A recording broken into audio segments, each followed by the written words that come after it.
is not connected. Yeah, zero. Okay. Filippo, now I start. Okay. All right. Okay. Yes. Okay. Morning from Shanghai. Welcome back to AAI International Conference on AI Art 2022. The conference is hosted by Tongji University, organized by Art and Artificial Intelligence in the College of Design and Innovation and Aiiii Art Center. I'm C from Aiiii Art Center. I'm going to be the host of this session.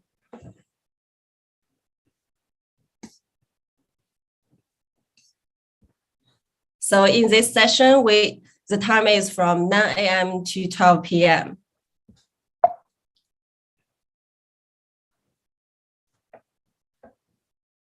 The theme of this year is Quantum of Quantum of Quantum, Artificial Imagination. In session 3, we are going to have 5 speakers. And after their speeches, there is going to be a 30-minute panel talk following. Everyone in the webinar can type your questions in QA box directly. Now, let's have our first speaker, Chen Qiufan, Stanley Chen. Stanley Chen is an award-winning Chinese speculative fiction writer, translator, curator, and also creative producer. He is also author of Waste Tide and AI 2041, Take Visions of Our Future. Now let's have Stanley. Hello. Hello. Thank you, Professor Lee, and thanks AAI for having me to this prestige panel and forum. I'm looking forward to share with you the latest book, AI 2041. So now I'm gonna share my presentation. So here we go. All right, so today I'm gonna talk a little bit how we're gonna design the future with science fiction, and the title is Think Beyond. So as Harari, the author of *Sapien: A Brief History of Mankind*, he mentioned like today science fiction will be the most important artistic genre. And when accepting the interview from Wired magazine. So I think because what he really mean is like in the coming decades, we're facing all this kind of challenge and risk coming along with the acceleration of technology, and science fiction actually help us to prepare our mentality and from a cognitive level. But what is science fiction really? So there are so many definitions across different time and from different region, countries of the world. I just pick up the most simple one. But as you can see, there's so many words I put in different colors, which is arguable. Like science fiction is that branch of literature that deals with human responses to change the level of science and technology. But as we all know now, science fiction is way broader than the format of literature and text, but also penetrating into film, TV, animation, video game, architect, and design in a broader sense. And also is kind of like the human-centric as well, because we think about robots, think about AI, alien, monsters, and even other species co-living on this planet. And also when we think about science and technology, it's also arguable because we know the boundary of science is always changing. The dynamic of between different disciplinaries is also be reshaped from time to time. So I would say people always ask what's the relationship between sci-fi and technology, especially from an innovation perspective. We can always say like Jules Verne's 20,000 Leagues Under the Sea inspired the engineer and also designer Simon Lake to design the modern submarine, and also the engineer Martin Cooper back in the 70s, who used to work for Motorola. He got this idea from the Star Trek TV series back in the 60s. And also there's so many inspiration from TVs, animation, fictions, and inspire people doing the tech and to invent something from imagination into reality. But I want to argue that the relationship between the two is not as obvious as we always try to think. This kind of like interaction and intertwining is actually more implicit than we try to put on the paper. So I will show you the timeline of AI in real world and also in the science fiction world. So you can see that even before Alan Turing published the important thesis, Can Machine Think? And also before Dartmouth Summer Research defined artificial intelligence as a term. So Isaac Asimov, he wrote so many stories about how human beings coexist with AI, robots, machine in a pretty much futuristic societies. And during this long ups and downs of artificial intelligence, there are so many predictions from both scientists and also science fiction writers. For example, in 1968, like Arthur C. Clarke, and working together with Stanley Kubrick, they imagined by the year 2001, we can have the machines with intelligence that match or exceed humans. And also, the father of AI, Marvin Minsky, he predicted that in 1970, from 3 to 8 years, we will have the machine with the general intelligence of a human being, which we all know that none of them became true.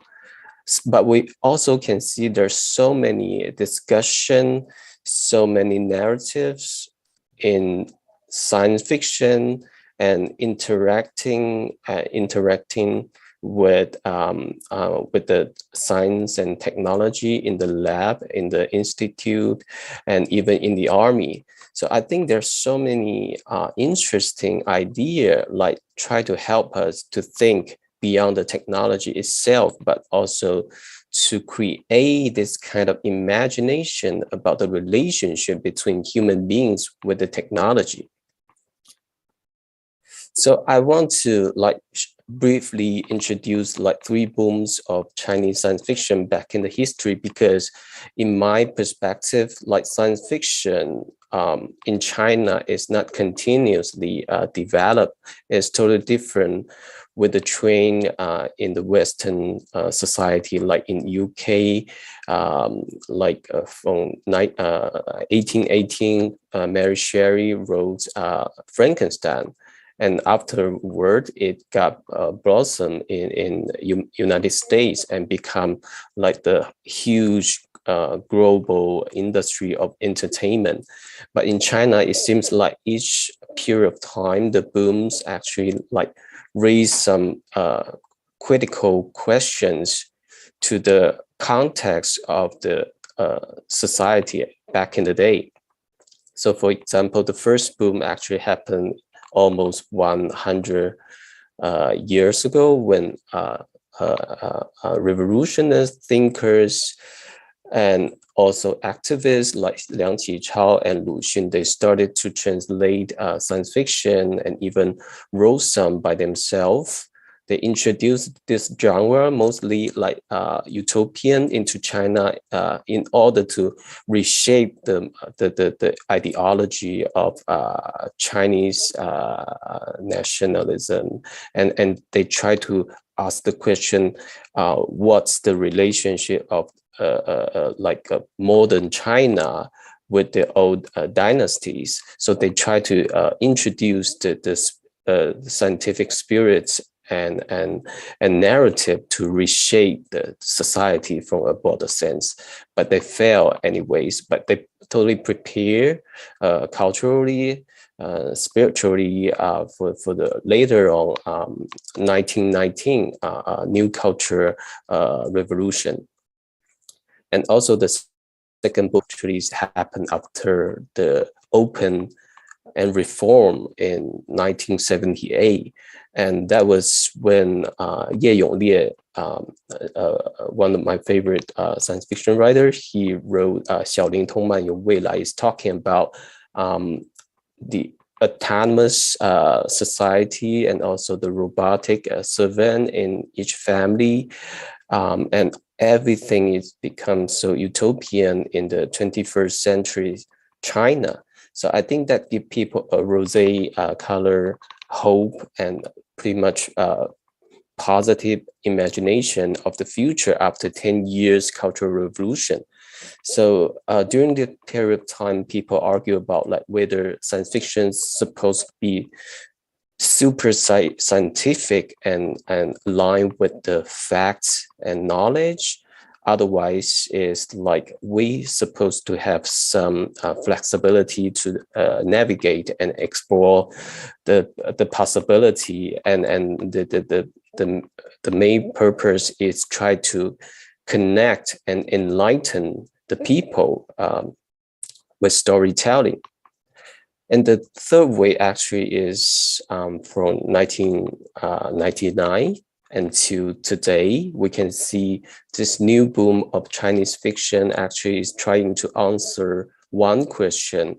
So what makes science fiction, Chinese science fiction, Chinese, is actually the same question about how we identify ourselves as part of the globalization, and how we try to recognize ourselves from the root of ancient traditional culture, but also try to connect to the modernity and science and technology framework of thinking. So you can see like this new boom, three-body problem, including Beijing, etc., got translated into other languages and become phenomenal internationally, and even making two blockbusters and totally reshape the younger generation. So I think after this brief introduction, I want to say, Stanley. Yeah. Sorry to disturb you. Actually, there are two gray boxes cover your PowerPoint. Do you mind to reshare it, but without optimizing the video for slides? There are two, sort of like your PowerPoint was be covered by a bit. Probably you share it, but without optimizing video for slides. Okay.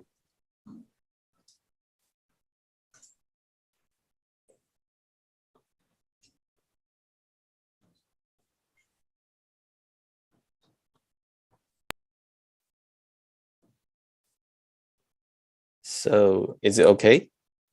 I'm not sure. Yes, perfect. Yeah, perfect. Thank you. Yeah, because I didn't try this feature before.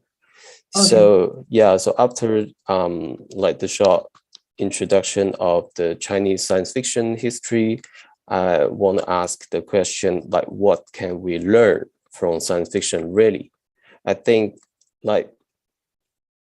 to me, like science fiction has this kind of like characteristic to help people think beyond all those binaries, because we can see all this narrative is actually dealing with this kind of binary concepts and definitions, like from the history with the future, from fiction to reality, from humanity with science and technology, with national or international, from the self as human being or otherness as like alien, robots, and AI. So I think science fiction is not about either or, but it's about the flexibility and openness, how to interact with different kind of like binary concepts.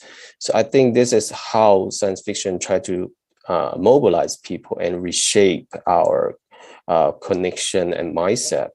So talk about like my personal experience from the very current publication, how we're gonna think beyond technology and locality, even like medium and human-centric perspective as well. So I want to talk about this book is actually collaborated by me and Dr. Kai-Fu Li, who's the famous AI scientist, investor, and also he used to be the head of Google China and Microsoft. So 2 years ago, he reached out to me and told me that he had an idea of writing a book, blending the genre of fiction and nonfiction. So to talking about how AI as a technology gonna reshape our society over the next 20 years. So I think that was a totally brilliant idea, and that's something I would love to do, because we all know there's so many misunderstandings on AI, and there's so many concernings and worries about how AI gonna dominate human civilization and how they're gonna take away our jobs, etc., etc. So I think we try to figure out the way that how we can merge our perspective, because he's totally from a scientist and tech and engineering perspective, and to me it's like I'm more rather much more like a storytelling person, storyteller. So how we gonna merge our perspective?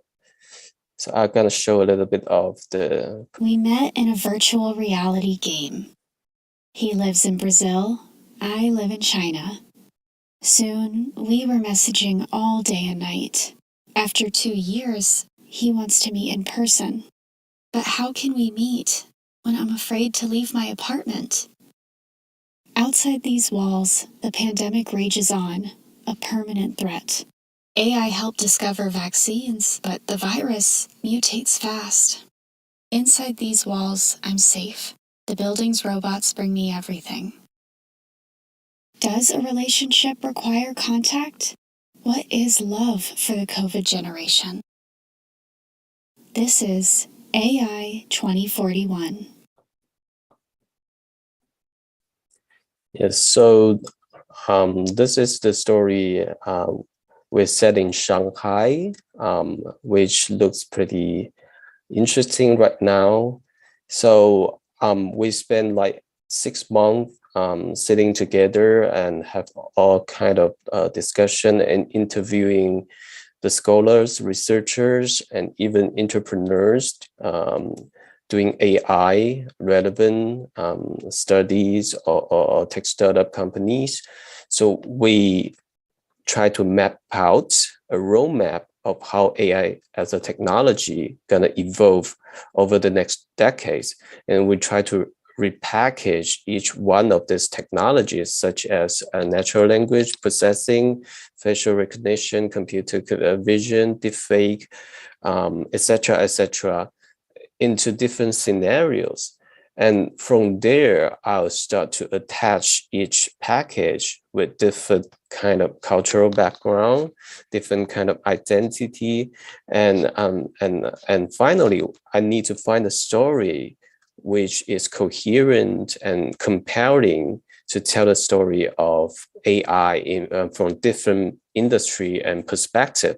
For example, this story is actually called Contactless Lab, is happened in Shanghai. Is talking about how in the future, what if like the virus still mutating, and we have to find a way to coexist with it, with the technology such as AlphaFold. We can predict the protein structure folding, and we can prepare the vaccine and medication in a fast pace, and also how we can tracking people's daily behavior in the metaverse as a digital human, but still we can protect their privacy. And also how can we use biosensors to help people understand the status of their vaccination, and also like how they're healthy status by all this kind of biomarkers. But deep down, I think we're talking about humanity. Like people had this kind of traumatic experience during the COVID. How we gonna help them to step out this kind of like conflict zone or like traumatized memories with the help of technology and social designing. And this is really the way we build up each one of the story.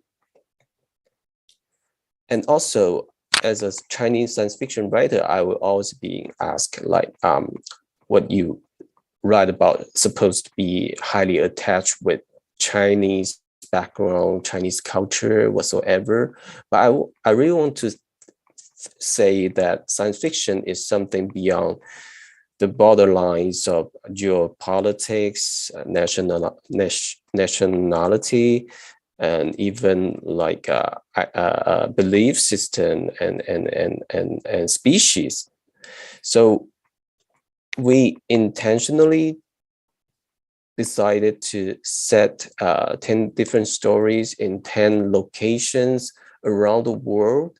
And most of them are based in global South country, because in my opinion, in the future, AI is supposed not to only be beneficial to those AI superpower countries such as US, China, and EU, but also is supposed to working and serving people living all around the world, especially developing countries. So there are so many stories in this book. I'm not gonna elaborate each one of those, but it all happened in different countries like Nigeria, talking about deepfake technology.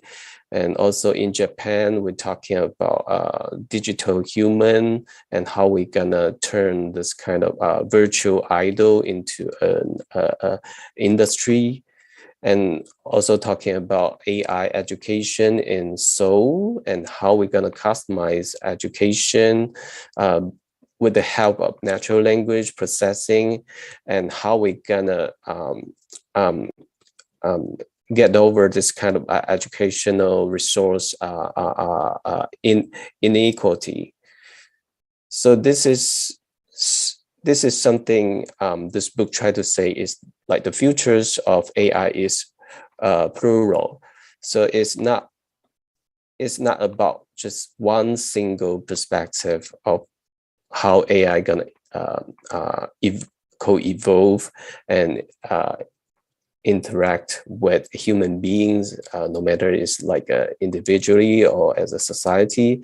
But more importantly, we need to create some consensus that as a human being, as a civilization, we need to face all these kind of challenges ahead of us beyond all the border lines and binaries, and it required wisdom and beliefs. So I think science fiction can play a role as the interface to inspire and mobilize people to reshape a more flexible and future-oriented mindset, and to shape a culture as a compassionate species. So also we try a lot of experimental formats, like we try to think beyond the mediums. We work with this emerging NFT platform, TR Lab, and we invited digital artists from all around the world to create NFT based on stories from the book, and we auctioned it and sold it, and we even like discuss, we have this kind of book club on Discord, and we have AMA, everything. So try to be much more engaging with our audience, because they are not only those who are traditional sci-fi readers, but those who have huge curiosity and interest on how technology gonna reshape our future. So even like we are curating an offline exhibition in Shanghai. So, but because of the pandemic, it got postponed. So hopefully Shanghai can get open up pretty soon. Then we can have everyone to visit the on-site exhibition to share this immersive, futuristic storytelling from different formats. So of course, we went to so many different events across different disciplinary to share our ideas. And finally, last but not the least, I want to talk about how we can think beyond human in a science fiction perspective. So because we're always dealing with this kind of relationship between human beings with the other species, no matter it's like monster, AI, alien, whatsoever. So that's the very original idea from Mary Shelley's Frankenstein. So it's become a motif of science fiction until today. So I think right now the latest version of the otherness is AI. So it always be portrayed as like some kind of competitive, bleak, even like hostile imageries. And I think there's so many projections is actually from human ourselves. So how can we create a different kind of imagination of AI beyond the binary of fear and flavor? So that's by intuition, like how human beings respond to something totally different and distinguished from our own species and civilization. So that's how I gonna start to work with AI from 2017. That's the year when Google launched attention mechanism and transformer, and later on OpenAI uplifting the algorithm to another level. Right now we have GPT-3 and even more advanced version of it. So we can generate some graphics and also sentences. It's quite nuanced and natural and fluent. Just as I would say, like some kids in the elementary school can write.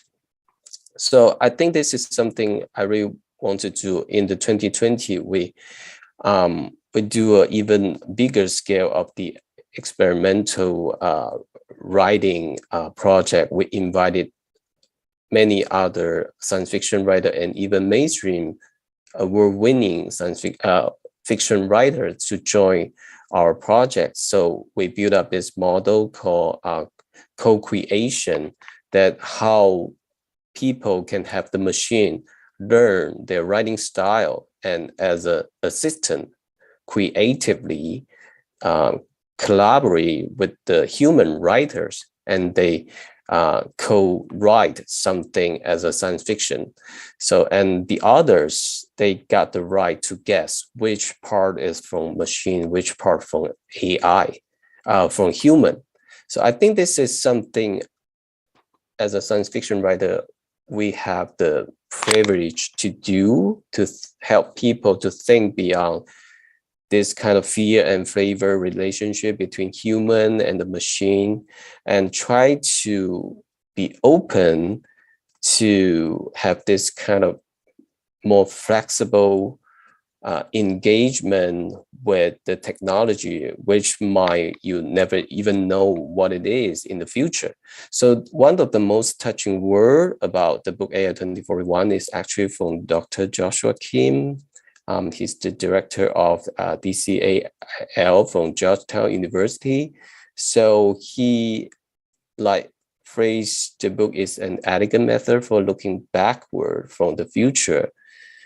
And I think what he's talking about here, and also a lot of schools, a lot of teachers, they're using this book to teach and interact with the students, is the way that the book was curating is actually helping people to step in that kind of futuristic thinking in a more speculative way. So people can actually share in the comparing storytelling. Meanwhile, he can totally reflexively imagine that what if I'm living in that kind of situation, and what's the right attitude and relationship I suppose to hold on to between a human being with the technology such as AI and robots. And therefore, they try to create this kind of consensus. What if we try to make the world a better, more sustainable and good for all? What should we do? What should we make the change from now on? So I think that's something only science fiction can do. And that's what I love to invite each one of you, and maybe more like architect, designers, and scholars, to help us to shape this kind of futuristic storytelling. So I think, yeah, think beyond and take action. So that's my sharing today. So looking forward to the conversation later. Thank you.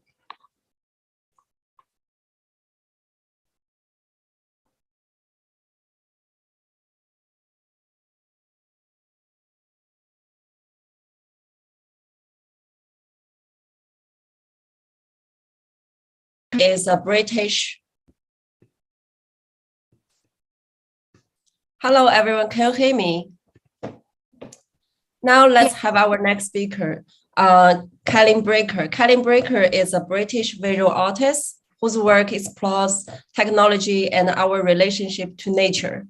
He examines themes like AI technology, biodiversity, and environmental change through digital art, painting, installation, and curatorial projects. Now let's have Celyn. Hello, Celyn. Hello. Yeah, now you can share your PowerPoint. Okay.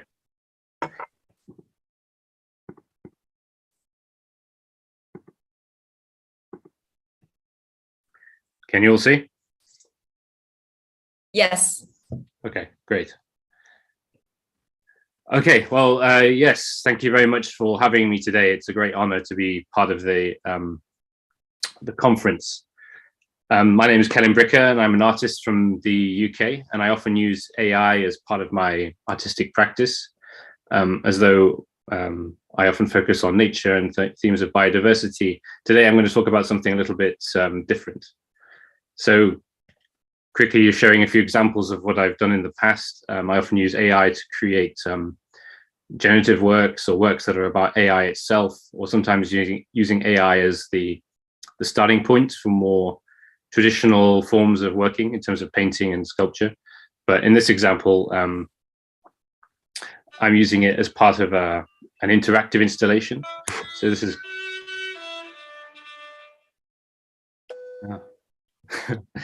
nice musical accompaniment. So in this piece, the AI is used in a way that is only visible when someone is actually directly looking at it. So it has this interactive aspect to it. Or in works like this, which when only when people were approaching the work or getting close to the screen, did it react, and the image would bleach out and distort. This was actually an environmental piece. It was talking about coral bleaching, but it was also talking about AI as being something like an organism whose processes of thinking in a way could be disturbed by human presence. And other times I use AI as inspiration for painting, as in this series of works, where in a way it's the forms that an AI can generate using a GAN that offers a kind of machine kind of inspiration for physical work. So although today this is kind of some background about some recent projects, rather than talking about these in general, I'm going to focus on one project in particular, and then talk about in the general system that makes my my projects possible in a way, and that in a way is actually the imagination of other people. But as a way in to explore the project, I'm going to talk about this idea of a digital ready-made. So if you're not familiar with the idea of a ready-made, it's quite an old term now in our history in a way. It was created by Marcel Duchamp, going back to the 1910s. The first piece being probably this, the bottle rack from 1914, but the most famous, of course, being this called Fountain in 1917. Although it wasn't really until the 1960s that the true impact was really felt of this work, when you had the conceptual art movement. And so in each of the ready-mades, Duchamp was taking an existing object and then designating it art. And he did this using the institution of the gallery and the context of the gallery, as well as himself introducing this concept of the artist as the individual who could determine what art was or was not. This concept still had power to shock nearly a century later, because you had works like this in the late 90s, sorry, from YBA artist Tracy Emin, which was surprisingly shocking for a 100-year-old idea. But if these are what you might think of as the traditional or physical ready-made, what would a contemporary ready-made look like? Or what could it be today? And so one place you might think of is, this was a newspaper article at the time. You might think about the digital space, of course. So a digital ready-made could be something you might think initially like an artist using a YouTube clip or a pre-existing digital file, or something that they could find online and integrate into their artwork. So this is an early example again of something like this way of working, which was Mark Leckey, who used clips he found on YouTube as sort of digital found objects, and then used these as the raw material for his pieces. I'm thinking of something a little bit different in this case, and in the terms of AI, or in terms of my work, or many other artists using AI, I think there are other ways to understand the idea of the ready-made. So it could be, of course, the text or images that are generated by an AI itself, or if you step back a layer, it would be the code itself. And I'm thinking more specifically about open source code in this context. So in terms of resources of this kind of ready-made code, there's now really huge resources for artists, and not just artists, for programmers, everybody, on sites such as GitHub, and there are all these collaborative notebooks, and also newly developed applications where artists or individuals can make use of AI models directly. And given, of course, the excitement and allure of these models, ever increasing numbers of artists are using them to create work, and I count myself amongst these, using AI in this way as a creative tool for making, as well as making AI specific work. So I count myself as a growing wave of artists in a way who are using this kind of newly accessible AI technology, which you can find on GitHub, to explore these possibilities in technology. And in my own mind, I make some kind of a distinction in a way between artists who can utilize and adapt to existing code that would be open source perhaps, and then earlier, or I guess more advanced in some way, people who are building their own architecture, building their own code from scratch. So a famous and a slightly controversial example of this would be between the group Obvious and Robbie Barrett, because you had someone like Robbie Barrett, who was was a developer and an early experimenter with AI, and someone also who was making use of GitHub as a place for him to offer his code for free for others to experiment with. So for him, and then for others, it was a little bit eyebrow raising when the group Obvious seemed to use a very similar kind of code to create their work, which they then sold at Christie's. Of course, Obvious had their own particular achievement in a way, in that they were able to leverage the public understanding or lack of understanding of AI work at the time. But in a way, despite their success at the auction, I felt that in a way they actually missed a slightly more interesting, imaginative opportunity, because had they been a bit more transparent about what they were doing, then maybe it would have been a little bit less surprising for people like Robbie Barrett, but then they could have also presented their work in this Duchampian vein in a way, and presenting it as a ready-made for the 21st century. So it was partly this missed opportunity in a way, as I saw it, that I wanted also to explore in my own work, as well as using this idea of the ready-made as a way to explore broader questions around AI and imagination, AI and creativity, and then even things like AI and taxation or AI's impact on society. So to explain this project in which I made use of a ready-made, I'll just give some brief background. So in 2020, I was having a conversation with a friend of mine called Arturo Muela, who's based in Mexico City. And he told me that he needed to pay his taxes soon. And to do so, he needed to make some artwork. I didn't quite understand, but he explained to me that if in Mexico you are registered as an artist, you're permitted to give the government an artwork as payment in kind instead of giving them their money directly. So every year artists could give the government a painting or a sculpture or something. And if the work was accepted, then it would enter into the government's national collection.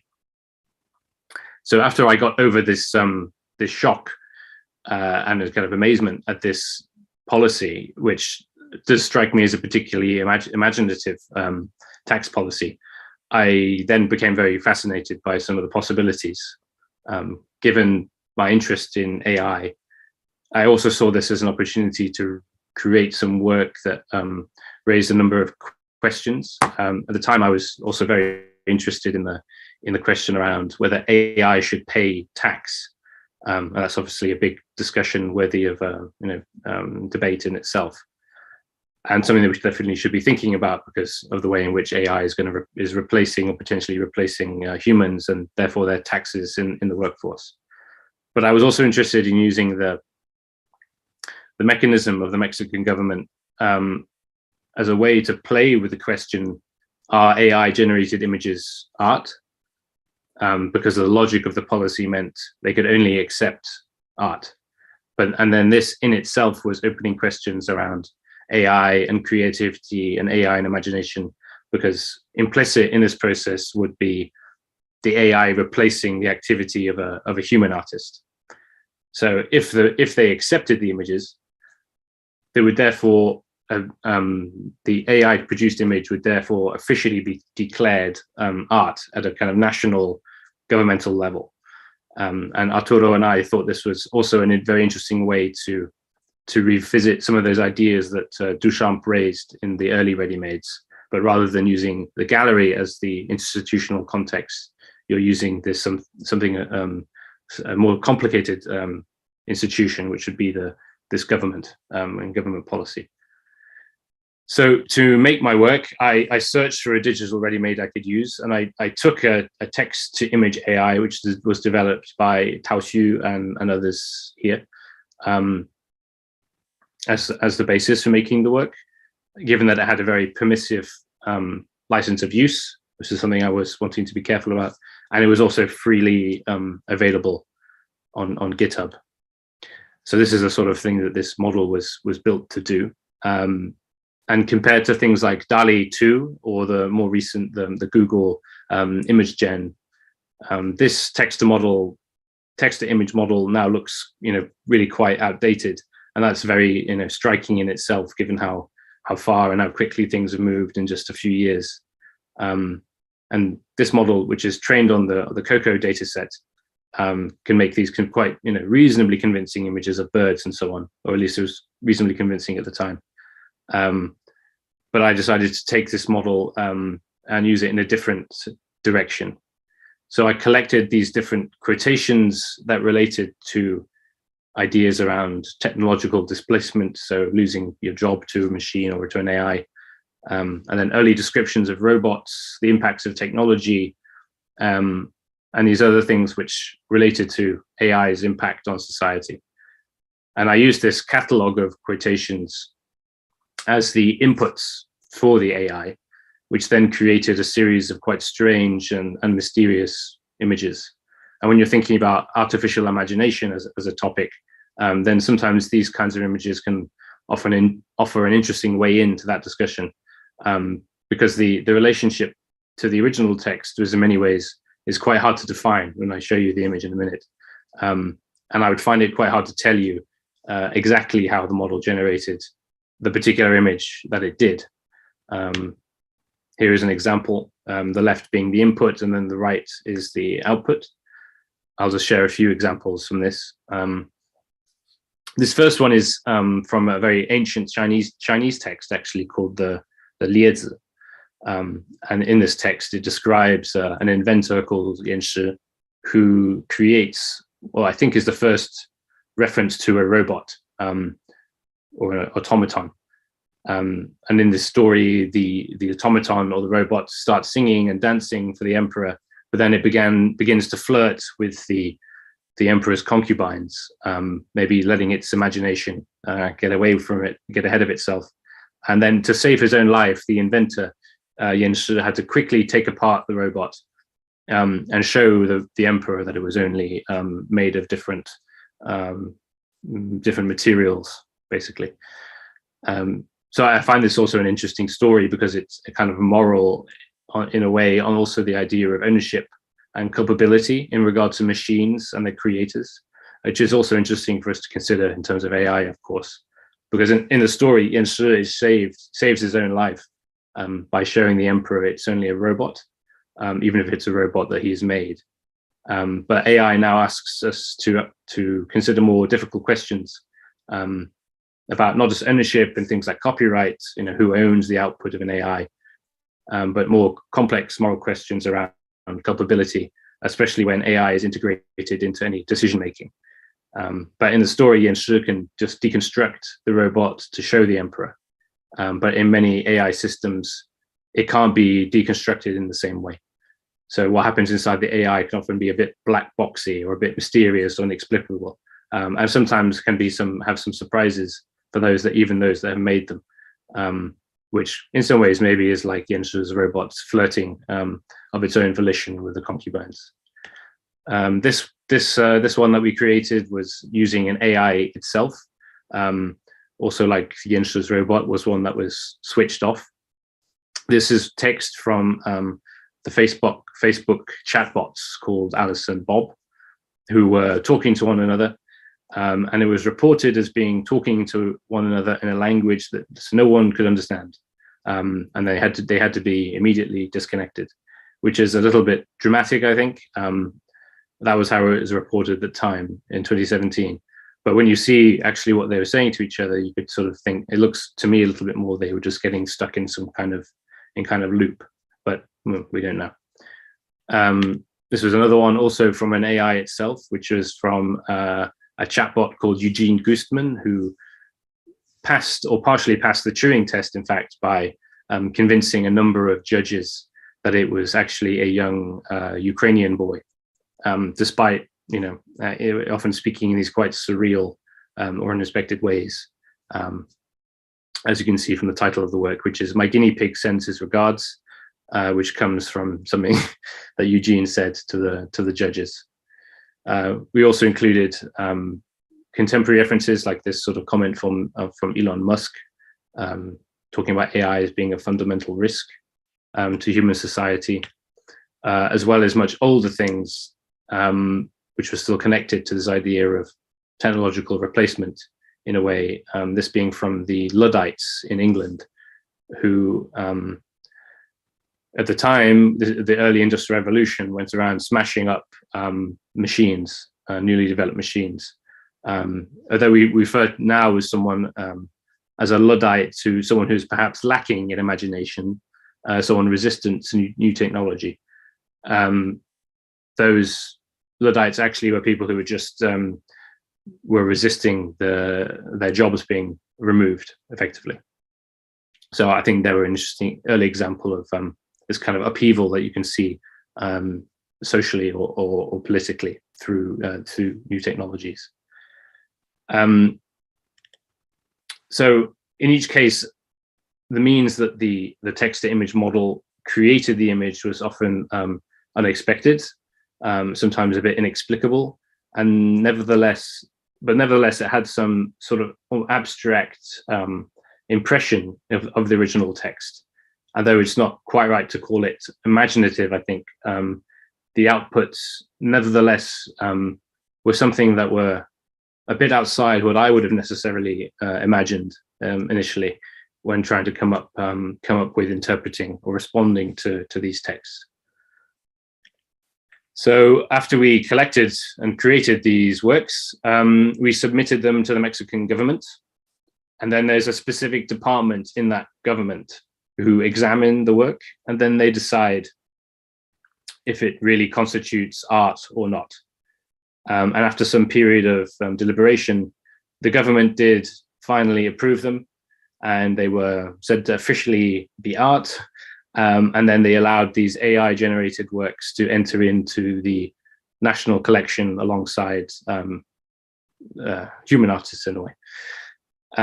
So both Arturo and I were very pleased that this worked out, and pleasantly surprised by, I suppose, also the imagination and openness of the Mexican government department.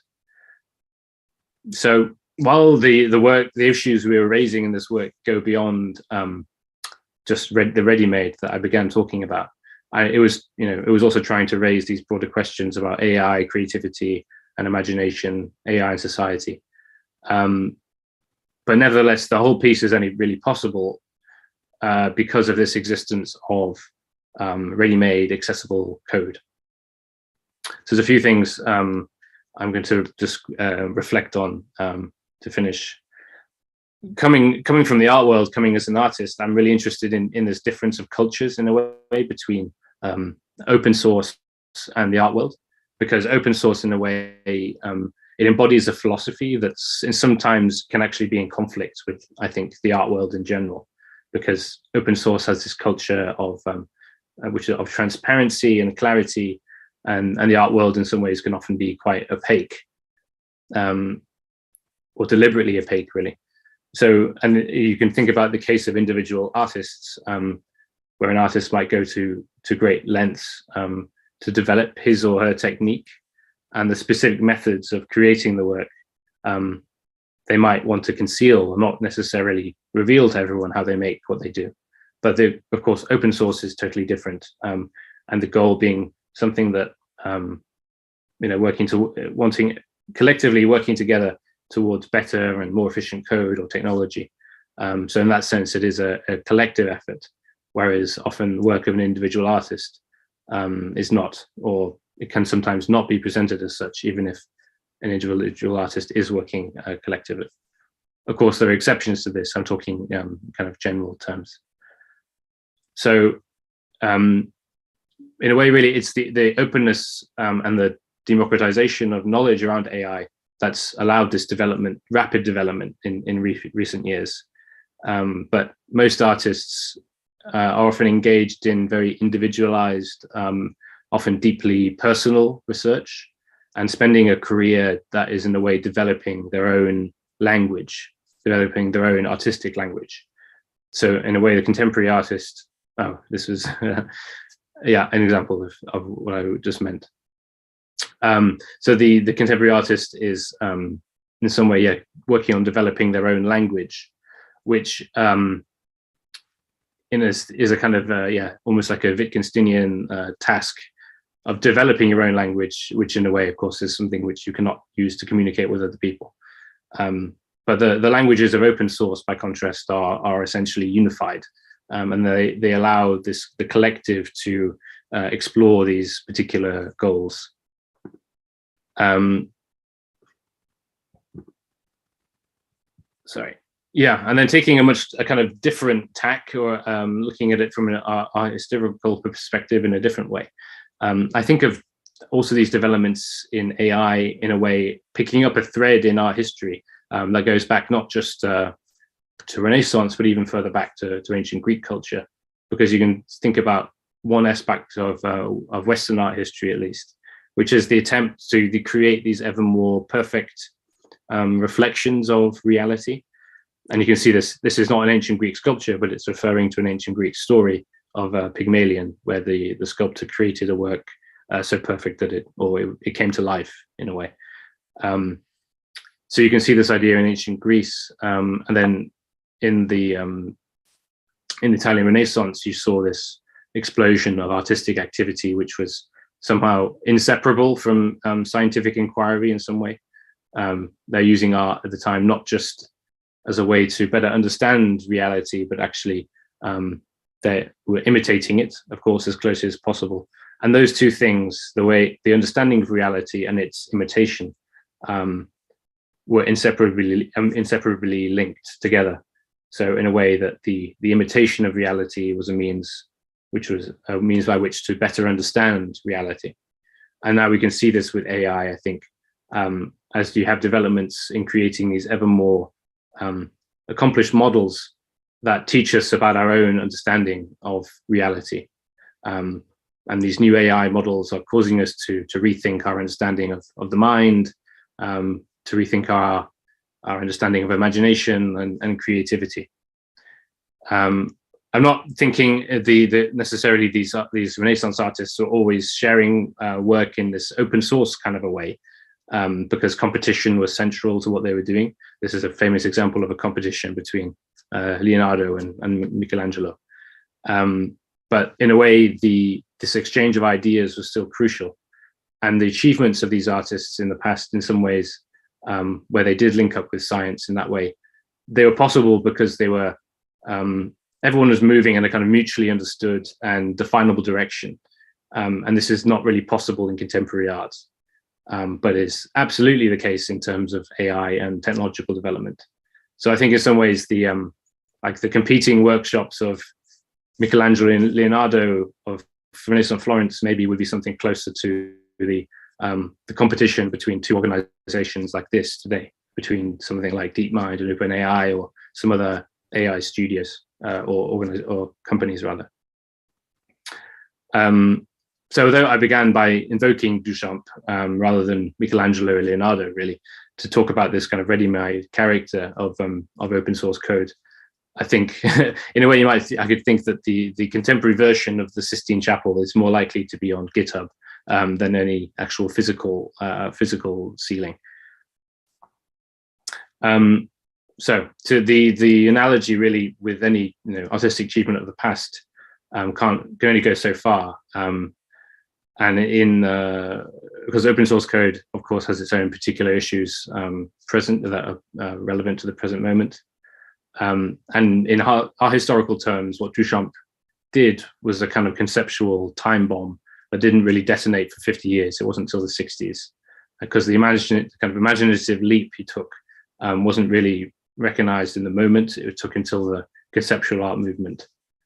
However, using the current moment with these freely accessible AI models is something quite different, given the power that they have.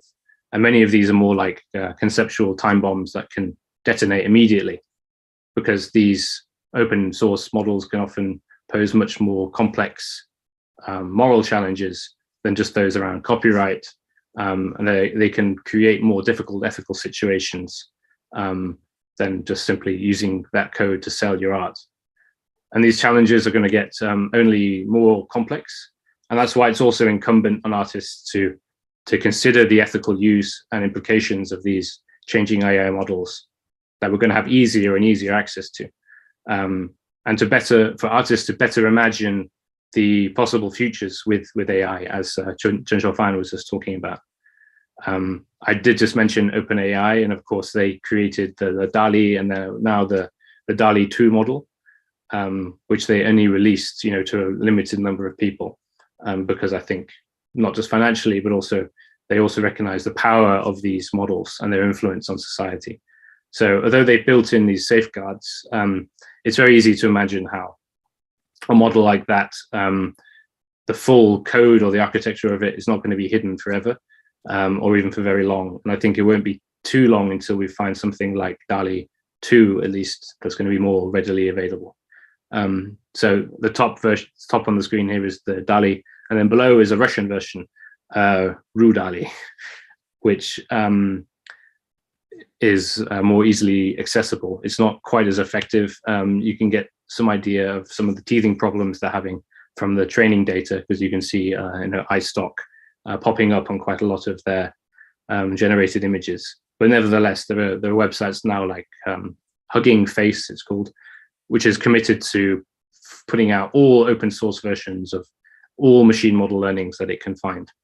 And they even have a kind of mini DALL-E, they call it, which is improving rapidly on that website. So in my case, just to conclude, when I was submitting work to the Mexican government, I was, of course, playing with this idea of the artist being replaced by a machine. And for a long time, when you looked at what a safe job from AI would be, often artist was ranked pretty high. But of course, things like DALL-E 2 have caused a lot of concern amongst certain members of the artistic community.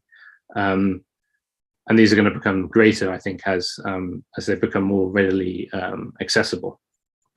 Because outputs from something like DALL-E 2 or Google Image Gen show something on the surface, at least, looks like a kind of imagination or creativity in the variation of outputs it can create from a single description.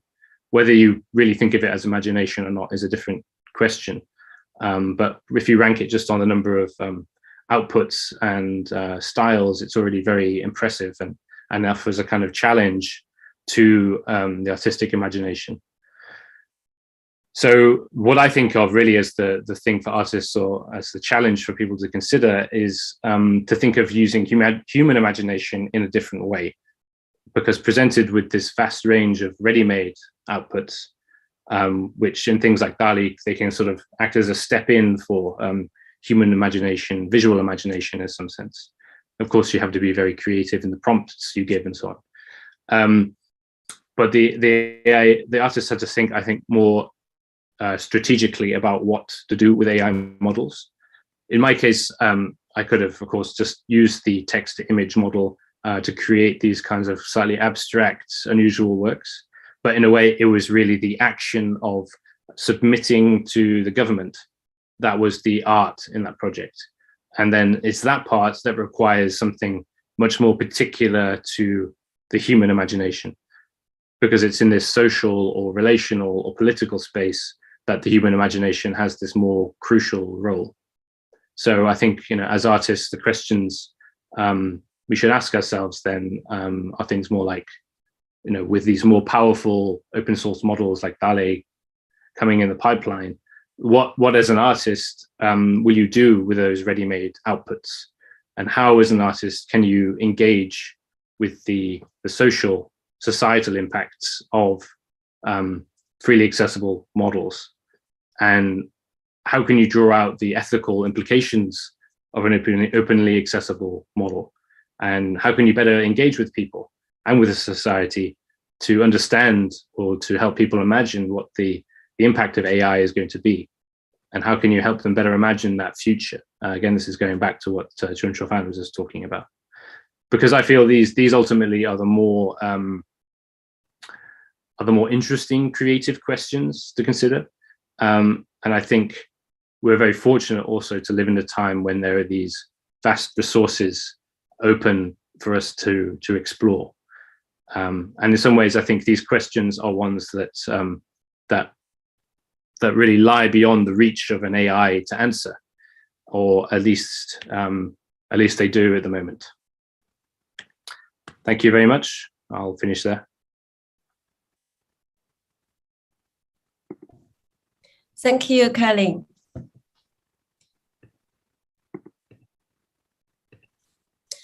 Now let's have our next speaker, Professor Antonino Marciano. Antonino is a current associate professor at Fudan University, full professor for the Italian Ministry of University and Research, and a member of the Italian Institute of Nuclear Physics. Please join me in welcoming Antonino. Hello, Antonino. Hello, thank you. Thank you for having me here. So I'll try to share with you my presentation somewhere here around. Yeah. What is this?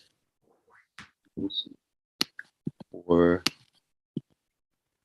yeah, and also, do you want to turn off your sort of like the virtual screen, because here is similar problem like we did the test. So your hardness is a little bit dark. If you mind, I can switch it on. It seems more artistic like that. I don't know, as you wish. For me, yeah, I think because now your face is like a bit dark, probably you can switch back to a normal background or something for your. But the PowerPoint is perfect. Okay, so let me then.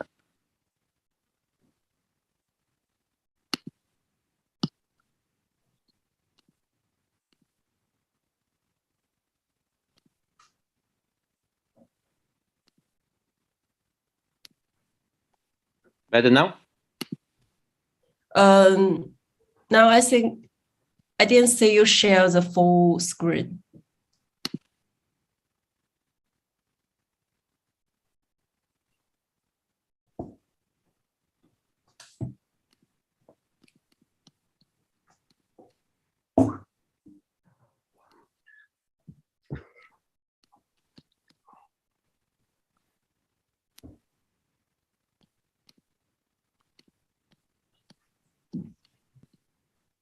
Okay. Oh, can you see? Okay, perfect. Yes. Is start with the first one? Yes. Okay, very well. So thank you again to everyone, and thank the organizer for having me here. Thanks to Filippo and Kostas and to everyone. So today, I mean, I'm going to talk about, let's say, the link, a way to bridge artificial intelligence with the quantum world. One of the way to think about this bridge, which let's say is a new link, has been delved recently in the literature, and in particular, I'm going to focus about a model I am concretely working on together with Filippo, and I mean, let's see, there is a paper with Filippo and Kostas and the collaborator of ours that we publish on the Journal of Neural Networks, which is at the base of most part of the thing that I'm going to talk about. And so just a couple of words about me, but actually, I mean, it's been introduced already. So, I mean, let me skip this eventually because it's not as much as important. Let me start talking about, let's say, the difference between the classical and the quantum world. So, let's say that there's many points we could tackle. I mean, this difference, but eventually, I mean, it's the main one is related to the discreteness versus the continuity, and in particular to the wave behavior of quantum matter. So that's why, since it's described by equation, which is a wave equation, we have a wave function that describe a system, a quantum system. So any system, then any, let's say, particle is as a nature which is discrete, but as also nature which is a wave, and so it's described by a wave function. And this is the first element that we have to introduce when we talk about quantum mechanics. The second element is the superposition principle. So the fact that, I mean, and this is purely quantum as well. And the fact that, I mean, we have always to superpose two states, so possibilities. So, for instance, I mean, as we know about the poor Schrödinger cat, is half dead and half alive. But this is only the most simple example that we can consider. I mean, there's another example that we may think about, which is actually spin. Spin is, let's say, a particle with a certain angular momentum, intrinsic angular momentum, which we can think like an arrow, which can be directed up or down, okay? And in this case, up and down are the two possibilities. Of course, then we can have, let's say, other system in which the space, the Hilbert space of the possibilities is much larger. And in that case, we're going to have a superposition of all these elements that can be considered. There is also another point that I want to talk mention. There is another point which, of course, has to do with a combination of the two ingredients that I gave it to you. So one is the superposition, another one is that the wave function. And the point is that if you may also consider product of states, and you may also consider entanglement, which is another feature of a quantum system. Entanglement is basically something which is not clearly only a superposition, but is a superposition of product of states which cannot be separated, cannot be disentangled. Okay, and this is also a particular feature of quantum mechanics, and they say that the history we trace back to something extremely interesting, like the Einstein-Podolsky-Rosen paradox, that basically you can measure a state, and once you measure a state, even though the other one has been flying around away from the first state that you measured, you know automatically what is the measure on the other state. That means that correlation in quantum mechanics are not local. Okay, so there is a non-locality. So whenever we have to consider a path in quantum mechanics from initial to final, from birth to death, we have to sum of all the histories because of this, let's say, axiom that I'm trying to spell out in a very simplified way. And so this sum of all the possibility is what we call the path integral, basically. We have to consider everything because we have the superposition that act at every point. And this also can be understood in terms of the Heisenberg uncertainty principle that tell us that we cannot have the highest possible precision on both the measurement of position and velocity of a particle. That means if you know very well where is a particle, you don't know very well what is the velocity. If you don't know very well the velocity, even classically, you don't know where the particle will be. That means that you cannot know where the particle is with certainty. You only have some measure of probability. That means that at the end of the day, you cannot know what is the path. Classically, you know what is the path, but we don't know what is our path from the birth to death. So that we have to sum up all the possible histories. And now, it's like, let me go back to the main ingredient. So we have the classical torque versus the quantum bit. So a classical bit is up and down, but a quantum bit, because of superposition, can point everywhere on this sphere, which is the Bloch sphere. That means also that there is much even more information that can be encoded here, because of course you can represent basically north and south of the hemisphere with a classical bit, but you can represent a point on the Earth with the quantum bit, if you think about that, because it has two angles that vary in a continuous way on the sphere. So now let's go back, or come finally now, where we talk about artificial intelligence. And in particular, we can focus on neural network architecture. And by this association that I've been talking about, now going from the classical to the quantum, it means that basically we have to associate some nodes, which are the entry data, with some numbers that now are numbers of some operators. So they are what we call representation. And input and output data are mirrored in this picture that I'm considering as the boundary state. So birth and death, okay? And then, it's we will have another ingredient, which is very important when we want to mirror quantum mechanics with artificial intelligence, in particular with some structure in your network structure of the architecture, is basically to consider that we have entry data that are associated to nodes, and these nodes in a standard architecture are just nodes that are disconnected. But the idea, which is the idea we've been pushing forward recently, actually over the last years, is that these are actually interconnected, even this node. This interconnection create basically the support for a topological discussion.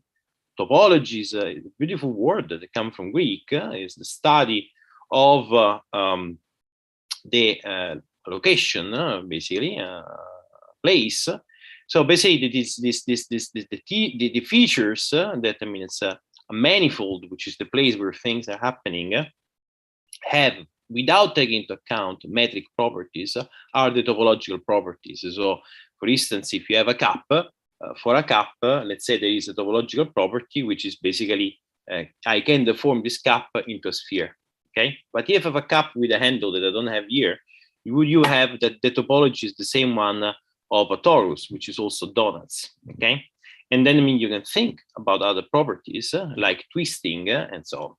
So now we're going to use this, and I mean, it's, we immediately coming to the point that, I mean, we can have knotting, and this knotting is in a way to encode information, because, I mean, you can deform the manifold, you can deform the space, you can deform the way in which the space is twisted, and this is a way to do encoding of information. And why this should be interesting? Well, because this topological encoding of information is very much stable, and this will be clear in a while, but actually I can spell it now, even now. The point is that through this bridging artificial intelligence with quantum mechanics, we are automatically creating a bridge with some material, which are topological material. And this topological material, we are able to create some topological invariants which are stable under, let's say, noise, which is created by, I don't know, cosmic rays, by your heat when you come up with your cup of tea or coffee close to an experiment, or radiation from your cell phone, and so on. So you need something that should be stable. And this topological feature, this topological structure are stable enough, and they're also fault tolerant. So then, I mean, these are useful way to encode the information. And now we can think about what is this sum over the histories can be translated into when we consider this new idea of, let's say, quantum neural network. Well, exactly as you have a double slit experiment and in quantum mechanics, as you can see at the center here, and you go from a point, which is birth, okay, or input, to an end, which is death or output of your life, you can pass through A and B. So, and quantum mechanics is telling you that you have to sum over A and you over B. So you have to sum over the contribution and go to, let's say, the evaluation of the dynamics, summing over A and B. So here we have to do the same. And I mean, the idea is that while you sum through state that may represent some entry data, so the boundary condition that we have to represent, we have to pass through some steps, which are the hidden layer that we consider. And these steps are like filters, okay, that we can use. And these filters are basically processing the data. And the point is that these filters can be really thought like this double slit in quantum mechanics. In our idea, we capture everything in a graph. And a graph is powerful for several reasons. You can think graph from a very physical point of view.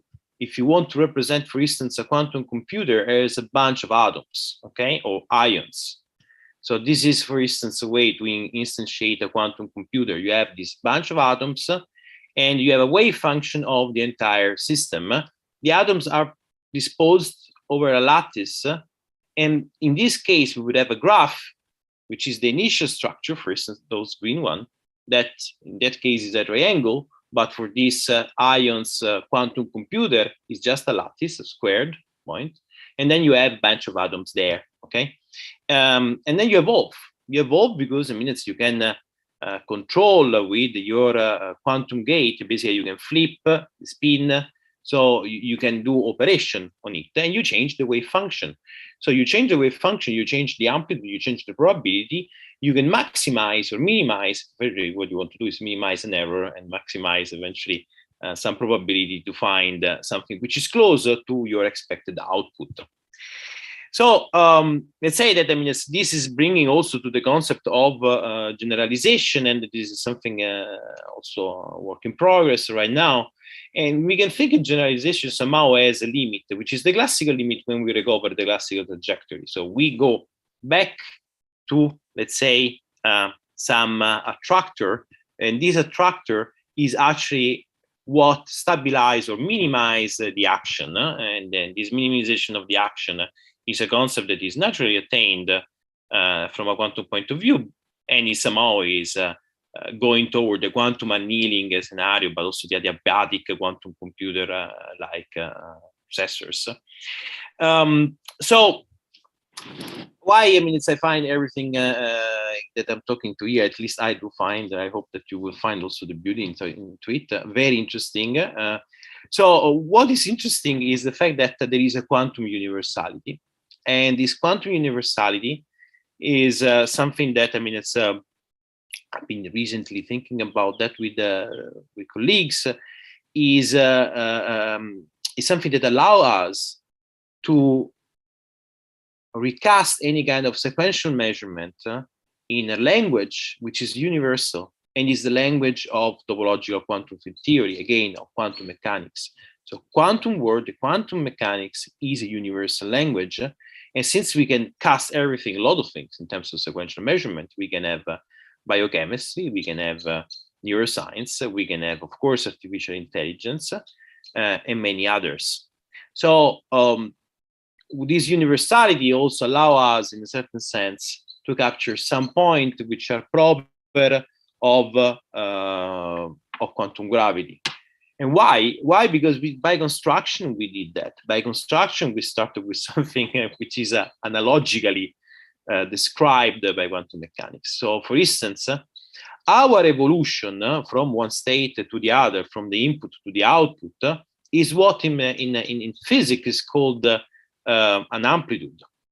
And this amplitude is what a mathematician called a functor. Okay, from some boundary to some complex numbers, so from state objects from a category to another category, and what in artificial intelligence is called a classifier. So basically, we have to go around many different way of naming the same things around. Okay, but I mean, if you want to picture it, it's just an evolution. An evolution among what? Among states which are graph, but this state as a graph actually can capture some property also of space-time. So you can think about this graph as the nodes were representing chunk of space. So basically these are polyhedra.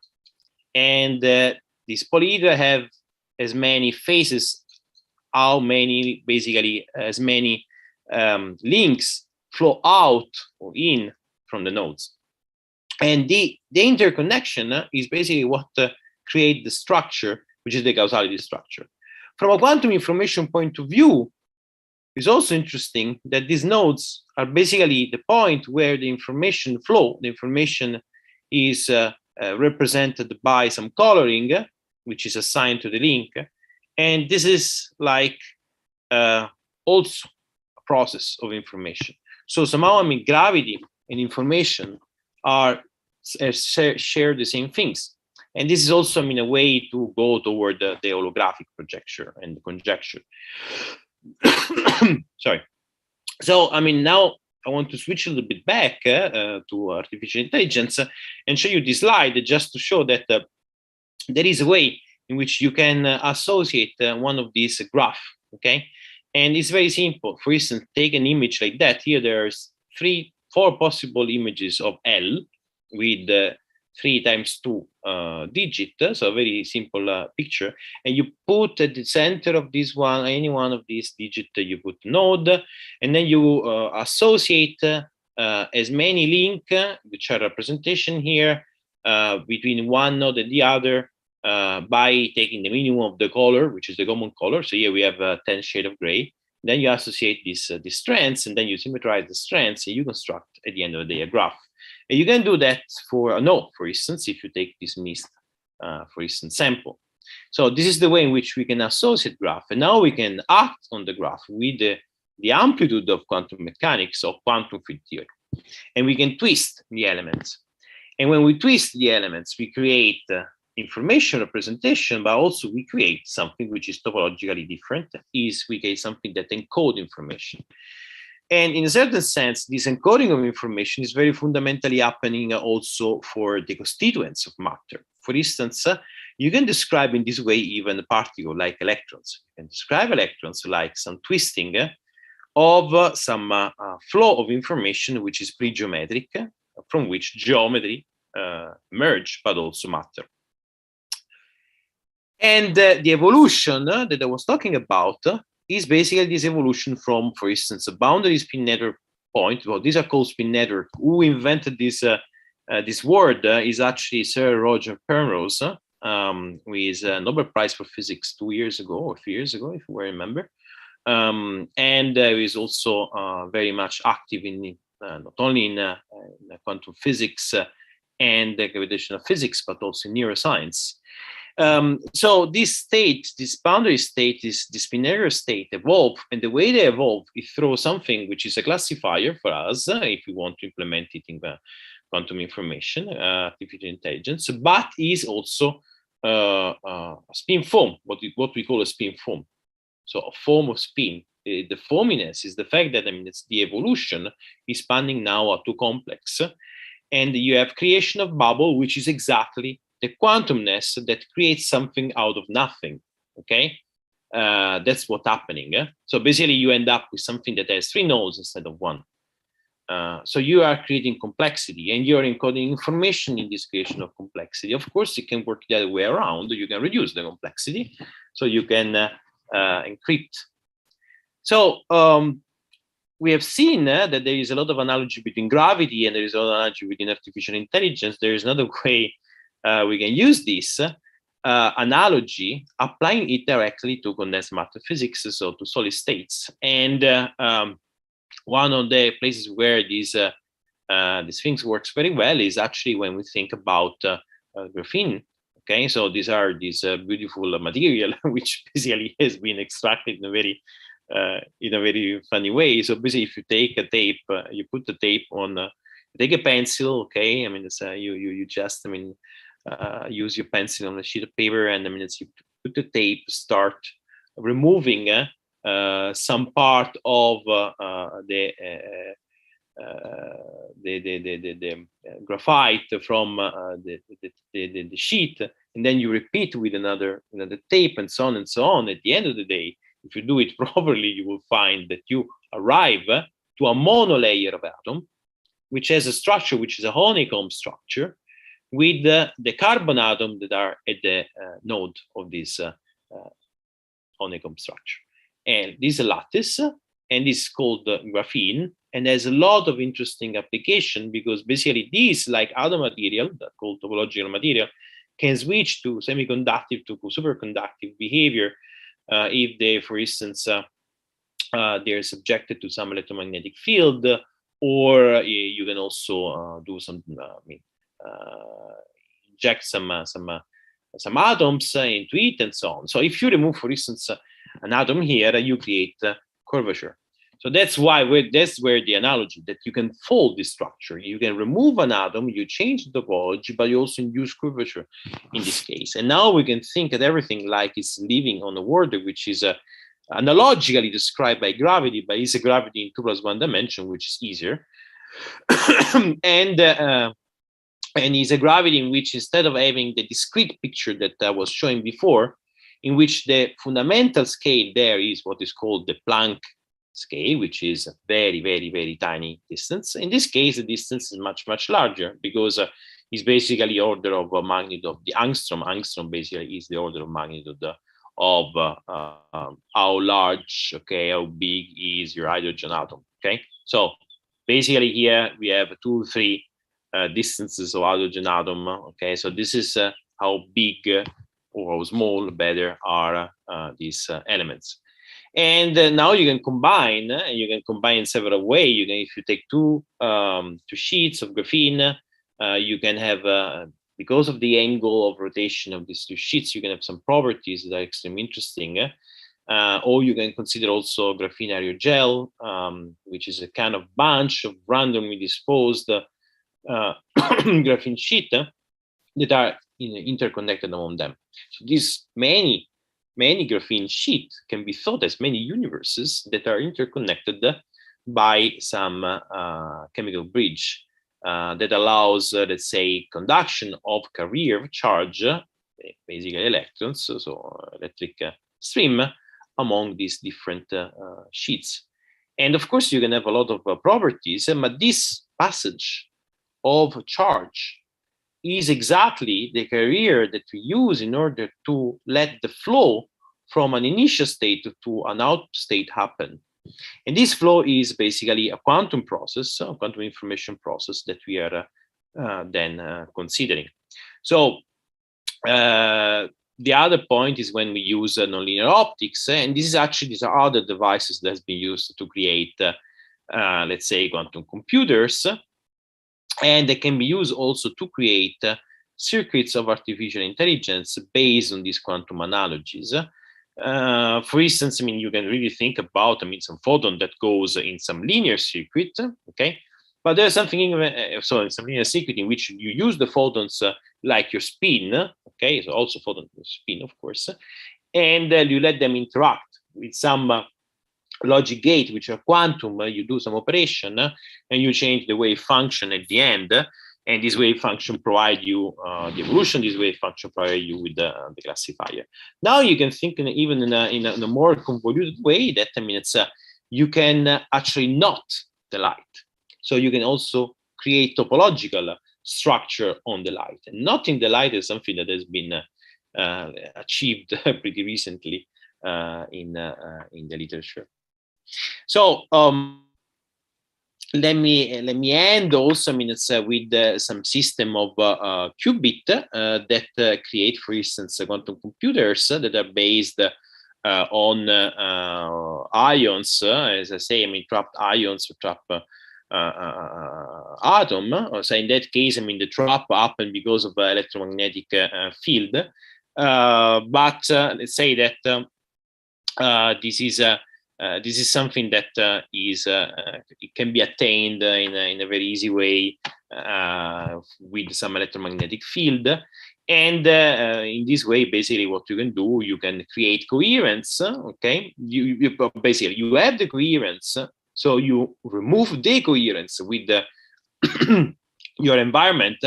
If you can put your system at a cryogenic temperature, which is very low, so that you can remove the noise. Okay, so that's with what you do, for instance, with this. And this basically this is the strategy, you know, at the core of this quantum computer that have been constructed, for instance, by IBM or others. Now we are order of magnitude of about 100, let's say, qubit that can be put, can be entangled, and I mean can be considered, you know, in constructing these quantum computers.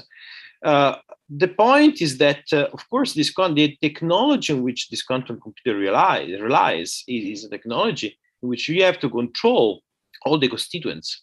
And so you have really to have the possibility of having coherence in the system.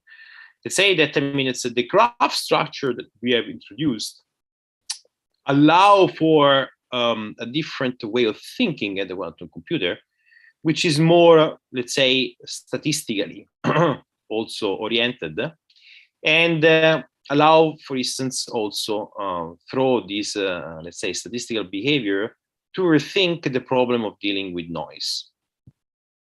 So to rethink, I mean, of course, if you want to create a quantum computer that everyone can use, you cannot do that at the temperature which is the one of the universe without nothing around.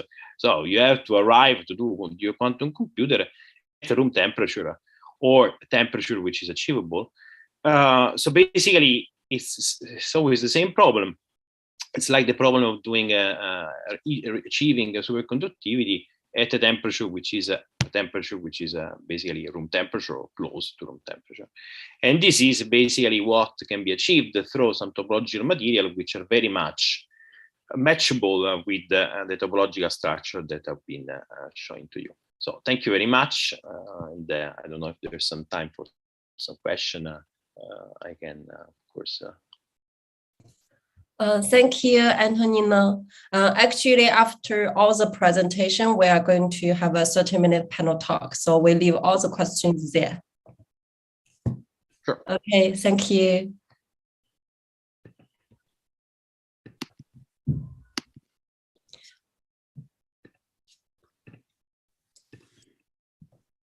Now let's have our next speaker, Zhang. Professor Zhang is a senior principal scientist and also the founder and director of Amazon Web Service, Shanghai AI Lab. Now let's have Professor Zhang. Right. Okay, I think I need a permission to share. Let me see. Okay. Now, is that okay? Let me try. All right, can you guys see my screen? Yes, perfect. All right, good morning, and thanks for having me. My work is in machine learning and AI. I don't do much about AI art, but I love art for many years. So I might have some different perspective. I'm going to talk about a little bit about my comments of AI and art and the metaverse and some other projects. All right. So when people talk about art today or AR art today, they typically think of this word called deepfake, right? Essentially transform some kind of transfer some of the styles from early masters into some new works, maybe your photos or maybe your portraits and so on and so forth. Now, what is really funny about that is if you think that is this website called deepart.io, it's essentially deepfake. So as if all the arts previously are shallow, right?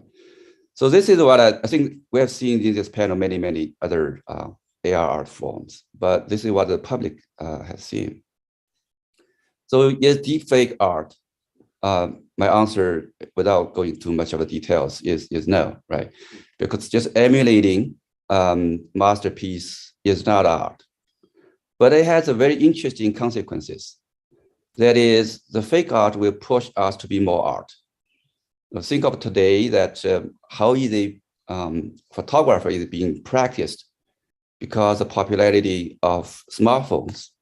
It really pushes, the art of photography to a different levels. That is, you have to make it work as a real art sense. So what can be done? I'm not an artist, but I'm just going to offer some of my perspective. I think of art is primarily the interaction between two activities, using your mind and using your brush, right? You may be commit to the canvas, what you were thinking or planning to do. And after you do that, you think of your next move, right?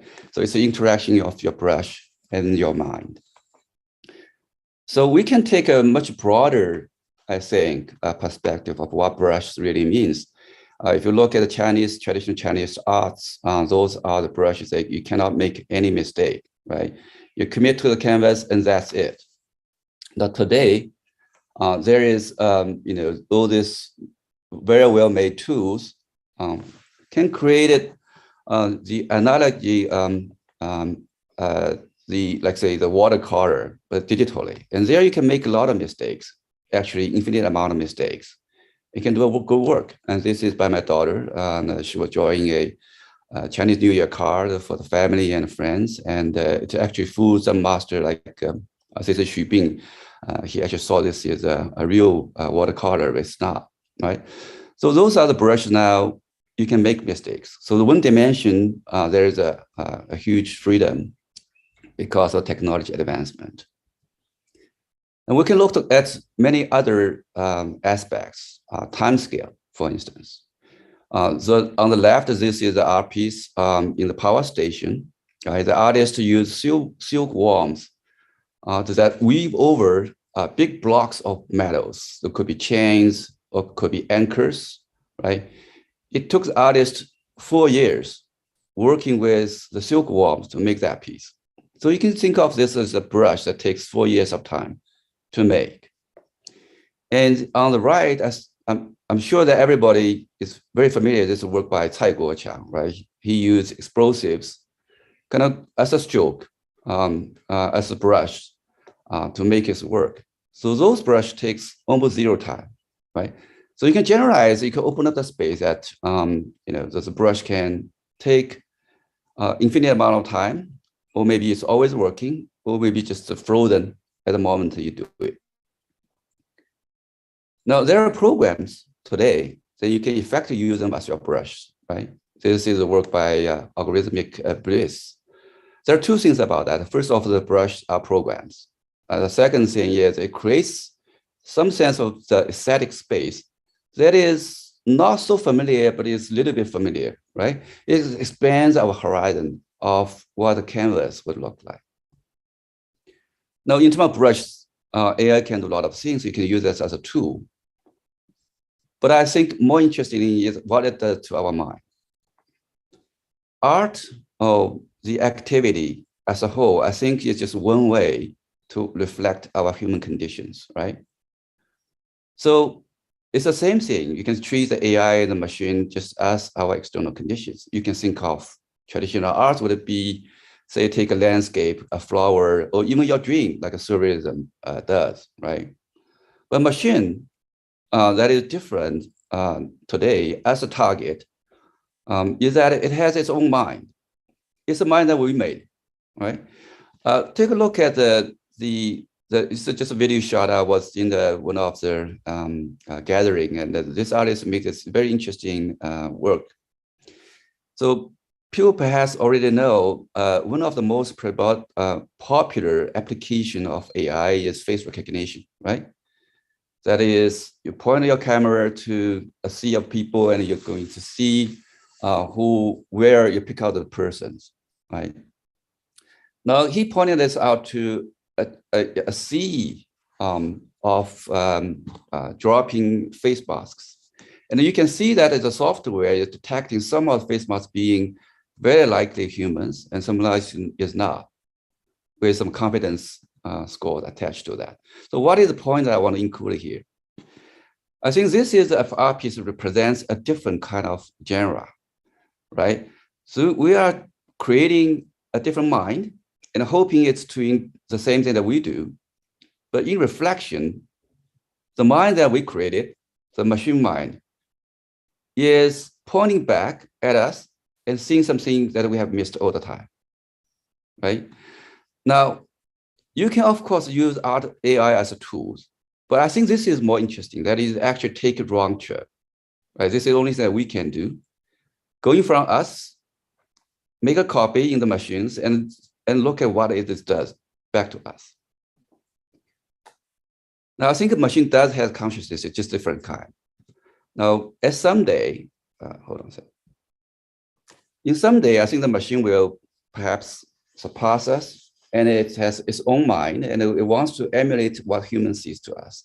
Now, right now, these 2 consciousness does not connect, but nonetheless, it's interesting. Now, when these 2 round trips do get connected, I think we will enter a very different world. Now, I think everybody, I'll just conclude this first part very quickly. Now, what people think of the universe is metaverse. I'm going to, talk a little bit about my thinking there. This is metaverse is where people want you to spend a lot of time in it, perhaps your entire life if they succeed, or if we succeed. I don't know. I'm not going to talk about the technology behind it, right? I think many of you probably have already played with it. I just want to offer a perspective about its impact. In terms of the work, I think there are a lot of things, well, at least in my work, 20% of my work would be meeting people, right? And discuss projects and so on and so forth, right? So virtual meeting room, virtual offices, right? Creating a design virtually together, collaboratively, is something that will boost definitely the productivity, right? This probably applies to every information workers in ways that we cannot see yet, right? However, if you think of the larger society and think of the whole pipeline, there's a whole slew of work that does not involve digital world at all. Think about the food you get. If nobody is growing the rice in the field and package them and delivered to your doors, right? We will be starving. And those pipelines do not operate in the digital world at all. So what you will see is that, interestingly, the metaverse, if it does succeed in the workspace, we created a division between the haves and have-nots. And this is something much more than, your cell phones, if it does come to that day. So I think we should bear in mind what that has impact to the society as a whole. Now, in terms of life, we can enjoy virtual concerts with friends everywhere. Do not need to worry about COVID anymore, right? Very safe. We can do exercise at home. We can meditate on top of mountains. So those kind of freedoms that gives you, not to say that a lot of games. So in terms of life, I think that technology would definitely help us. What is, I think, a little bit problematic is how it does to the social behaviors. Almost about 13 years ago, I read about Second Life. And Second Life back then doesn't have any governance structures. As such, there were many verbal violence then. And I think this goes on even to today. And I think the digital world is such that it causes a lot of information cocoon and polarization as we see today, right? I think the metaverse, just because of the freedom it gives you, I will even accelerate that space. The root of the problem is that we always have divided opinions in the shared world, and this is the cause of a lot of conflicts.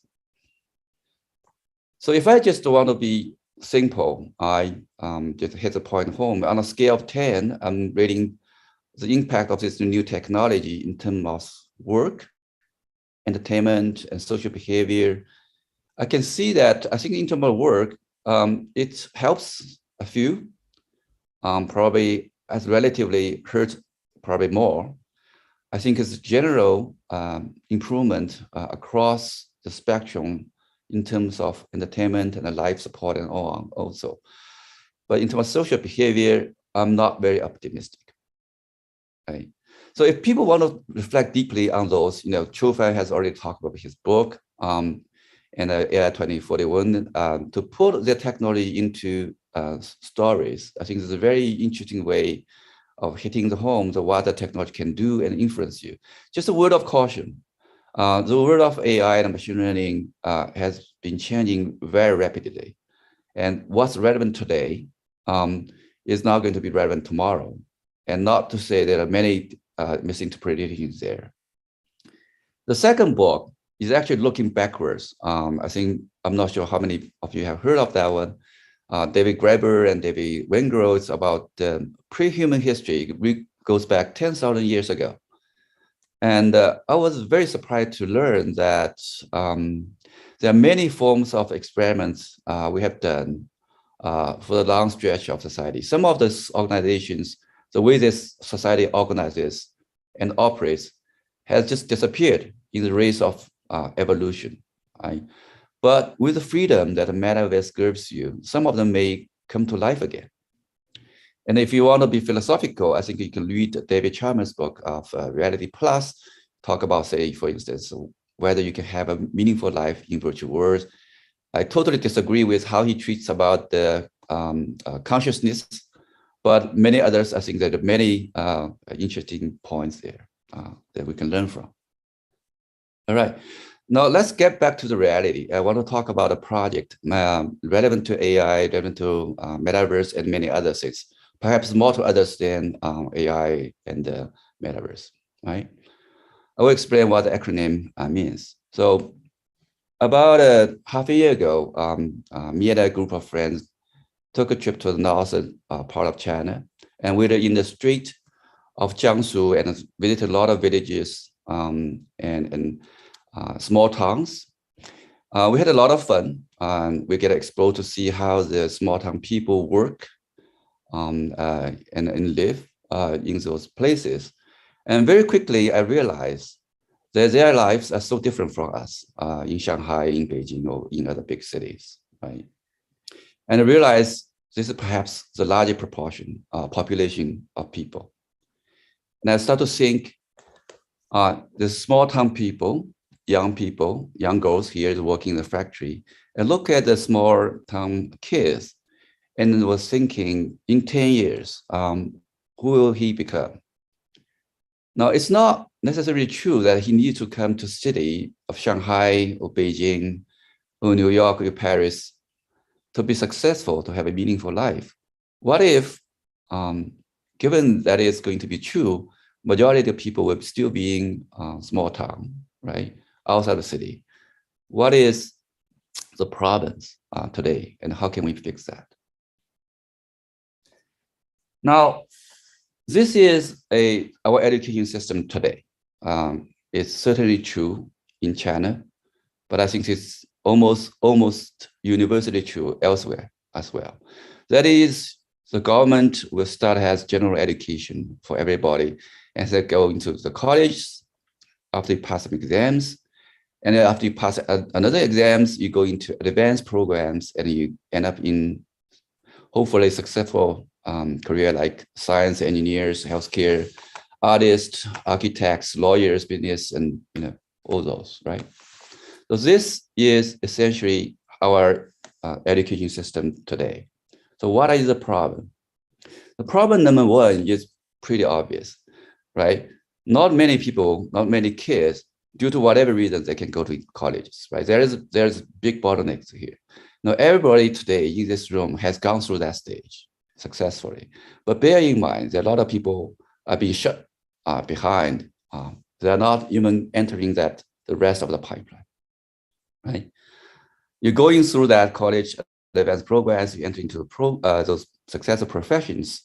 So what is the problem there? I think, let me just point out one concept. I'll call this advanced common senses. That is the foundational ideas underpinning any professions. It is a lens to see the world, and it is also our fundamental drive to react and reflect for a given profession. I'm a computer scientist, but I belong to the general community of scientists, right? So when I say the foundation idea, this is the idea that's shared by different subdomains.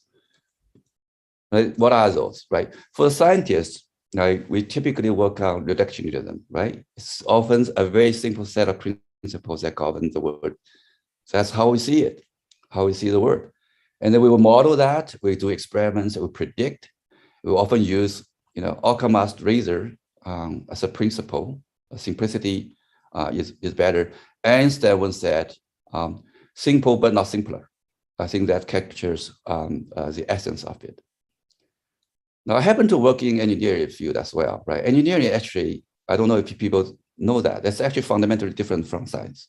Although they have shared some common knowledges, engineers have to make things work, right? And the real world is very complex. You have to deal with complexities. You have to think of things in systematic ways. You have to deal with trade-offs. I think that dealing with trade-offs is also a life of work for architects, right? You have a space, you want to use that space for certain functionalities, you constrain it so that the utility of that functions will shine. And designers, I think that one of the things about designers, they often claim, and they do for those that succeed, they know your latent desires. Empathy, right? Understand people, their deep desire is their, jack of trades. And I have many artist friends or writers and so on and so forth, right? They focus a lot about how you tell a story. So narrative itself sometimes is more important than the content. I'm just making fun of them, right? And the freedom of doing so is extremely important for them, right? I have friends who are doing very well in business, and they look at the world in a very different way. They see very clearly, if you are doing something, then you should think about cost and return, right? And they understood more than anybody else. That's the funny part of that. They understand how the irrational decision making behavior of people are, and they sometimes exploit that, right? And many others. pick any domain of professions, you'll find there is a set of foundational ideas that they all share. Now, any important social project requires many of those advanced common senses, okay? Just pick COVID situation in Shanghai as example, right? It's 2 years after the virus first appears. We know a lot about that. We know a lot of Omicron variant. It can be simplified with a few very simple sentences. I'm not going to go through that, right? So that's a part of reductionism. But if you want to implement something, say, central quarantine, that's a very simple decision to make. But if you have to implement it in society, it entails a huge amount of complexities. And you need engineer common senses to deal with that. And it is always a trade-off, right? And in terms of empathy, that the designers so well include, you know that food is not the only thing people desire. And it's a high time for people to realize that the freedom, or individual freedom, and the public health need to be balanced, right? And also about narratives. If you want to implement a policy, what is the best way to convey that such that you have the public support? And business too, right? It's a trade-off. So just to hit this at home, the second problem with this system, it is locked all this very important advanced common senses inside a domain. So ironically, this is what I call the uncommon advanced common senses. The advanced common sense is not common at all. Now, we sometimes call this diversity. We celebrate that, right? There's a dimension. When people talk about diversity today, they talk about, sex, races, family upbringings, cultural differences. But there's another element to that. That's our advanced trainings also give us diversity. And this is a diversity that we can celebrate at peacetime, but it's a division at all other times. So this is problem number 2. So when we see these 2 problems, I think the rest of the talk is not so relevant. I think the awareness of this is most important thing. Now, if you realize this is the issue, you know that what we should do is to package up those advanced common senses and move it way early, before you even start colleges, right? This is what I call the ideas worth teaching, what the acronym of this is. Now, so there are things like how do we do the content, how do we do the delivery, but most of all is who should do that. You would think the education problem is the problem of the business people and the government and whoever that does education. But that's the wrong way to think about that, right? The education is itself a profession, and it comes with own bias. And whereas I think the problem that we're seeing spans across many different domains, and you need all those advanced common sense from diverse domains to really make a difference, right? So I did a very simple experiment with my friends. I started with the problem of solving maze, right? Those are a couple of mazes you need to get in and you need to get out, right? Everybody's solving that problems in their own different, interesting, universal way. Despite I give them this warning that there is a common algorithm structure underneath that. This is about a mini course for algorithms. So what is this stupid but simple algorithm? The algorithm is just to follow the wall, right? You can pick whichever wall that you want to follow. On the left side, you go in there, you turn left or turn right, doesn't matter. You need to follow the wall consistently. Resist the temptation of doing shortcut. If you follow that simple algorithm, you get out, right? There is this algorithm that works universally to everything. So it works in any maze, and you can say, what is the worst time performance of this algorithm? It's essentially twice the length of the wall, because you can just wrap it around, right? You can just unthread that, flatten the walls, it becomes a panel. You could just go around that, and that's how you get out, right? So simple as this is, it tells people a lot of the important things of algorithm. The algorithm is a step-by-step procedures. It has a consistent strategy, and that is, it can generate to all different kind of situations. And very importantly, the algorithm performance can be measured. Now, people talk about algorithms all the time, right? Somebody, not in computer science or in computer science, doesn't matter. They talk about algorithms all the time. But many of them, I don't think they understand what algorithm really is. Now, think of this simple problem. I think kids can understand. If you get exposed to enough of this, you understand when people talking algorithm, whether they are talking nonsense or how you should design your own algorithm. Now let's expand on this. After all, the important thing here is to expand to different domains, right? Now you can ask a kid to design, print your maze, and this is a maker project. And let's say you are in a huge maze and you worry about your kid will get lost. As a kid or as a parent, you can think about how you improve that. And this is a very prototypical design project, right? You have to try to understand how the people get lost, what is the feeling of the parents, how they will look for information to do a good job. So you require empathy and critical thinking. And as it turned out, if you don't want to get lost, you need to use some kind of memory as a facility. And I don't know if people are aware of that. We have so many different parts and functions of memory. You have procedural memory, you have episodic memories, working memories, and so on and so forth. And to understand how the memory functions in your brain, even if just for creative purpose, is extremely important and interesting. This is a cognitive science project. Right, and then you may get lost. You can take this as a metaphor. Say, if you take the maze of my life, where do I want to go? Who I am, where do I want to go? Where was I from? This is a philosophy discussion. And if you're operating in the maze, you may want to set a price. How do you set the price, right? And if you set the price, how do you make sure that you get the fair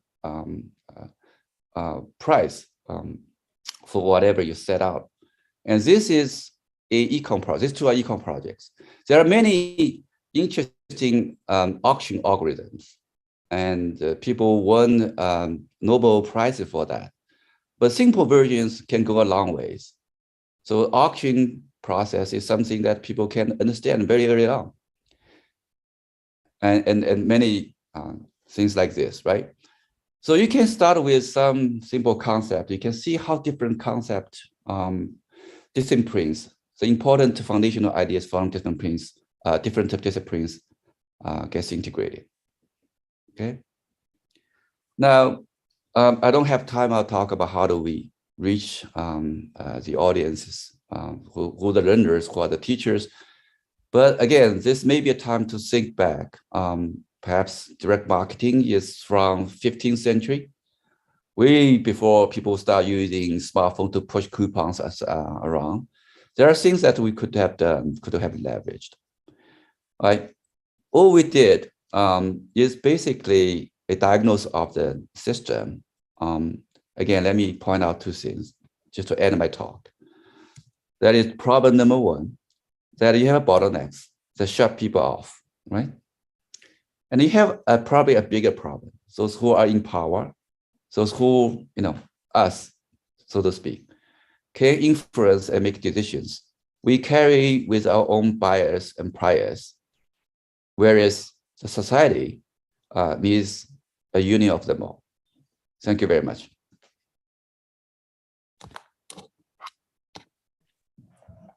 Thank you, Professor Zhang.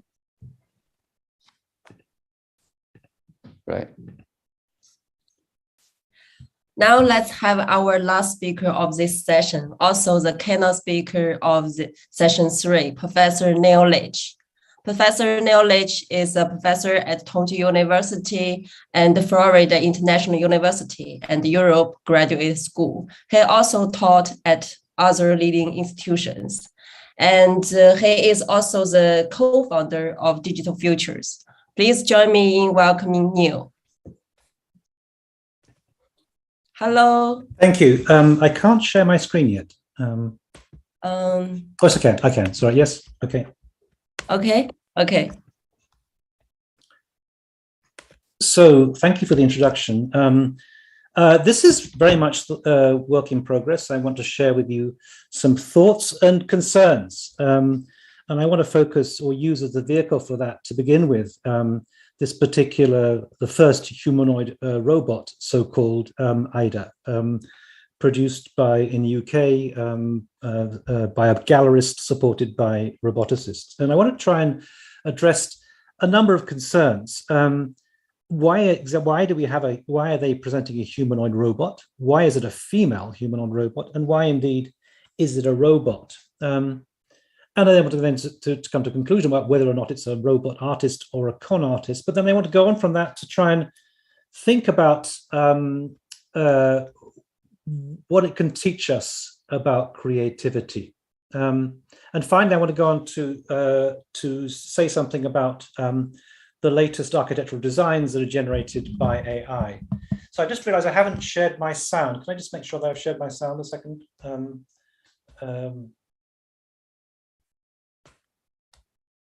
Okay, I am showing my sound. Okay, good.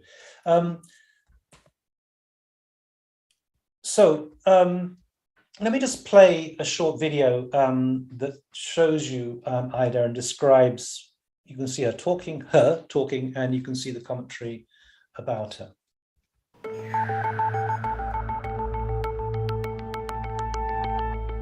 My art is contemporary and engages with issues of our times and times to come.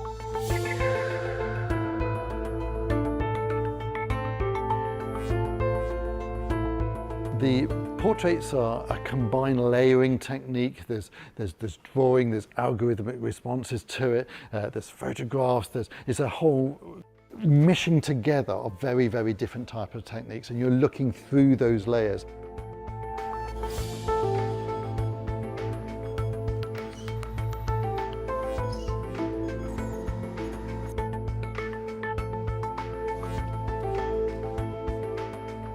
Bringing Aiiii into the museum and displaying her works, it sort of asks the question of what is creativity? Can a robot create art? To what degree does a robot hold human-like qualities? And I think these are questions that we don't overtly ask in day-to-day life, even though we interact with technology all the time. So the robot then is Aidan Miller is the person who so-called created it. He's a gallerist in Oxford, and it is produced by computer scientists. When it's described as being mind-blowing, I should say that references to Aidan Miller himself. I would be more critical. But the first question I really want to look at is why this obsession with humanoid robots? And we know from other roboticists this kind of concern to try and create humanoid ones that look almost identical with human beings. Hiroshi Ishiguro has made a robot almost identical to himself, a kind of uncanny valley version, almost but slightly different, that leaves you slightly disturbed in some way. His comment, though, is that the robot is a kind of mirror that reflects humanity, and by creating intelligent robots, we can open up new opportunities to contemplate what it means to be human. I would argue, however, that the mirror, in Lacan's notion of the mirror actually doesn't necessarily tell us how similar we are, but rather how different we are from the world around us. And I would argue that we are very different from robots themselves. This kind of obsession with making robots similar to humans is presumably to make them more acceptable in some way. Equally, there are occasions when they have been when they are given human attributes. In this case, Boston Dynamics, in a kind of sales pitch to Hyundai, a successful sales pitch, have produced some robots that have been given human-like qualities, or indeed dog-like qualities in terms of spot, in order to try and present them as though they are. In fact, the way this was done was by motion capturing human dancers and then giving it to the robots. Let me give you a bit of a sound from this. Do you love me? Do you love me? Now that I can dance. This this tendency to want to anthropomorphize technology is, of course, something that runs throughout AI. The terms that we use for AI, intelligence, learning, and so on, often are human terms, and yet we kind of project them onto the technological world as though they are the equivalent. In an experiment done in 1944, two psychologists tested out a number of individuals to see how they interpreted this particular video. What we see effectively are geometric shapes. We see a large triangle, a small triangle, a circle, and what looks like a kind of room or something. And almost everybody, in fact, interpreted it as though the big triangle was kind of attacking the smaller triangle, and the smaller triangle was teaming up with the circle. We are, as human beings, meaning-making machines, but the world of technology doesn't necessarily subscribe to this same logic. We should be aware of anthropomorphizing technology and also of technologizing, as it were, human beings. The question that perhaps is more disturbing, though, is why, in fact, it should be a female robot. And what we discover when we look through examples of robots in the movies in particular, these very kind of attractive, as it were, female robots that are presented as kind of femme fatale creatures. Ex Machina, we are told, has a serious fembot problem. But the same goes, you could say, goes for a number of movies throughout history. Here we see on the left-hand side, Maria from Metropolis, who is bewitching the men. But like equally, we can see how Sebastian here has been seduced in Blade Runner. Equally, how Deckard, also in Blade Runner, is falling in love with a replicant. And then, of course, at the bottom here from the movie Her, how somebody falls in love with their operating system. There is a tendency, it seems, for men to fall for these female figures. In one particular case, we have a case of this is beautiful. I've wanted to meet you for a really, really long time, and being here with you in the Cayman Islands, I gotta say, is I'm feeling a little something.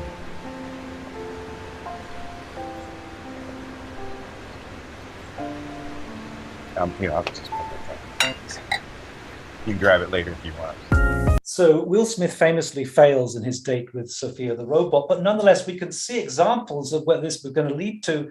There was a man who married his sex doll and eventually fell out of love with her again, and then fell in love with his ashtray. There is something disturbing, I want to suggest, by the fact that these are all female robots. But the real central question is, why a robot in the first place? This seems to me to be the crucial sort of issue. And one of the fundamental misunderstandings that people have about AI is to think that somehow AI means a robot. A robot might be controlled in some sense by AI, but a robot is no more AI than a Tesla car is AI. If you want to understand what AI is, think algorithms. Don't think robots, and don't think humanoid robots. In fact, we are everywhere already surrounded by AI, even though we might not be aware of this, on our phones in particular. It's what's filtering out our spam on our emails. It's what's finishing our sentences on Gmails. It's what's recognizing our friends on Facebook. It's what's recommending us movies and books and so on. It's what's giving us our news. It's what's happening around the house. It's what's controlling our Nest thermostat. It's what's controlling our Roomba cleaners. It's we have Alexa, we have Siri, and so on. And in our cars too, it's warning us when we stray out of lane. It's giving us the quickest route, and so on and so on and so on. It is everywhere around us, but the point is that it's essentially invisible. We don't know that it's there. And there's a risk, therefore, that it can be exploited for marketing purposes for the same reason. And the comment I came up with in my book is that it is as though the Earth has been invaded by an invisible, super intelligent alien species. So what about ADA? What about, is this a why robot, and is it a genuine artist, or is it a con artist? When I say con artist, I should explain that that's an English expression. It doesn't necessarily mean anything to do with art itself. What was interesting recently was that the robot ADA was taken to Venice. It's as though the whole world of art, to the Venice Biennale, was taken in by ADA. likewise, we could point towards other humanoid robots that the people have been taken in by. Sophia, the humanoid robot, produced by Hanson Robotics in Hong Kong, is someone else who's had an effect on various people. In 2017, Sophia was granted citizenship of Saudi Arabia. We have to question whether a robot getting a citizenship in Saudi Arabia makes much sense, when at the same time, women in Saudi Arabia were not allowed to drive. If there's one thing worse, perhaps, than treating a robot as a human being, it's not treating a human being as a human being. But the world of architecture was equally taken in by Sophia. Last year at the Venice Biennale, Sophia was invited, as though nobody was in any way suspicious about a particular robot. But if you turn to the world of robotics and of the world of AI, we find a very different story. They are absolutely apoplectic about Sophia. Rodney Brooks, the roboticist, refers to Sophia as completely bogus and a total sham. Benedict Evans goes up a bit further and says that Sophia is a tape recorder, a little more than a tape recorder with a rubber head on it. And Jan LeCun, one of the most famous AI experts in the world, refers to Sophia as complete bullshit. Interestingly, last year, when Aiiiii was taken to an exhibition in Egypt, the pyramids, the robot was withheld by the immigration authorities on the grounds that it had a modem and 2 cameras in its eyes, and it was held for 10 days on suspicion of being a spy. My concern is not that it was a spy, but it should be held on suspicion of not being an artist. Because when it comes round to it, when we find out what actually is going on with some of these marks that have been made by this robot and how it's been treated, we've discovered that actually it's not Aiiiii at all that is painting them, as it were, per se. She makes preparatory sketches that were then fleshed out by being fed back into her own algorithms, and then a human art technician, Susie Emery, whose name you have to hunt down to find, did the painting. In other words, it's not even Aiiiii doing the painting; it is, in fact, a human painter. Now, of course, in any form of AI, you always get some kind of collaboration involved. There's always some form of human agency to greater or lesser extent, but it seems to me that we are being conned into thinking that Aiiiii is capable of making these paintings.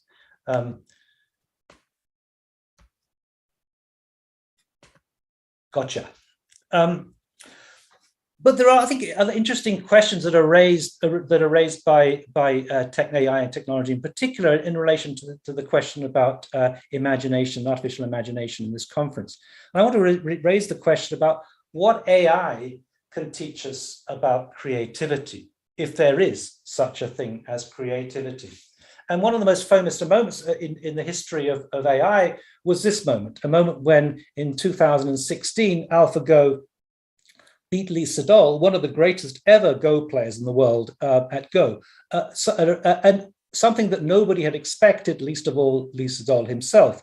Go, after all, is an incredibly complex game. There are more potential moves in Go than there are atoms in the universe, and nobody was anticipating that AlphaGo would win.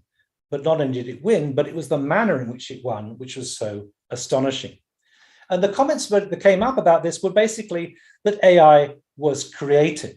Initially, they thought that there was one particular move in the game, move 37 in game 2, that everyone thought was a mistake. It was a mistake because no one had ever made that move, but actually it was the most inventive move that ever been played. It changed the game of Go forever, and it caused certain people to think that AlphaGo was creative.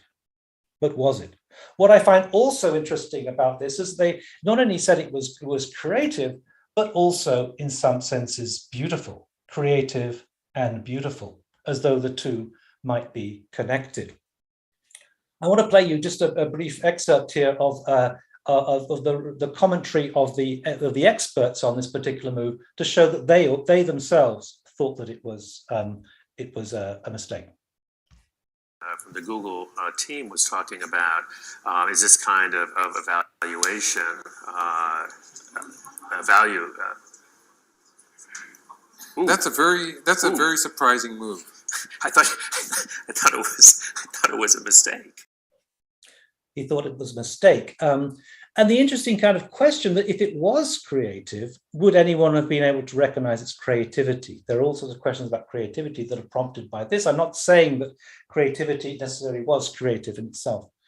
This led to what Kai-Fu Lee has called the Sputnik moment, the moment when a number of nations, specifically the Go-playing nations, woke up to the possibility of what AI can do. Just as the original Sputnik satellite made America wake up to the fact that they were losing in the space race against the Soviet Union, so that game of AlphaGo was a wake-up call for all Go-playing nations to make them realize how powerful, what potential AI itself had. So Kai-Fu Lee refers to this as the kind of Sputnik moment because within 18 months of that, President Xi had made a speech in which he vowed to make sure that China would overtake the States by 2030. And it seems that they're well on the way to doing that. But what I thought was kind of interesting is the question about what this move may or may not said about creativity. And I wanted to say that first of all, there are different forms of creativity, and creativity in Go is not the same as creativity in art or indeed in architecture, but nonetheless, some of the general principles hold true. AlphaGo showed us that the moves humans may have thought are creative were actually conventional. It's as though AI was operating at a level that human beings simply couldn't understand. And it was precisely that, the fact that the way that it beat Lee Sedol, rather than the fact it beat Lee Sedol, that was really the astonishing aspect of this particular match. The question, though, is whether AI could ever be creative. Melanie Mitchell, in her book on artificial intelligence, makes the comment that really to be creative, you really have to be aware of the fact that you are being creative. You've got to understand and appreciate that you are creative. From this perspective, she doesn't believe that any computer can be said to be creative. By comparison, Max Tegmark makes the comment that really a lot of what that a lot of what we do, we're not necessarily so conscious of. There are many things that we do that are reflex reactions, and many things that really happen within our brain that we do not have access to. So in many ways, a lot of it is kind of an after-the-fact reaction. In fact, one could even sort of say when you have that light bulb moment, when you come up with with an interesting idea, it's only afterwards that you really are kind of conscious of it. It might you don't know quite where that idea might come from. Yuval Harari goes even further, and he sort of comments that maybe we don't need consciousness. He comes up with a story about a Google car that was once crashed into by a human driver. His point is that we'll eventually get to the point where we can ensure that the technology in self-driving cars works, but we'll never overcome the distraction of human beings themselves. But Harari says that presumably the person who crashed had lost concentration, was checking their phone or something. In any case, he makes the point that maybe it doesn't really matter whether something is conscious, provided it is capable of achieving it. There might be several alternative ways leading to superintelligence, only some of which pass through the stage of consciousness. Who cares if a machine is conscious as long as it's able to produce good results? What I find interesting, though, is to kind of go back to the kind of comment that Lee Sedol made about the notion of creativity. AlphaGo showed us that moves humans may have thought are creative were actually conventional. Without going into some of my more recent work into the question about creativity, what I would suggest is that the problem about creativity is that it's inherently subjective. How are we to know if someone is creative when, for example, like Van Gogh, their work was not necessarily recognized in their lifetime, or in the case of this particular move 37 in game 2, it wasn't until 100 moves later that the real strategic brilliance of that move became clear. It seems that in many ways, probably the best way to approach it is to see it a bit like beauty. Beauty and creativity in the context of this game were themselves were put together, were bracketed together. Creativity, to my mind, probably happens in the eyes of the beholder or the mind of the creative person. But I wanted to take this further and be even more provocative. Margaret Bowden, who has been referred to many times in this conference, makes the comment, there is nothing magical about creativity. And I want to just take that question of the notion of magic and creativity and push that a little bit further. I want to suggest that, first of all, there is nothing magical about magic itself. When a conjurer does a trick, the conjurer is not doing magic. The conjurer is simply concealing the operations that are going on. It is a trick, and it's leading those people to assume that it is that it's magical. Like the conjurer's trick, where the magician conceals the true devices at work so as to fool the audience into attributing them to magic. So technology, in effacing itself, invites us to believe in its magical potential. The comparison has also been made between advanced technology and magic itself. This is Bot and Dolly with a demonstration of what they can do with their technologies, which again giving a kind of an illusion of something that is perhaps not there. And of course, the famous comment by Arthur C. Clarke, any sufficiently advanced technology is indistinguishable from magic. But what are we to make of that? We have three comments here. There's nothing magical about creativity. There is nothing magical about magic. There is nothing magical about technology. Is there anything creative about technology? I would argue, in the context of AlphaGo, that what was happening essentially was a kind of complex search. There were three networks in operation. There was a Monte Carlo tree search. There was a value network. There was a prediction network. These were all operating together. And effectively what they were doing was finding the best solution, as it were. Was that creative, or was it simply a question of search? Was it a question of search and synthesis? By extension, we could ask maybe, is there anything creative about creativity? Indeed, even with human beings. Is it perhaps something's happening that we simply do not understand?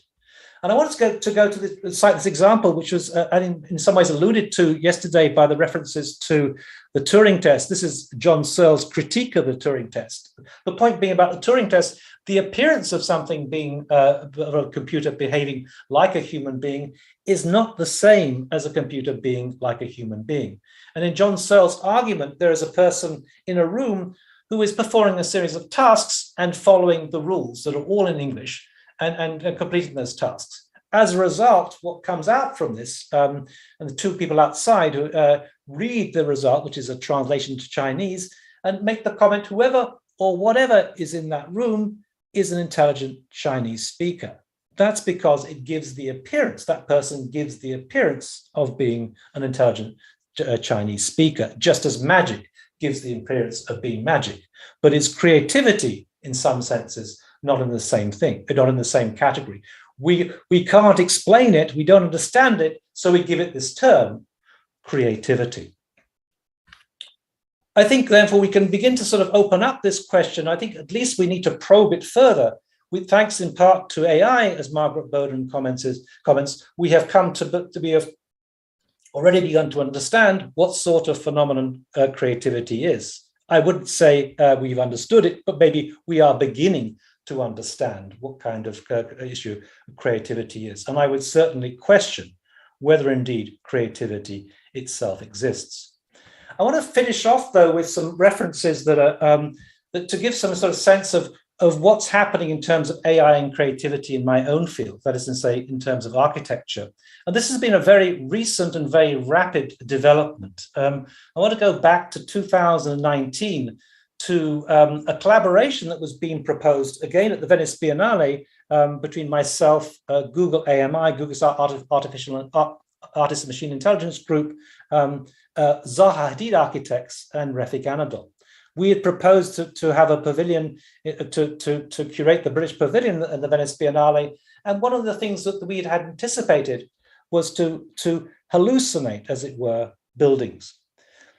As it happens, we didn't even get in the shortlist, and it wasn't exactly a shortlist. There were 9 in the shortlist, and we weren't even involved in those. Fortunately, since then, I think the awareness of AI within architecture has begun to grow.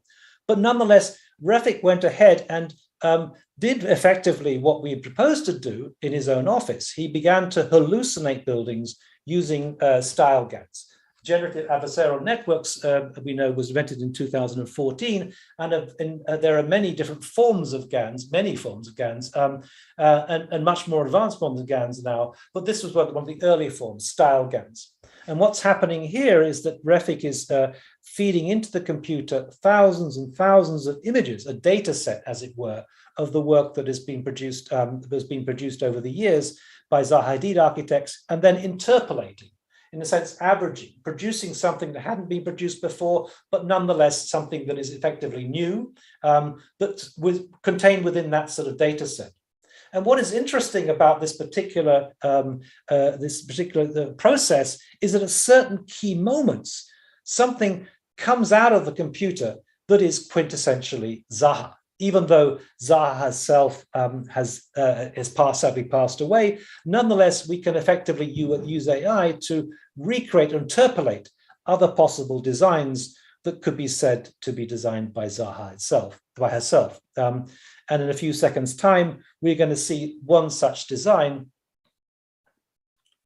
And there it is. This, in fact, was the image that we chose for the front cover of my recently published book, Architecture in the Age of Artificial Intelligence. I actually had 2 books out on AI. This was the first one. It came out in December 2016, and it'll be coming out in a Chinese translation published by China Architecture and Building Press in a 2 months' time.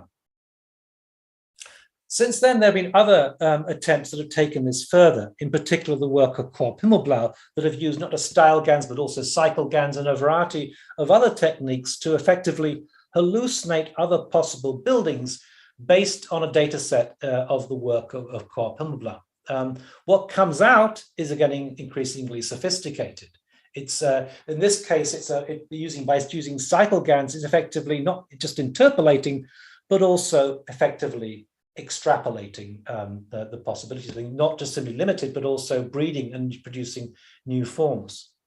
More recently, too, still we can see the work of Xpool, Wanyu He and her team.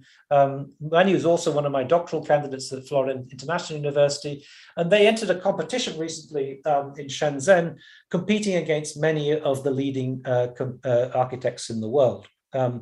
The question is, when is the Sputnik moment for architecture happening? Interestingly, in this competition, they beat MVRDV. And I think when we reach the point that maybe that the AI is able to beat the Lisa dolls, as it were, of architecture, we are in a situation where we could maybe refer to as the Sputnik moment in architecture. I was talking about these things in the Architectural Association 2 weeks ago, and Patrick Schumacher was in the audience, and he said, well, actually, I think the Sputnik moment has occurred. I want to talk now about the latest development that have been referred to in many cases by in this conference by many people, DALL-E 2. DALL-E 2 is an image generator that is based on the principle of captions. You feed in a text, a prompt, as it were, and it searches the internet and manages to put together to search and synthesize, as it were, an image based on those things.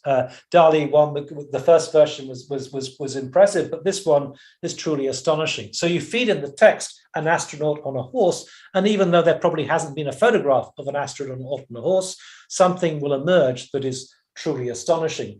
And this itself has taken the world by storm. Literally, it's only happened the last 3 or so weeks, and not many people have had access to DALL-E 2. This is another one that was very famous, a cat dressed as the French Emperor Napoleon, holding a piece of cheese. And you can see the text at the top here is not really, it's kind of gobbledygook, but nonetheless, there is something extremely convincing that is emerging, in some ways superseding the kind of GANs logic that we had before. A teddy bear on a skateboard in Times Square. What is important about this is the way that DALL-E 2 was able to include shadows and to put into kind of like to focus certain things and out of focus other things. It is astonishing what it is capable of doing. And of course, it's capable, as we know, of generating some very, very convincing text. My favorite perhaps is this one, an oil painting of a teenager texting her boyfriend, beautiful lighting, Caravaggio, 1580. It's as though suddenly we've opened up to a whole new domain that is much more accessible than using GANs and much more immediate, in some ways, much more convincing. And there are other models that are now coming onto the market produced by Google and others. But I want to turn our attention now to architecture, to look at the very, very latest images that are coming out of a collaboration between Refik, Anadol and Zahedid architects. Refik referred to some of this in his talk yesterday, but didn't show some of these still images. And this is what Petrič was talking about when he said he felt that the Sputnik moment had already come to architecture, because all of a sudden we're getting something far more convincing than the early model, the early GANs that the Refik had done of Zaha's work. All of a sudden, we're getting something that apparently is three-dimensional. Not many of us have access to this. I have myself, but nonetheless, it is astonishing the power of what it's doing and the conviction with which it's doing it. Really, to my mind, this is getting very close to that Sputnik moment. So what are we going to make of this? What are we to make of the effect of all this? And how is it going to have an impact on the future of architecture? What becomes very clear is that AI is perfectly capable of generating architectural forms that are as convincing, as it were, as architects themselves could generate. Yesterday, we had a talk from a novelist who was claiming that AI couldn't do that. Well, I didn't see evidence of it not being able to do that. And certainly from the realm of architecture, I can say that we are seeing something truly astonishing that is coming out there from the world of DALL-E 2. So what are we to make of all these things? I want to suggest that we are in a crucial moment now. It's suddenly coming upon us from 2019 until 2022. Suddenly we are this extraordinary series of developments that are coming on faster and faster, and they're really rapidly changing the world of architecture. As an educator, for sure, we have to be able to, as educators, for sure, we have to be able to address this, because our students are going to be those who are going to be at the peak of their careers when the singularity, or whatever we call it, is going to hit. As educators too, we need to sort of revive the way we think about things in order to address a world that is rapidly changing. If there is one thing that we should be doing today, it seems to me, is in designing not buildings, but the future of architecture. We have what to my mind, with AI, the first genuinely 21st century design technique. Not only is it, I think, challenging our notion of what design itself can be, but it's challenging many theoretical issues. It's challenging many of the concepts we hold dear, many of the ideas such as creativity, and causing us to reflect on what it is to be to humans. To my mind, the important thing of this domain really is not necessarily what it offers in itself, but what it contributes to human life itself. And to my mind, I think we're at the threshold of a moment when all of a sudden we're going to see something really dramatic happening here. I'm showing the work finishing off, The Endless Skyscraper by Edward Hyman, that was incorporated in Machine Hallucinations, Architecture and AI, that was published about 2 weeks ago by Wiley's as an issue of architectural design. It was an issue that was guest edited by Matthias Del Campo and myself. And in 2022, we have a whole deluge of books about AI and architecture emerging. 2022, I would say, is the moment when AI is really, when architecture is opening up to AI. And I would predict it's also probably going to be the moment when we're going to see the Sputnik moment for architecture. So I'm going to leave that at there and open up to the possible questions afterwards. Thank you.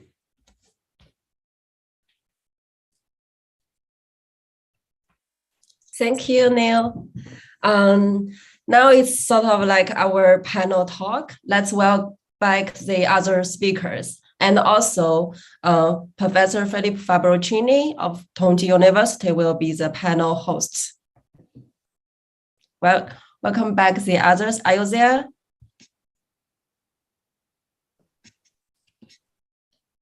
Hello, Philip. I'm here. Yeah. Okay. So, thanks to the speakers. I think that the talks that they presented during this conference have been extremely interesting. But I want to start from the last one, from Neil, because he mentioned my supervisor, Margaret Bowden. Oh, really? Yeah, she was my supervisor. Fantastic. I've got to say, Filippo, I was in Brighton last week, and Margaret is not very well. And I know. For a while. Yeah, someone told me that she's not very good. Oh. So, basically, I think that her book about creativity was the first one to open a window about what creativity is by using exactly AI, as you said. I totally agree with you. What I criticize is looking at AlphaGo as a kind of Sputnik moment. Because if we think about the world of AlphaGo is a very predefined world, is a very deterministic world. It's a board, okay? More or less like a chess board in the case of IBM Deep Blue. And in my view, one thing is to play an Atari game in simulation 10 billion times with no cost if your character, if your player dies. Another thing is to make millions of errors in real world environments. And therefore, my point is that AI is still very good, extremely excellent, as concerns games, scenarios in which everything is predefined, is not so very good to the extent that we move to the real world. So I personally, I don't see AlphaGo as a kind of Sputnik moment. But my question is different. You made a very good point, exactly by mentioning Maggie. You said, by mentioning Lisa Doll, you said that most of the moves that humans make are actually conventional. Okay, this is the sentence coming from Lisa Doll, right? And yesterday I said something similar by mentioning Alan Turing. So basically I said that we tend to offload most of our cognitive tasks to mechanical routines, in other words, to algorithms. So in some sense, we are algorithmic, intrinsically algorithmic. And you said, and I agree with you, what AI is showing to us for the first time, I believe, what AI is showing to us is what creativity is. Because think about, I mean, in the past, we have been talking about creativity in terms of the demon, the Greek mythological role or character, or the genius, the Latin character, or we have been talking as well about the insight, right? But there is, in this sense, I agree with you. But there is one point which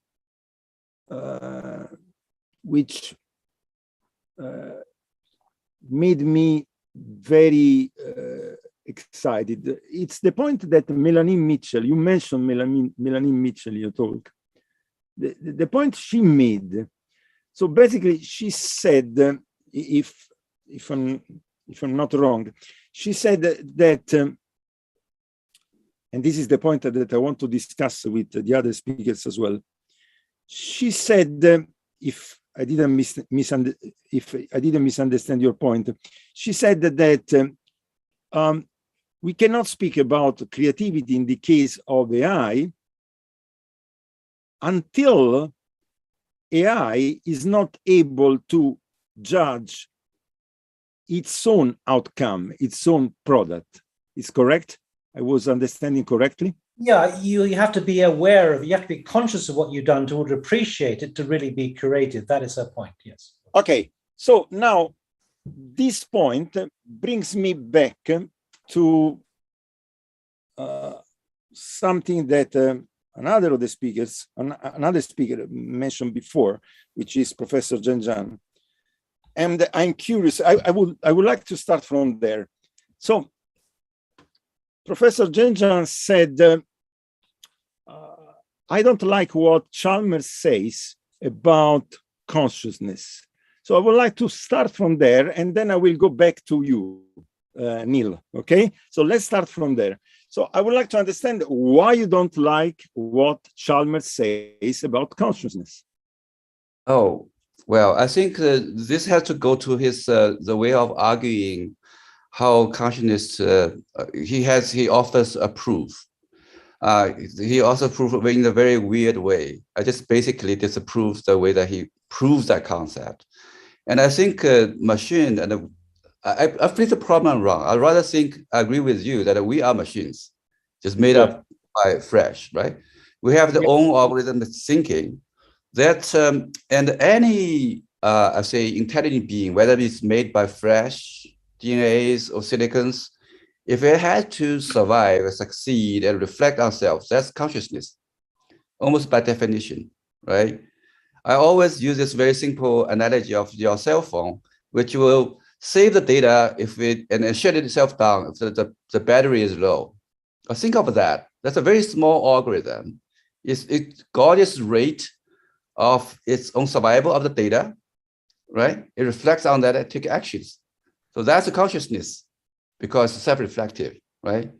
It's just that it's not programmed yet, the machine, as I speak.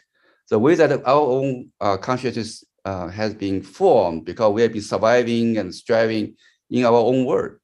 But algorithmically, they share the same thing. So if you take the consciousness at that level, it's almost not even a problem. And he offered a very strange, convoluted argument of upload your brain to the machine, and then you have to be going this way or that way, otherwise the consciousness doesn't work. This is just garbage, to be honest. So we shouldn't go there. Regarding, I was just listening to your conversation with Neil about creativity. If I just may offer my own, experience of that. Sure. The point is, I think our world has structures, right? It's not items flying around. There are structures, are Newton's laws and everything. There are structures about this world.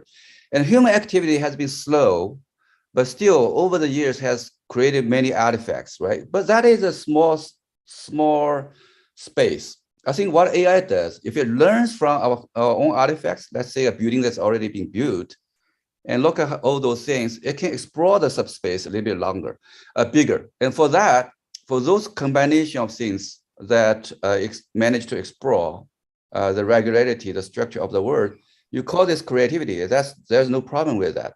But still, in terms of architecture, you want to make sure that the architecture, the machine hallucinated, can be built, right? Right? It can have a very big dish on the head and so on and so forth. Looks beautiful. But I can tell you, today, the AI system doesn't know how you can actually support that, right? It's just we're using the regularity you see from the images, regularity from the languages, and put them together and create something new. That's how DALL-E 2 works, really. It doesn't understand the physical laws behind that. Engineering forces that doing that, you could put a very beautiful dish, maybe two, and you don't even know how to put the pipes through, right? So I think there's still limitation to that. I think that's the point that Filippo made, right? The real world is much complex. For people who played Go, you would know that in the Go, there are only 3 rules. Very simple. It's a very simple space. It's not only bounded. I mean, you can make the board very big, but there's a key problem there. Yes, I think the variation is very small. It's in the very abstract space. If you're building architecture on the Earth, you have to obey the gravity, the materials available, and all so on and so forth. So I think you can open your mind into more creativity, but there's I think here's how I see it. So this is the space that we do. This is the space that AI can do. And within that space, the things that you can actually build is still small. It's smaller than you would think. But All right. Can I just chip in there? I mean, actually, there are some programs that do that. You know, I think there's Amoeba, there's any number of programs. I didn't show you one use. Other project recently was an environmental control system, environmentally aware design, which was designed according to that. So they are there. They are there. I'm sorry, but they are there. I mean, there are many forms of AI, and I've been showing just two particular forms. It's not just GANs, it's not just DALL-E 2, but other mechanisms as well. Right. I think DeepMind has been pushing away from the general AI, but they are looking more deeply into what they call the AI for the deep science. So there are progress going to be made, right? I'm not discounting that. Yeah. Sorry, go ahead. Maybe Filippo. I mean, I think one of the things I didn't talk about today, but I think the key question is how creative human beings are. You know, I think we like to think that we're creative, but much of the time we just, the way that culture propagates itself through memes. You know, things go virally, spread, trends, and so on. We copy other people, and even if we get certain people who kind of in architecture who are game changers. Let's take Frank Gehry's Guggenheim building in Bilbao. He kind of copies himself, in LA, the Walt Disney Concert Hall is almost identical in some sort of ways. And I'm not so sure that human beings are that creative themselves. They tend to be, going back to the question of chess, they tend to be a bit like pieces on a chessboard. They only move in certain directions because of their signatures, because of their habits and so on. You can almost always identify who is the architect of a building just by knowing what they've done before. So I'm not sure that we are that creative ourselves. And the interesting kind of question when it comes to AlphaGo is whether we would even recognize the creativity of a program like that if we saw it. And this is something that Alan Turing also commented about. He said, I think that computers could generate sonnets, but the real thing is only other computers would be able to appreciate those sonnets. I'm not so sure a computer can appreciate anything, but there's an interesting kind of question there. So my point is that, okay, what AlphaGo teaches to us about creativity is that most of the human life is actually regulated by procedures, by routines. This is what AlphaGo teaches to us. This is my point. I hope it was clear enough before. But I want to come back to Zheng. I didn't understand very well one point, and my question will be very straight, and then I will move to Antonino, because the two questions are very related. So do you think that a machine, let's say quantum computer, could be creative in the future? I'm sorry. I think that is a ill-posed question. Right? That's just my opinion. I stand to be corrected. I read a couple of books about that. I think there's different scales that different laws apply. I think the quantum is in a very low level, and I kind of abide to there are many debates, different camps on that subject. I sort of aside to, I forgot who wrote that book. That's called Big Picture, and Baker says the different scales shouldn't cross talk. Sorry, I interrupt you. So let's rephrase the sentence, because the word creativity is misleading. So I rephrase the question by asking you the following question. Do you think that a quantum computer in the future could enjoy something like consciousness? So I would still say this is a misleading question, right? Because I think the quantum computer, yes, I'll respond to that. I think quantum computer offers a different way of computing, and that is it. And the way that we think about representations or the art pieces or even the architecture is at very different scales. I think it's very easy for people to mix them together at different scales. I think they can work together, but in reality, they don't belong to the same layers. That's my view. So it can't help, but it's irrelevant. That's how I see it. So let me go back to Chalmers, to David Chalmers, because as far as I remember, of course, what Chalmers I don't think he talked much about quantum computers. I think he's frozen. Filippo? Filippo is thinking. He is in a deep thinking state.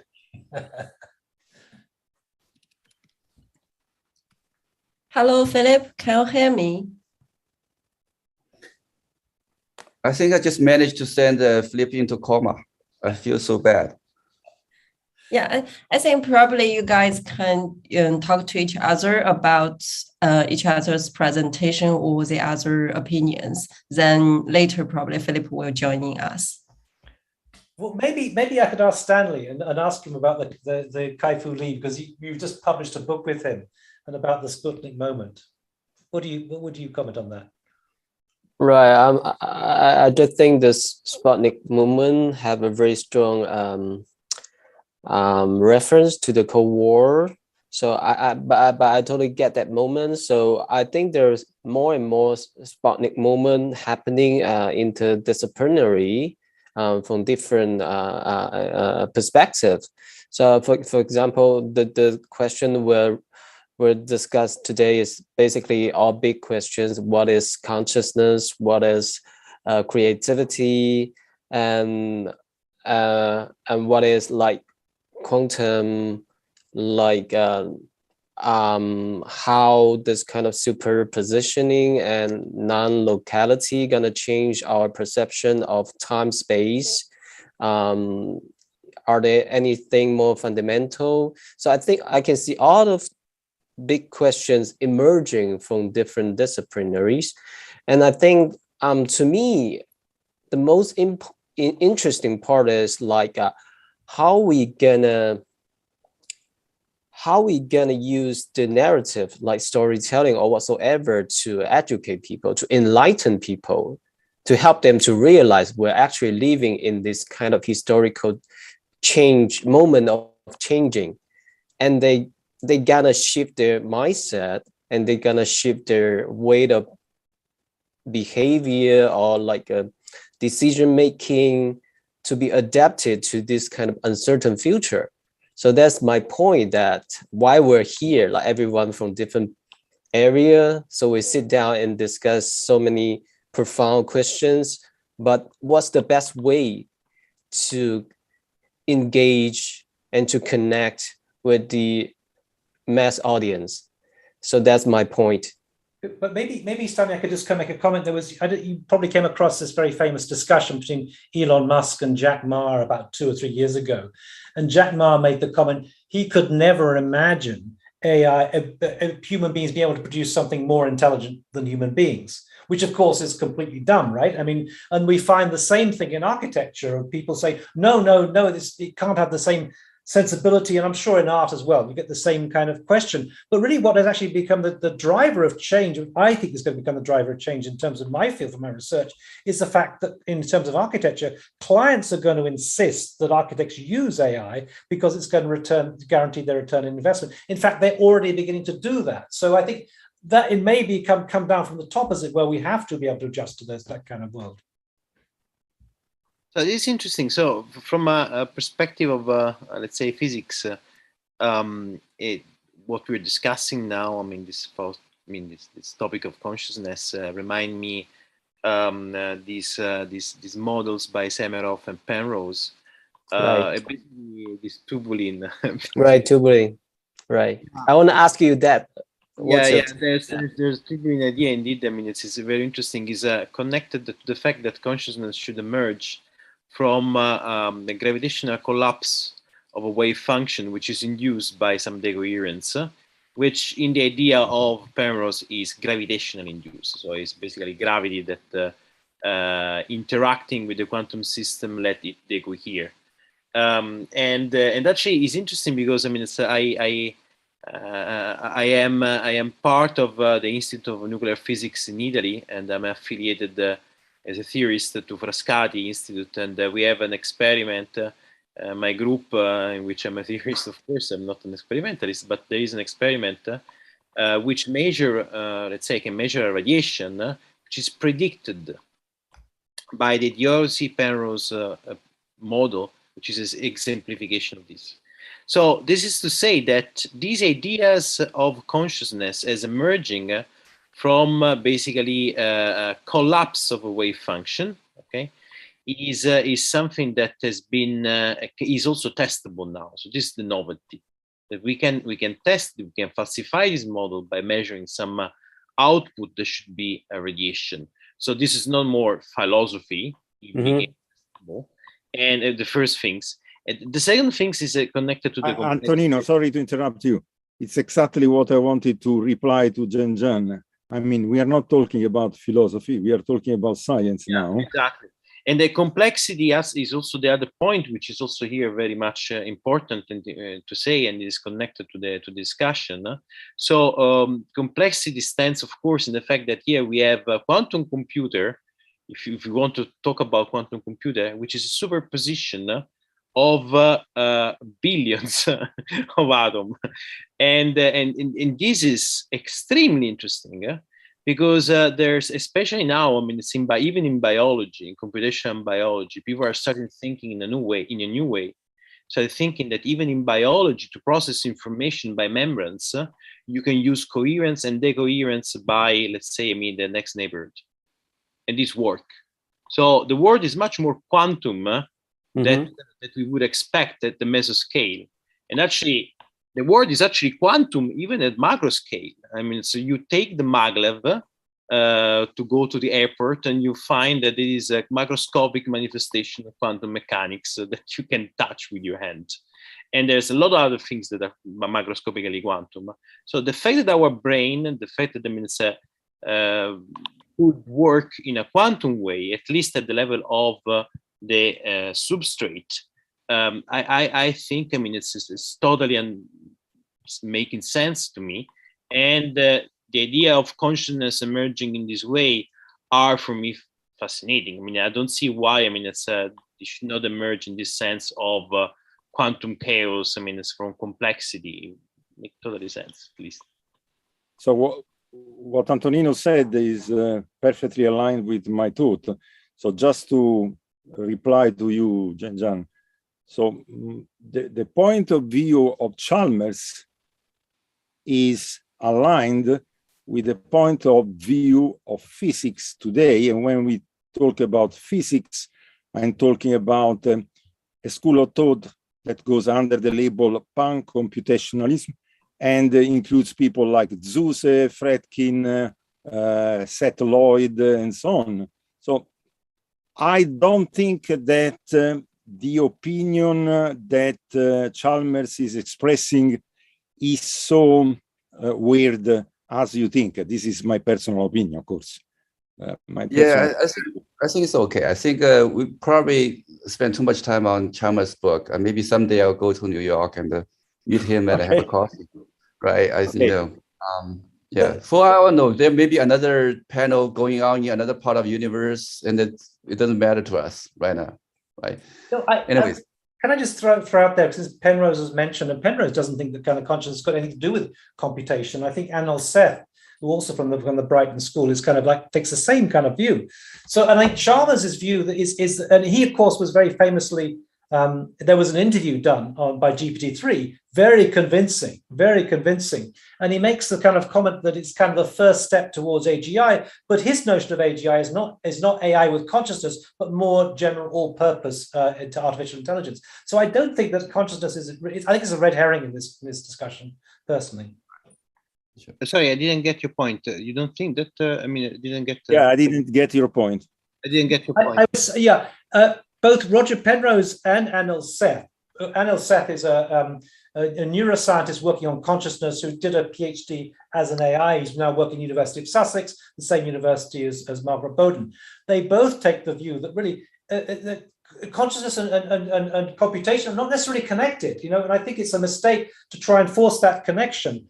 When with David Chalmers, I mentioned the fact that there was a spoof interview that was done with GPT-3, where GPT-3 was pretending to be David Chalmers, and the interview is incredibly convincing. And David Chalmers makes the comment that we're now maybe heading towards a form of AGI, but his notion of AGI is not AI with consciousness, but rather a general all-purpose AI. So I don't think that is a red herring. I don't know, because the way I see it from a perspective of a physicist is that any computation is basically a sequential measurement, and even consciousness has to do with kind of a measurement which has to do with experience. So I don't see such a difference. Everything can be computationally translated in terms of measurement. So I really don't see the difference among that. Of course, I mean, everyone can share a different point of view, but for me, are exactly the same things. I would suggest to an offline coffee chat once the COVID is there. We can talk about the conscious way, right? Perhaps there are other things we should talk. Well, if we talk about creativity, and if we stay at the sentence that Neil mentioned, the sentence from Melanie Mitchell, then this discussion is relevant. Okay. Okay. Anyway, I want to move to another question involving the other speakers, Stanley and Celyn. So, as you know, the main topic of this conference is all about artificial imagination. So the question that I want to ask you is about what is artificial imagination in your view? There is something similar to an artificial imagination, and what is the difference, if any, between artificial imagination and human imagination? Right. So I've been looking to a specific disease called apophenia. So apophenia is like how human brain intend to seeking for certain kind of pattern, and even those data are totally irrelevant. So that's how like apophenia was defined. So to me, like imagination is just different level of apophenia, and put it into the explanation in computer science language is overfitting. So overfitting is actually some language like Professor Zhang could be quite familiar with, is talking about how AI or a algorithm, a model, like it's just being trained to adapt it to some certain kind of data set. And like it was training so well that it only see this kind of pattern from certain kind of data set, but it just didn't get like, I don't know, transferable skill set, and it couldn't be in generally used on any random scenarios. So I think this is totally trigger me about like artificial imagination. So if we can train the machine to generate this kind of overfitting function on certain kind of level. So to me, it's totally the same thing, the same mechanism happening in our human brain. So I would say that's some kind of imagination as I understand it. But sorry, there is something that again, I don't agree. Because if you train a model in such a way that the model is going to overfit, then you are not able to generalize. And if you are not able to generalize, I guess you are not able to go beyond the data, right? Right. So you are not able to even to imagine something which goes beyond the data. Can I just, Filippo, kind of throw something out there? I didn't want to mention this because I think you obviously invested in the notion of artificial intelligence, but artificial imagination. But let me just kind of problematize that in some way. You know, all the terms that we use are human terms: intelligence, learning, imagination, you know? And I think there's a real danger that we kind of use those terms and apply them. This is what my kind of question about anthropomorphization. Let's face it, that computers cannot think any more than your pocket calculator can think. If you can't think, then to my mind, you're not intelligent, you can't learn, nor can you have any imagination. So I think it's a false premise. I would want to be provocative there and suggest that we're trying to anthropomorphize the world of AI. Okay, if you read the papers from Kostas and me, you will find exactly the same comment that you made. I totally agree with you. I mean, we are using words like terms like thinking and learning and creating and imagining in a very anthropomorphic way, because simply we don't have another way to describe what's going on inside a black box like a neural network. We don't have another way to describe it. We agree about this, I guess. So we are using an analogical way in order to describe what's going on there. But we can talk about the way how a machine, exactly as Margaret Boden said, we are starting to understand what creativity is thanks to AI, right?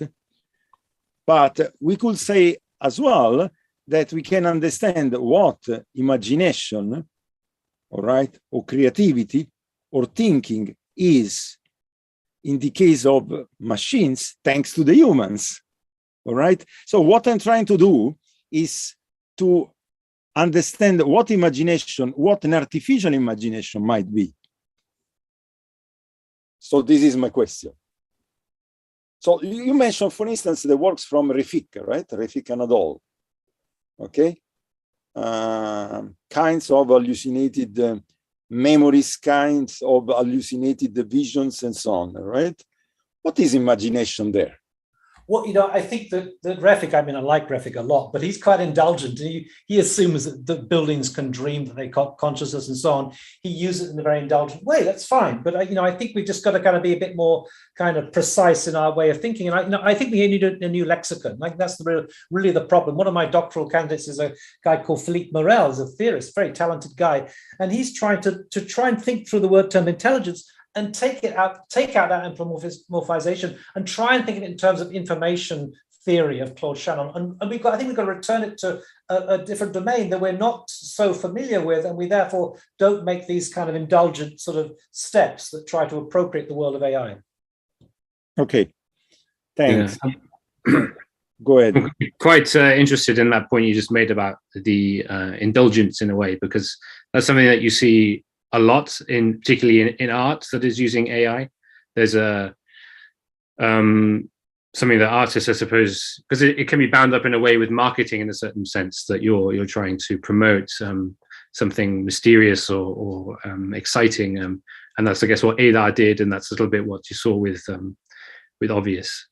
And I guess I also agree about this word imagination. Is you know, it comes from, I suppose, yeah, the human brain is a certain size, a certain shape, and that, you know, that conditions our imagination in a certain way, which is different from what a machine is able to do, because it's, you know, infinitely expandable in a certain way. But using these kind of flesh and blood terms for something like a machine can be, yeah, certainly misleading.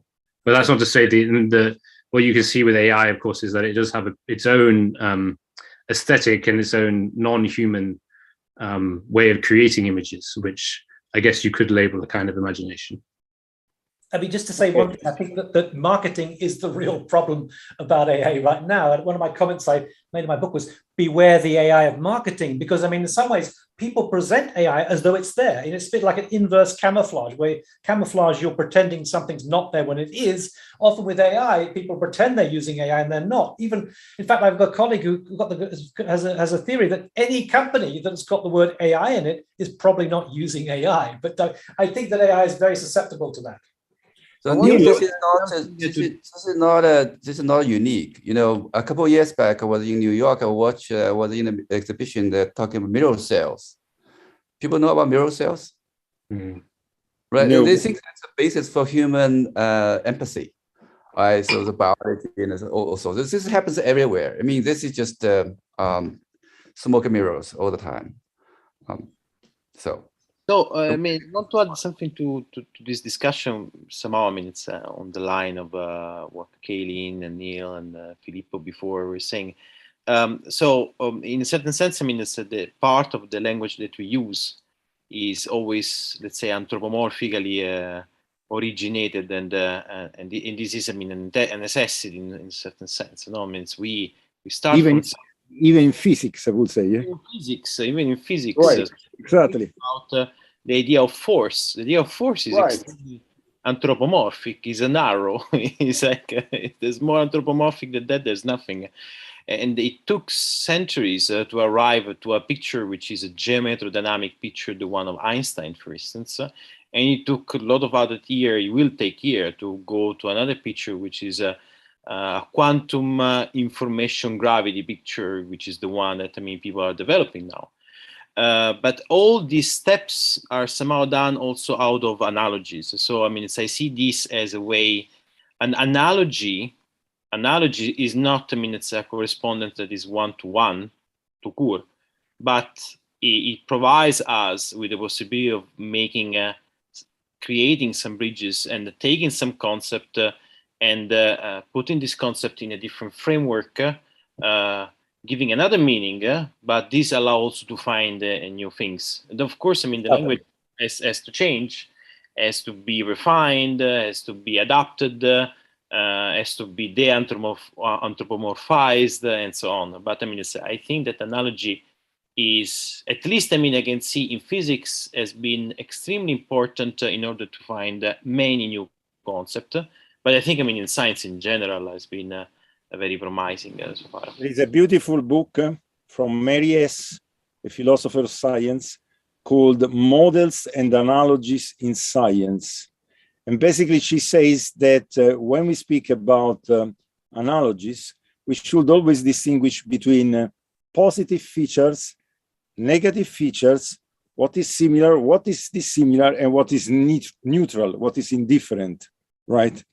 So we can learn from analogies, we can learn from models. In the case of AI, we can learn from analogizing between humans on one side and machines on the other side, exactly on the line that Margaret Boden was tracing down before. But I want to ask a question to Neil, and then I will come back to Stanley, and then I think we need to end up, even though the discussion is very interesting. So what's the reason, according to you, Neil, humans tend to anthropomorphize robots and in general AI systems? You know, I think we can only see the world on our terms. I mean, that's the only way we can see it. We can't see outside of our spectrum. And this is, in some ways, the real limitation in terms of, let's say, if we call it creativity, would we even recognize it if it was something beyond what we could even see was beyond the scope of what we could imagine could be creative? I mean, I guess that, yeah, no, I just think we have to see, we only can see, and only have to see the world on our own terms. That's what I would say. Does that make sense? Makes sense. Makes sense. Yeah. If I could just say one quick thing before Sure. Stanley. Sure. Sorry. It's just that I know you were talking about anthropomorphizing AI, but I think more commonly it seems also to be going in the other direction, in the sense that now we're talking about our own minds, much as, you know, we've been talking about them like computers for a long time, but that's part of a kind of historical thing. You know, in the past, you could think people talked about the consciousness or imagination like a theater set, because that was the model that they had to understand at that moment. So these kind of things also going in the opposite direction. No, sorry. Yeah, actually, there is a tendency to anthropomorphize AI, but there is as well a tendency to digitalizing the human. This is the opposite tendency. Yeah, that's what I mean. Yeah. Last question to Stanley. I remember one expression that you used: contactless love. Contactless love. Right. So yes, this question brings me to the fact that humans are embodied. Right? And embodiment is what makes the difference between a machine and a human. All right. So I would like you elaborate more about this concept, contactless love. I think it's very interesting. Right. It's So like your contactless lens. Sorry? It's your contact lens. No, it's just, don't worry. I didn't understand. right. So when we think about love, it's about connection, like physically, mentally, spiritually, right? So, but in the digital age, people intend to maintain the relationship in a more virtualized way.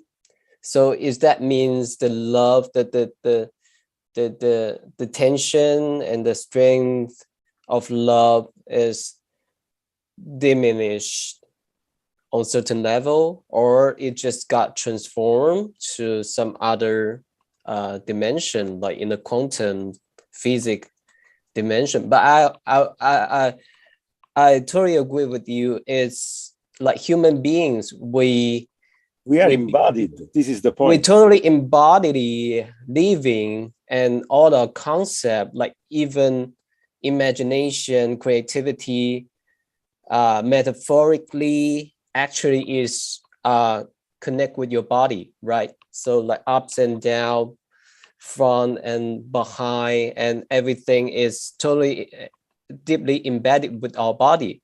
So if all those part is totally digitalized, and can we create something similarly in the model, in the algorithmic model, and can it feel the same thing as we like from the movie Matrix? Every sensory signal can be reproduced and manipulated by digits. So I think that's the question, because it is so profound. And also I'm thinking about, because we're deeply trapped in this kind of binary thinking, and all of our thinking of framework is actually scientific and rational. But as Antonino mentioned, a book from Heisenberg is talking about like quantum physics with Eastern ancient philosophies, right? Like Taoism or Buddhism. So I think our ancestors, they are totally not living in this kind of like rational and scientific framework of thinking. They have a different way to experience it. And they have different way to perceive and understanding the world. So maybe, I don't know, maybe AI can be trained towards that direction. It might be mysticism, might be Buddhism. So I'm thinking about like how we can create some AI with this kind of ancient Eastern philosophical thinking. And that could be one very interesting approach. Can I just throw something? I just put something in the chat. There is an article by Slavoj Žižek called From Virtual Reality to the Virtualization of Reality, which is his first article about AI as it happens to be. But the point about Žižek is that he would question to what extent we do have, as it were, connections. You know, for Žižek, you know, the notion of love is the myth that fills the gap between the self and the other. And the only way you can love someone is by loving someone as though they were yourself. That's Lacan for you, right? Now, the question would be then, when it comes to contact, how do you know that person's going to feel the same contact that you're having? So to some extent, you know, I think you could argue that further. And I think that I think we can question that. I'm not so sure to what extent we ever had that meaningful, contactful relationship in the past. Right. I think that says more about Zizek's own problems with personal relationships than, that's true. Than anything else. He published his book with Renata Selexo on the theory of love and got divorced the next year. So yes, no, but I do think it's actually Lacanian. How do we ever know we don't know the other? So right. Yes. So something connected to what Stanley was saying, which is I express it more like a tale since we are toward the end of this discussion, but it's interesting because I think there's can be a starting point for many discussions. So once upon a time, Wolfgang Pauli went knocking at the door of Jung, and he did that because I mean, he had a problem, psychological problem, because Right. everyone was mocking him because I mean, every time he was crossing by some experiment was falling apart, and so the poor guy was stressed psychologically and went to know by Jung, and he describes, I mean, in his book that they wrote together, that I mean, it says some book fall from the shelf on the table and open exactly at the page that was talking about the problem, psychological problem of Pauli. And so they started thinking about hidden variables in quantum mechanics. In a certain sense, they started a very nice conversation among the two. So why I want to mention this? Because in a certain sense, the concept of mystery somehow has been always the engine, I think, of every kind of new idea that has been developed. But then, of course, when we have to develop this idea, we have to use a rigorous and a rational way. But somehow, I mean, the curiosity which is at the origin that can start from the most unexpected way, it can be also seen in this very little story about the two. The two work along. I mean, for a lot of time, and then the question is somehow is a question about a way of thinking, and sometimes we have this deja vu that have been explained, the most part, with some, let's say, neuroscientific models. There's a lot of things that happens eventually, and we don't know why do they happen. And I mean, they seem so occasional, or they're not. Eventually, we're just sometimes biased in our analysis. They found their own way to talk about the hidden variable story. So I don't know how much at the end of the day I'm a fan of that theory, probably not too much, but this is to say that, I mean, this is a way also to create some convergences. You know, my view is I think the machines will have ample contactless love between them, but that will have nothing to do with we humans, precisely because we carry this stupid thing called bodies. Maybe I just add a comment for Stanley, just to kind of... I like my body, to be honest. It's not so stupid. I mean, just to me too. That's a problem too. For Stanley, which again is a Zizek comment. Apologies for pushing Zizek, but he takes the view that our notion of fantasy versus reality is completely wrong. We actually see the world through the lens of fantasy. Everything comes to totally. It's called predicted coding process. Right. We just keep guessing everything. Yeah, no, it goes very similar to the kind of predictive perception one, exactly. Yeah. Right. Okay, it's very interesting. I could continue. I would be very excited to continue. Maybe we will have a coffee, as Zheng suggested, or a cappuccino, better to say, all together in the future. Maybe a virtual cappuccino, I don't know what. Anyway, it's 9:30 and we need to stop here. Thanks to all of you. Thanks to Neil. Thanks to Zheng, Antonino, Stanley, and Celyn. And can they also thank Kostas as well, the rest of the team there? Sorry? Can they also thank Kostas as well? Oh, yes, sure. Kostas and Zhang are the two organizers together with me of this conference. So by definition, we must thank them. All right. Thank you so much. Thank you. And keep in touch. Bye-bye. Yeah. What? Thank you all the speakers and the wonderful presentations. Now the session 3 is finished. Thank you all. Thank you. 4 o'clock. Bye. Bye. Bye. Bye.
Hello, everyone. Welcome back to AAI International Conference on AI Art.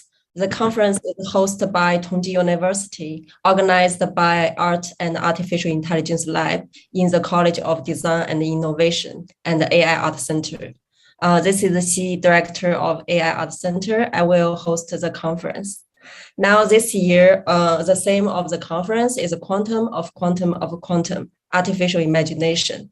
Now let's start our session 4.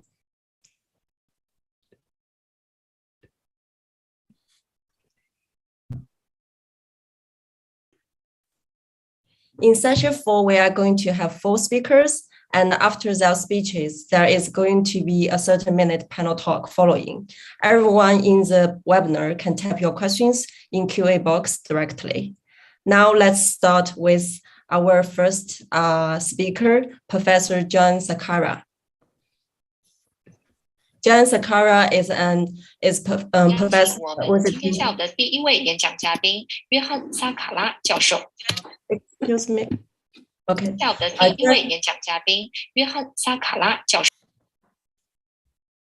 Sorry. There is Chinese inside. Okay. Everyone hear me? Now let's have our first speaker, Zhang Thackara. Zhang Thackara is visiting professor at Tongji University. He's also an author, curator, and the professor is developing the design agenda for ecological restoration, urban-rural reconnection, and multi-species design.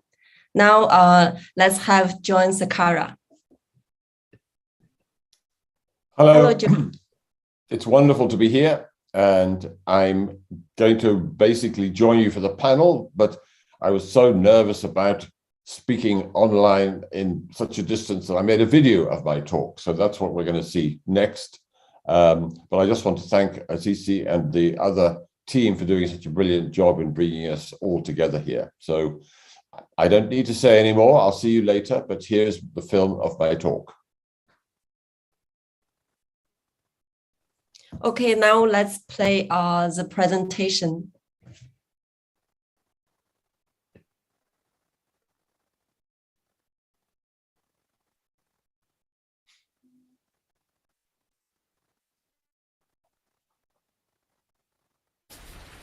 Hello, this is Zhang Thackara, speaking to you from France.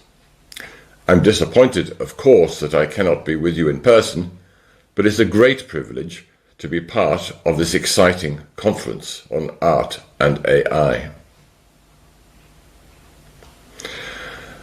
6 months ago, in a talk entitled Beyond Calculation about AI and sustainability, I asked whether artificial intelligence could be enough on its own to drive the ecological transition we so desperately need. My key point then: a just transition will happen when we see nature differently, relate to nature differently, and understand the purpose of development differently. That's a big challenge. Transformation on that scale can seem unimaginable from the perspective of today. So, can AI change the way that we experience and understand the world? Can it help us stop treating the world as some kind of machine that we can control and realize instead that everything is connected in this living world and that we are part of that? Whether it's sub-microscopic viruses or mosses, mycorrhizae or trees, rivers and climate systems, modern science has confirmed an ancient wisdom. All natural phenomena are not only connected, their very essence is to be in relationship with other things, including us. This change in perception would have profound consequences for development. We would realize that ecological restoration is not just a remedial activity, like repairing the machine. We would think less about controlling nature and more about coexistence with nature in a spirit of reciprocity and kinship. The health of nature and the well-being of people would become a single story. So that's the question. Can AI foster new ways of knowing and being in the world as a medium of attention, as a medium of connection, and as a medium of relationship with the living world? Major AI projects are already underway that monitor the planet's ecosystems at multiple scales, such as planetary scale observation from many satellites of planet labs. The tools and connectivity are being deployed today to monitor the planet's vital signs in real time. These observational projects are not all top-down and satellite-based. Based in Switzerland, the Crowther Lab has launched an open data platform, Restore, that connects people everywhere to local restoration activities. Restore connects people to scientific data, supply chains, funding, and each other to increase the impact, scale, and sustainability of restoration efforts. These multi-scalar visualizations are undeniably striking. Add them all together, display them on a giant screen, and we get a wondrous picture of the planet's health, place by place, patch by patch. This global dashboard metaphor is tremendously attractive to business and policymakers, but it contains several dangers. The first is that the dashboard metaphor reinforces the illusion that nature is like a faulty machine that can be fixed. You could compare a planetary dashboard with intensive care in a modern hospital. The tubes and gadgets surrounding a sick patient are technical marvels of observation, but they tell us little about the reasons the patient got sick in the first place. Another problem with the dashboard metaphor? Being top-down and outside-in, it excludes forms of knowledge and experience that cannot be represented in data and on screens. Its limited palette of data affords a diminished understanding of living systems in their unique contexts. The French philosopher Bruno Latour advocates that we move on from the blue marble perspective of Earth as seen from outer space by astronauts. In place of this familiar but distant image of a blue and green globe, we need to experience our places, our life worlds, in closer and more intimate ways. A redesign of Earth observation is already underway in what scientists refer to as the critical zone, a layer of the planet that stretches 2 or 3 kilometers in each direction, above and below us. All the organisms and interactions important to life are found in this zone. To monitor its vitality, scientists have established critical zone observatories throughout the world, including this one in China. They use sensors and highly technical instruments to collect data in these outdoor laboratories.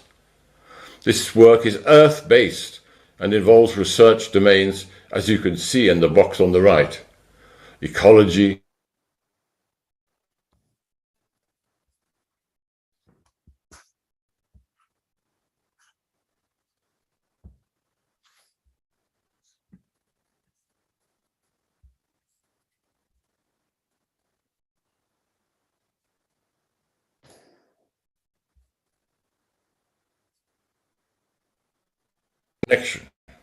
connection with place, connection with each other, and above all, connection with the living. Ecological thinking is the ability to see the patterns of life as a connected whole. Designers and artists can use their creative skills to help us experience being part of nature, not outside. And the word experience, I believe, is key. I don't know how, but I'm certain that art and AI together can awaken the experience of interconnectedness. The children in this image have spent their morning on a farm. For them, this visit has been a gateway to nature connection. Experiencing the world as a web of connection between people, place, and nature has been forgotten in most of the West and is hard to teach in the confines of a classroom or on a computer screen. These connections are best explored at the scale of the farms and bioregions that surround our cities. On a farm visit, one can learn firsthand that the health of the soil and the health of people are the same story. Soils, one discovers, are the most complex microbial ecosystem that we know. In healthy soils, an enormous range of partners interact and collaborate. Soils are a fantastic example of kinship amongst all of life in practice. A single teaspoon of healthy soil, it turns out, may contain thousands of species, 1 billion individuals, and 100 meters of fungal networks, nature's internet. These hidden life worlds are invisible not only to satellites, but also to most of us in the modern urban world. Unseen, they've also been uncared for until now. Now, thanks to the marvels of visualization, the hidden life worlds of soils are being brought into view. Julian Lieber, for example, studies the rhizosphere, the soil around the root of plants where microbial activity is especially high. Helped by AI, he tracks fungal hyphae, their rate of growth, how often they branch, and other metrics. The rhizosphere, as scientists describe the plant-root interface, is a superorganism in its own right. Another good indicator of soil health is the number and vitality of worms. Worm watching is popular with students, and this artist has now developed worm listening too. Combine low-tech citizen science with the analytical potential of machine learning, and observations from diverse sources and media can now be used to make diagnostic maps. Ecological restoration is a practice, not a promise, and it's happening everywhere, including in cities. Civic ecology, sometimes called ecological urbanism, weds the practice of city design and planning with the insights of ecology. It involves the interplay of multiple environmental disciplines, from climatology to psychology, much as we saw at critical zone observatories. In cities today, civic ecology is practiced in a large number of micro-interventions, as shown on this list. I won't go through them in detail, but think of this as a civic ecology to-do list. Urban forests play vital roles in urban ecologies. They are a home to wildlife, space for recreation, and insurance against flooding. Trees manage carbon emissions, control water flow and air quality, and regulate temperature and energy usage. Planting and maintaining trees also creates jobs and livelihoods. But integrating trees in cities is more complex than most people realize. 50% of urban trees don't survive after 10 years of life, even though the benefits generated by those same trees increase until they are 50 or older. Trees AI is a new platform that helps city managers improve the way trees are planted and maintained in urban forests. The Trees AI platform helps city managers avoid damage to existing ecosystems when planting urban forests, how to prevent seedlings dying through neglect, how to balance the water needs of new trees with existing water flows, and so on. Platforms like Trees AI are not control systems. Urban forests cannot be automated. Man's internet and nature's internet enable beneficial coexistence, kinship, if you like, between different networks. At an even smaller scale than nature's internet, in fact invisible, microbes also play a key role in the function of ecosystems, inside cities and outside. They contribute to biodiversity, nutrient cycling, pollutant detoxification, and human health. Microbes play a crucial role in nature's food webs. They account for most of the biodiversity in urban settings. Here we encounter another profound change in priorities. For hundreds of years, it has been a focus of city design and building design to keep nature, and especially microbes, out. Now, our design task is to welcome beneficial bacteria back, to make them feel at home. The purpose of microbial infrastructures and urbanism is to enable kinship. Design for kinship with microbes has already started. It even has a name, Microbiome-Inspired Green Infrastructure, or MIGI. As described by Dr. Jake Robinson, MIGI is a nature-centric infrastructure designed to enhance life-promoting interactions between humans and environmental microbiomes, in the air, on plants, in soils, on buildings. The design task is to enable their healthy coexistence. Now, when I told Professor Lu Longqi about Jake Robinson's work on MIGI, he asked me, how would this work at a campus scale? The answer is that the Tongji University campus would be a great site for a variety of MIGI trials. We could test associations between microbiodiversity exposure and human health. We could measure the impact of different design interventions on the health of the elements. We could test the efficacy of different exposure routes between microbes and humans in a campus context. A tough design challenge nonetheless remains. If 99% of life is invisible, how do we design for that? The good news, once again, is that real-world examples already exist. People are working with bacteria in an environmental context today. This picture, for example, shows a lacto-fermentation kitchen in which foods are preserved using lactobacilli. This sake brewery is an especially good real-world example of people working mindfully with bacteria. Dr. Maya Hay, a researcher with the Future Organisms Project, has studied how brewers are tuned to the social, spatial and temporal scales of life within the brewhouse, including, especially, the microbes that remain invisible. Natural here means that they do not use lab-optimized strains of bacteria or yeast. The fermentation process relies exclusively on ambient and endogenous microbes. They do not add anything. Most of their practices are about skillfully tending an environment in ways that are conducive to transformation. These are mostly hands-on practices. The brewers engage with microbes interactively. If fermentation has taught me anything, says Dr. Hay, it's that microbial time has its own pacing.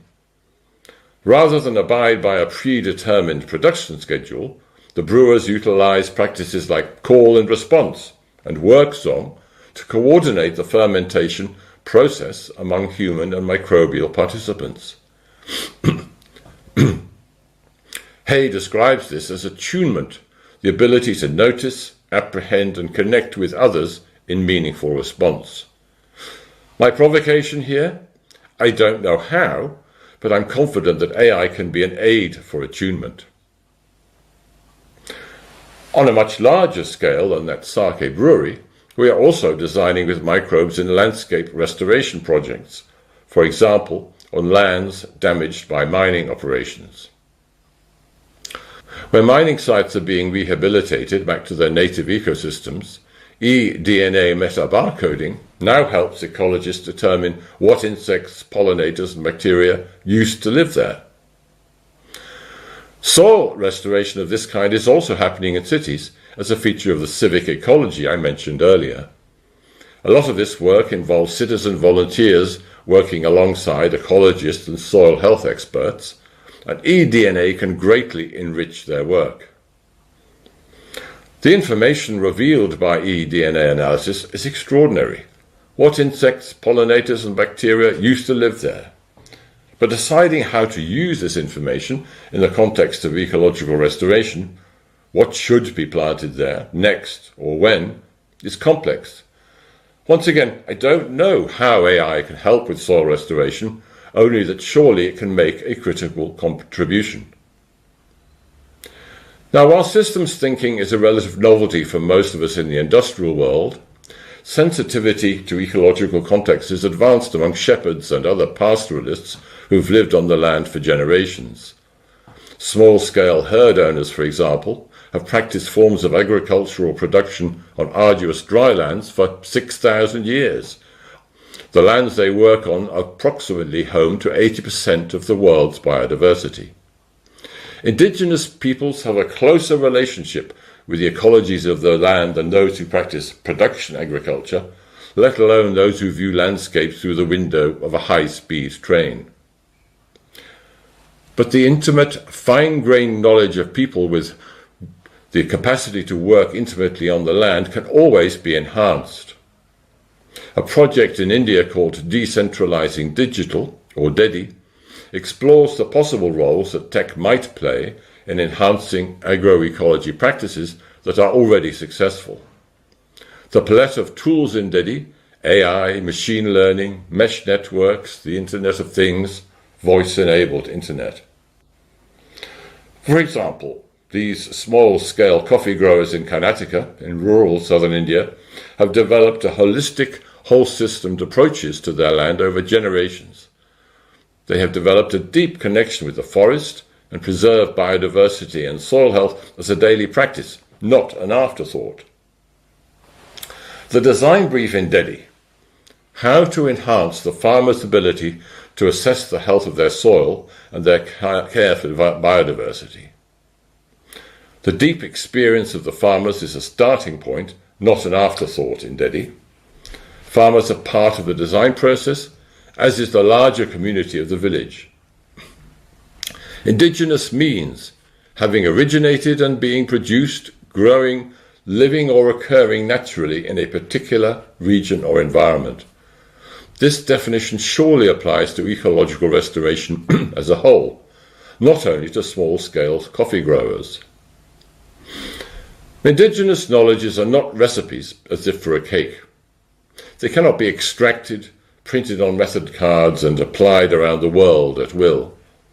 Indigenous knowledge is situated, place-specific, local and relational. It operates at multiple scales, from microbiome to bioregion. It is also shaped by multiple time scales, from geological time to the bacterial time of fermentation. To conclude, a new form of development is emerging in which we no longer think of the oceans, fields and forests as resources or solutions. We have started to engage with nature as a complex of constantly changing life worlds. We are learning how to experience the health of a place and the persons who inhabit it as a single story. Ecological restoration, at the heart of this new approach development, involves multiple interacting practices: science, art, social innovation, and design. AI, I believe, can be a medium of experience and learning that enables these practices to interact. Kinship, the work of reconnection with all of life, is not incompatible with innovation or scientific inquiry. On the contrary, scientific and indigenous knowledge can complement each other. They can expand the menu of what's possible, from eDNA analysis of damaged soils or AI that translates indigenous languages. In combination with other forms of knowledge, the true potential of AI is to help us reconnect with the living and the real. Thank you.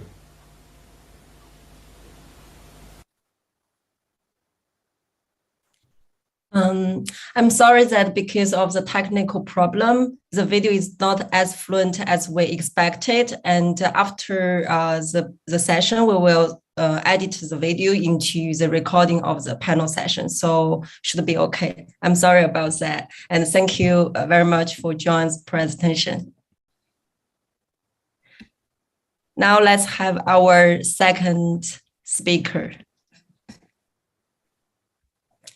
Mick Grierson is also the keynote speaker of this session, and Mick is a research leader at UAL Creative Computing Institute. His research explores new approaches to make sounds, images, video, and interacting through signal processing, machine learning, and information retrieval techniques.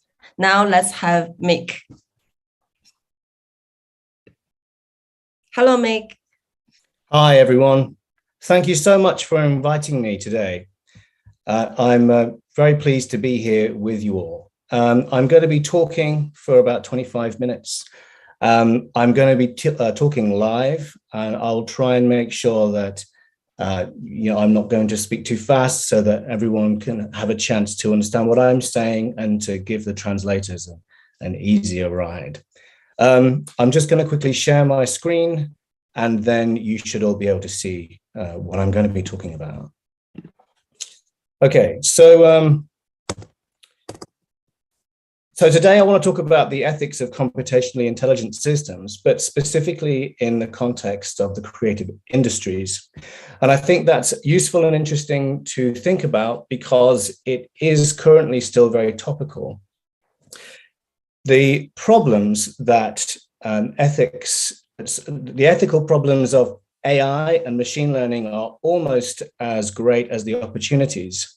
I think that this is something that we've always been aware of, but it's been an issue for us mainly because it hit us very hard when we were beginning the work that we then are now continuing, which many people refer to as creative AI. Creative AI generated immediately a whole range of potentially ethically and legally challenging problems, and we've been trying to deal with those as we have been developing our work. So I'm looking forward to telling you a bit more about those and also to showing you some of the work.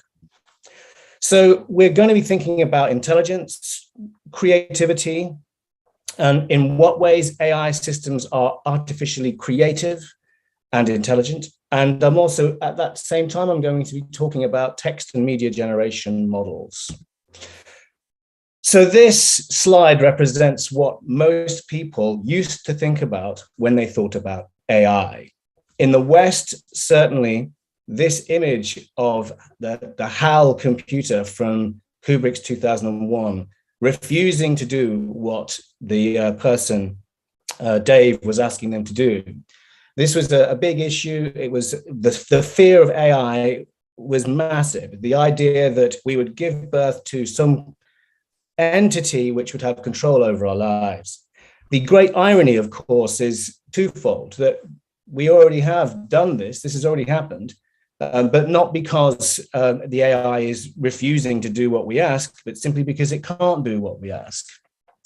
And so we end up in the same position, but by virtue of bad technology, things just not working. What is interesting, though, in the last few years is that several things which we were finding very difficult, such as particular computer vision tasks and particular machine listening tasks, they have become much easier as a result of a very specific form of machine learning. And this machine learning that we talk about, many of us are now getting very used to the idea that this isn't to do with modeling human activity or human intelligence. It's nothing to do with that, not really. It's statistical, probabilistic, stochastic, and mathematical processes that can be used to learn procedures and perform tasks automatically. And this is nothing to do really with mimicking human intelligence. It's to do with a problem-solving architecture, a way of solving problems using a set of approaches. So recent advances in machine learning in particular have been mainly around this concept of deep learning, which I'm going to briefly describe because I think a lot of the time people think that everybody knows what it is, and I just want to kind of provide a very short, quick description of it. So basically, when we talk about deep learning, we're talking about collections of machine learning infrastructure that are layered on top of each other. So we have one layer that takes one part of the information, and then that passes what it gets out of the end of that. So it's like a loop. So we go in here with all of our information. We strip off a layer, it goes down to another layer, and we strip off another layer, and each layer looks at a different part of the problem. This is a great model. It's being proposed, actually decades ago. It took an awful long time to get it to work, and it was really because of the work of 2 or 3 fantastic engineers that we started to see it actually do what everybody hoped it would do. It's overtaken traditional learning methods, and it's it's really had a big impact on speech recognition and on image object recognition. And it's now the case that deep learning systems, even for most of the last decade, can outperform, do better than most humans at certain image object recognition tasks. So here's a kind of a visualization that we put together 5 or 6 years ago, one of my students, Terence, brought, which is an interactive visualization of what we're talking about. So you can see here, what we have is a number of results. These are results. Each one of these different boxes here is supposed to be a number. And this is the decision, the class, which has been estimated by the machine learning system. And it's been trained on what we call the MNIST data set, which is a data set of handwritten digits. And you can see here, this is the input to test the network. And we've put in a 3. And then the first thing it does is it strips off the top layer, the edges, and then it passes that to another layer, and then it gets more blocks. And then we pass all that information through to yet another layer, and we can see these larger patches, the background, the setting. So here we have the subject that's being stripped off. You can think of it like the high frequency information. And then we have the background information.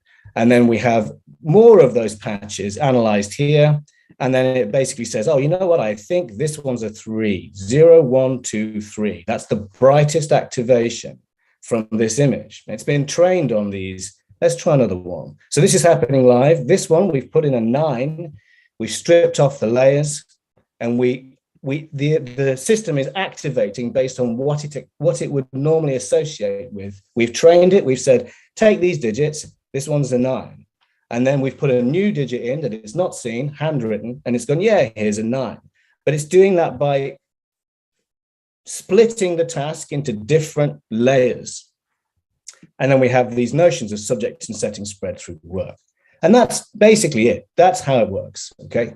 So it's useful to bear that in mind, because we're just talking about a very simple, straightforward process, which has led to the majority of the things that people are very excited about. A lot of people are saying, what about sentience? What about the fact that, are these systems alive? Are these systems aware? What are they aware of? Do we have to treat them the way we treat people? Do they have rights? I think that's a good question, because when we're thinking about who owns things, who the legal owner is, who is responsible for something, let's say your car, your artificially intelligent car, your car, which has, computer vision and machine listening, let's say that there is an accident, who is responsible? Now, you could argue that if the AI is making decisions, that it's responsible. So, is it aware? Is it making decisions? Is it responsible? So I think that there are many different views on this. My particular interest is in focusing on the view of Christoph Koch and others who are like-minded, who wrote a book recently, which is a very easy read, called The Feeling of Life Itself, in which he says that consciousness cannot be computed. Awareness, which we think of as consciousness, awareness, or in some psychological and cognitive terms, working memory, he claims is not computable. And he's the head of the Allen Institute for Brain Science, previously worked with Francis Crick, who discovered the structure of DNA. So an eminent scientist and philosopher, and a very interesting book. So his view is, you just can't compute conscious awareness. It's too complicated given our current mathematical models. Likewise, Jeff Hinton, who created the whole idea, was one of the people who gave birth to the notion of deep belief networks, which we now think of as deep learning. He has also said that he can't foresee a Terminator scenario. He can't see a time when these scary AIs just take over and do lots of things of their own accord, but because of their intention to do something. They don't have that intention. And his justification is not quite the same. It's not the same as Christoph Koch's, but it is similar, which is even the biggest current neural networks are hundreds of times smaller than the human brain. That's actually quite an underestimation. It's much more complicated problem than that. But he was asked a difficult question and he gave his answer, which is, he doesn't think that's the issue. There are other issues which are more important than whether these things are aware. And I think that right now we're assuming, and most people who have spent time analyzing them are assuming they are not. So when we think about ethics of computationally intelligent systems, we really don't want to focus on the notion of morals and values necessarily alone. We also want to think about laws and rights, because it's our laws and our rights which enshrine our morals and values, which represent our morals and values. And I want to focus on those things that I think really matter. There are many things that really matter. Some of them I'm not going to talk about, but the ones I am going to talk about are ownership. Who owns a machine learning model? Rights management. Who is the legal creator of a machine learning model? And then finally, can an AI be a creator? Now, I want to talk a bit, before we start getting into the detail, I want to talk about where we are. This website, this jellyfish does not exist. This is a funny website. You go there, it generates a jellyfish from other photographs of jellyfish. And my question here is to do with the idea, is this, what is real? It's about the idea of what is reality. Okay, so let's just think about that. And I think we often forget that all images are merely representations of the world. They are not the world. And in that sense, this jellyfish is as real as any photo of a jellyfish you've seen, unless you're an expert in jellyfish. It's just another jellyfish. Each time you go to the page, you get another jellyfish. None of those jellyfish have ever existed.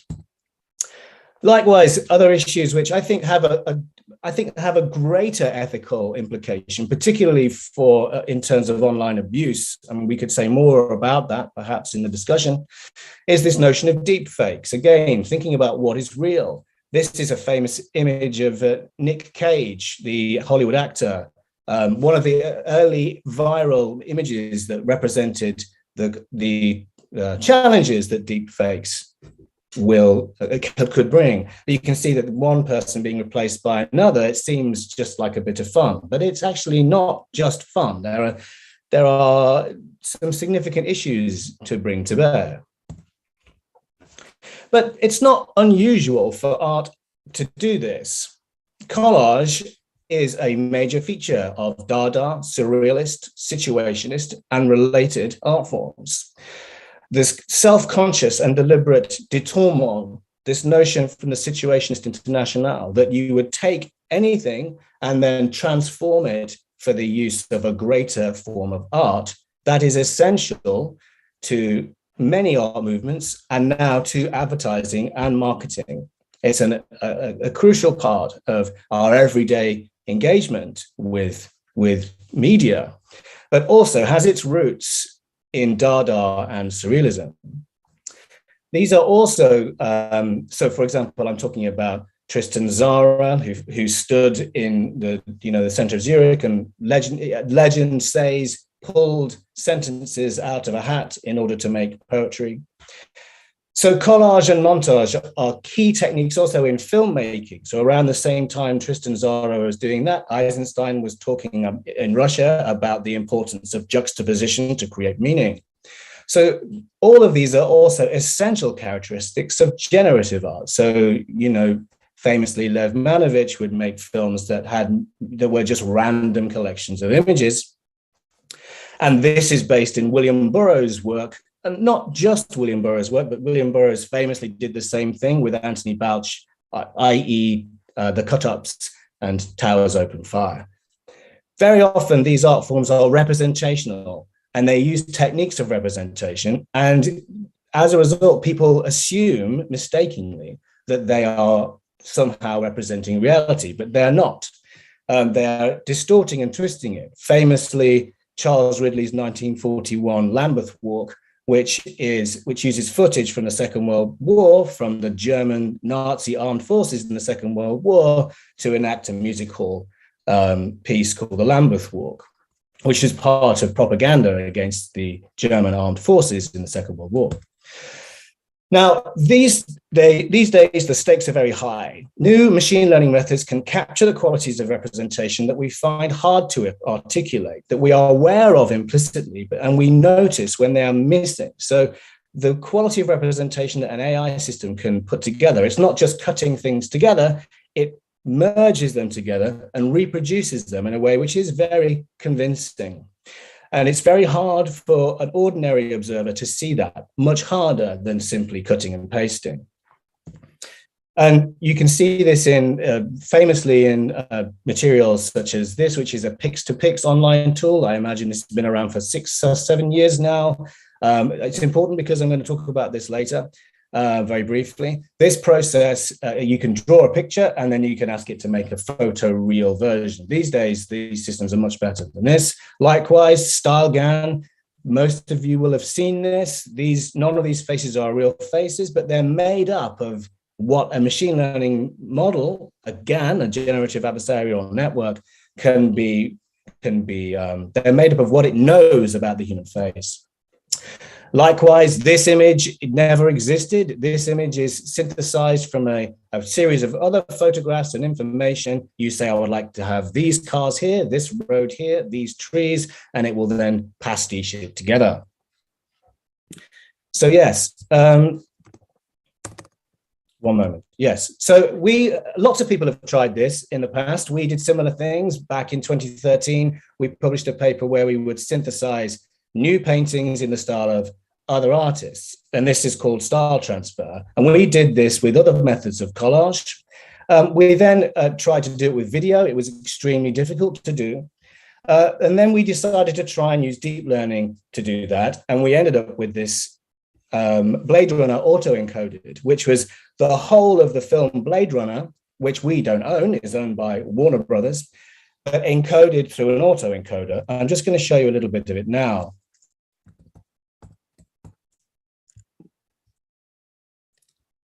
So this doesn't have the audio on it. Let me just make it larger. I hope you can all see this. So you can see that at the time, this was relatively new. No one had made a whole video of an existing film and attempted to encode it in an autoencoder. And what we found that was interesting about this was that it worked, which was quite astonishing. We had to inject lots of noise into the layers. There was some significant engineering. Generally speaking, people were using a totally different approach.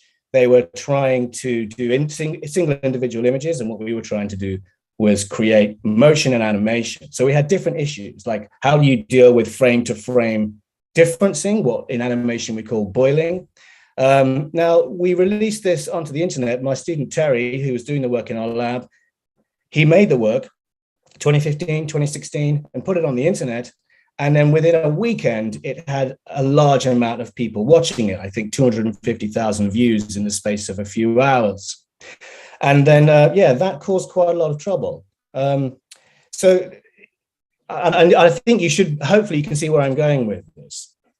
So this system was able to reproduce the film Blade Runner and any other film you put into the system without increasing in size. It had aesthetic qualities similar to artworks by artists trying to represent certain similar imagery, right? And so you could make new films. You could do a style transfer of an entire movie. You could put a movie in and then get the same movie out, but it would look like Blade Runner. And so it's low resolution, but it proved the point. And the thing is, it was the first deep learning video to be bought by a major museum as an artwork. And I think it was exhibited at the Whitney Museum, at the Barbican Art Center, Navi in Seoul. And Warner found out about it and said, this is ridiculous. You can't do this. And they issued a takedown and all of the videos online went down. And I remember saying to Terry, look, we should expect this. It's not unusual. It's not our film. And we're using it without permission. And we sent various emails to Warner to say, fair dues, we're academics. This is an academic project. And we appreciate that this is difficult for you.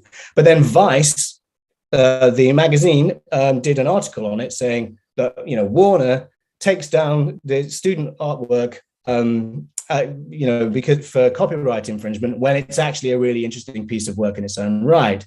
And we got a lot of support from the community, from the art communities and elsewhere, And Warner said, you know what, it's okay. You keep it, it's yours. So that ownership of that work transferred to actually Terence. And that was a big moment, because we were then able to put up the video everywhere, and it could be exhibited and people could continue to see it. But it was a complicated and difficult argument. Similar things happened when we then began working with the artist Massive Attack. And so the idea was, I had this idea, we've got this stuff which can reproduce, we've got code which can reproduce reasonable quality material from existing work and can also be used to recombine it in different ways. So maybe we can remix something. So we remixed some Massive Attack at their request, and this has been on tour. So we remixed the whole of Mezzanine, which is the entire album, and then we finished this in 2017, and it's been on tour for 5 years. And you can only hear it if you go to the exhibition to see it. So it's gone to various different places all over the world, and you can only really hear it if you're there. But I'm going to play you a small excerpt now.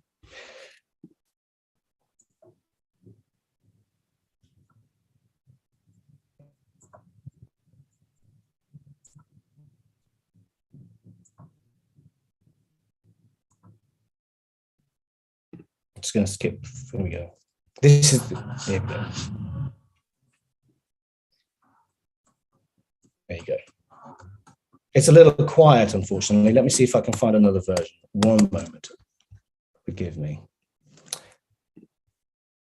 Let's see if it's this one. Here we go. Here we go.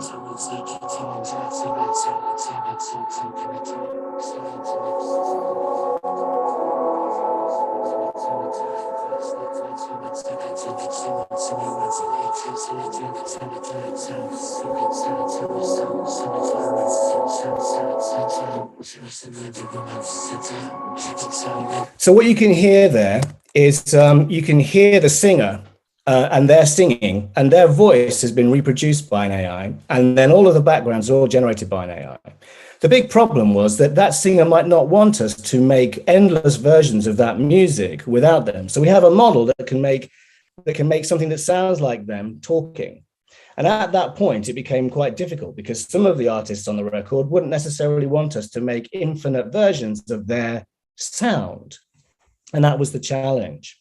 So this made us think about what we were doing lots of different ways. We had to think, well, what kinds of legal agreements do we need to have in place in order to protect artists, right? So this was a big issue. And this isn't the first time this had been encountered. So for example, in the field of music, this stretches back to 1981. David Cope, Experiments in Musical Intelligence, he produced a model that could reproduce versions of Bach, music by Bach and other Baroque composers, without going into a lot of detail. The big question was, is it Bach? And the other question was, is the AI an author? Does the AI own this?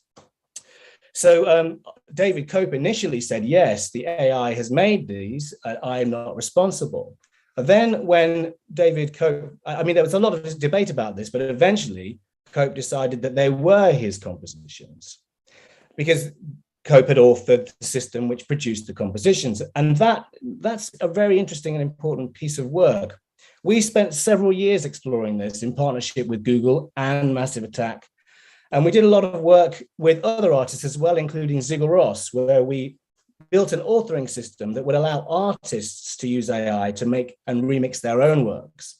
And this is different, because the notion of authorship then lies with that artist. We did a project using software we created called Bronze Format, which allowed Sigur Rós to make a 24-hour version of one of their singles, Route 1.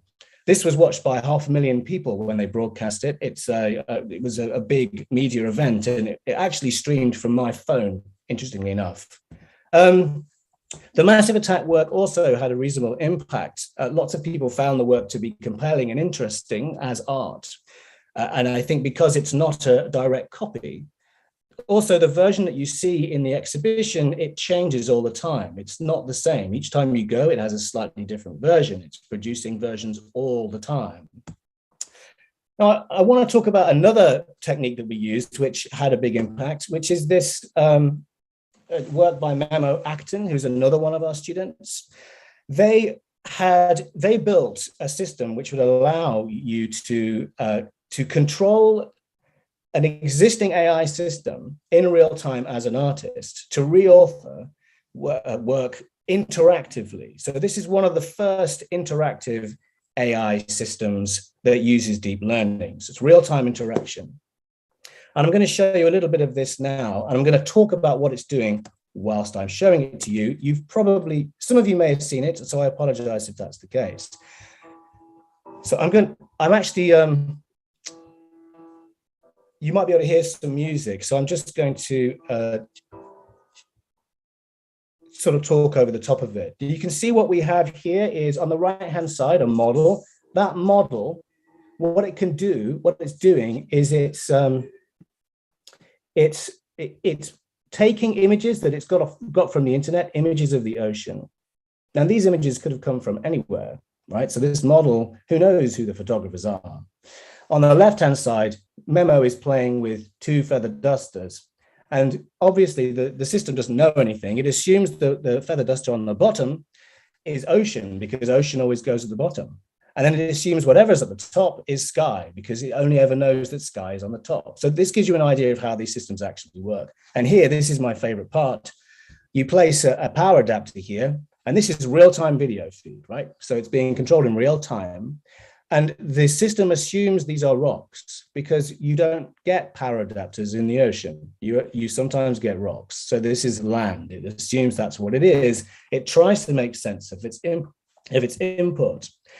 Then if you change it to a different model, such as fire, you can see that now we are in the world of fire. Everything becomes fire. So this allows you to interactively create new artworks on the fly. Now, this uses the pix-to-pix system that I was showing you earlier. What's interesting about this is, who owns this actual model? You know, this model has got information from lots of different people. Loads of different photographers have been involved in producing this model, and they don't know about that. They've not been asked. But it might be that in this case, I know that Memo was very responsible in the way that he gathered data for building this model. But the question remains, that's the important question. You know, why is it that this data is available to you? Is it really yours to use as you please?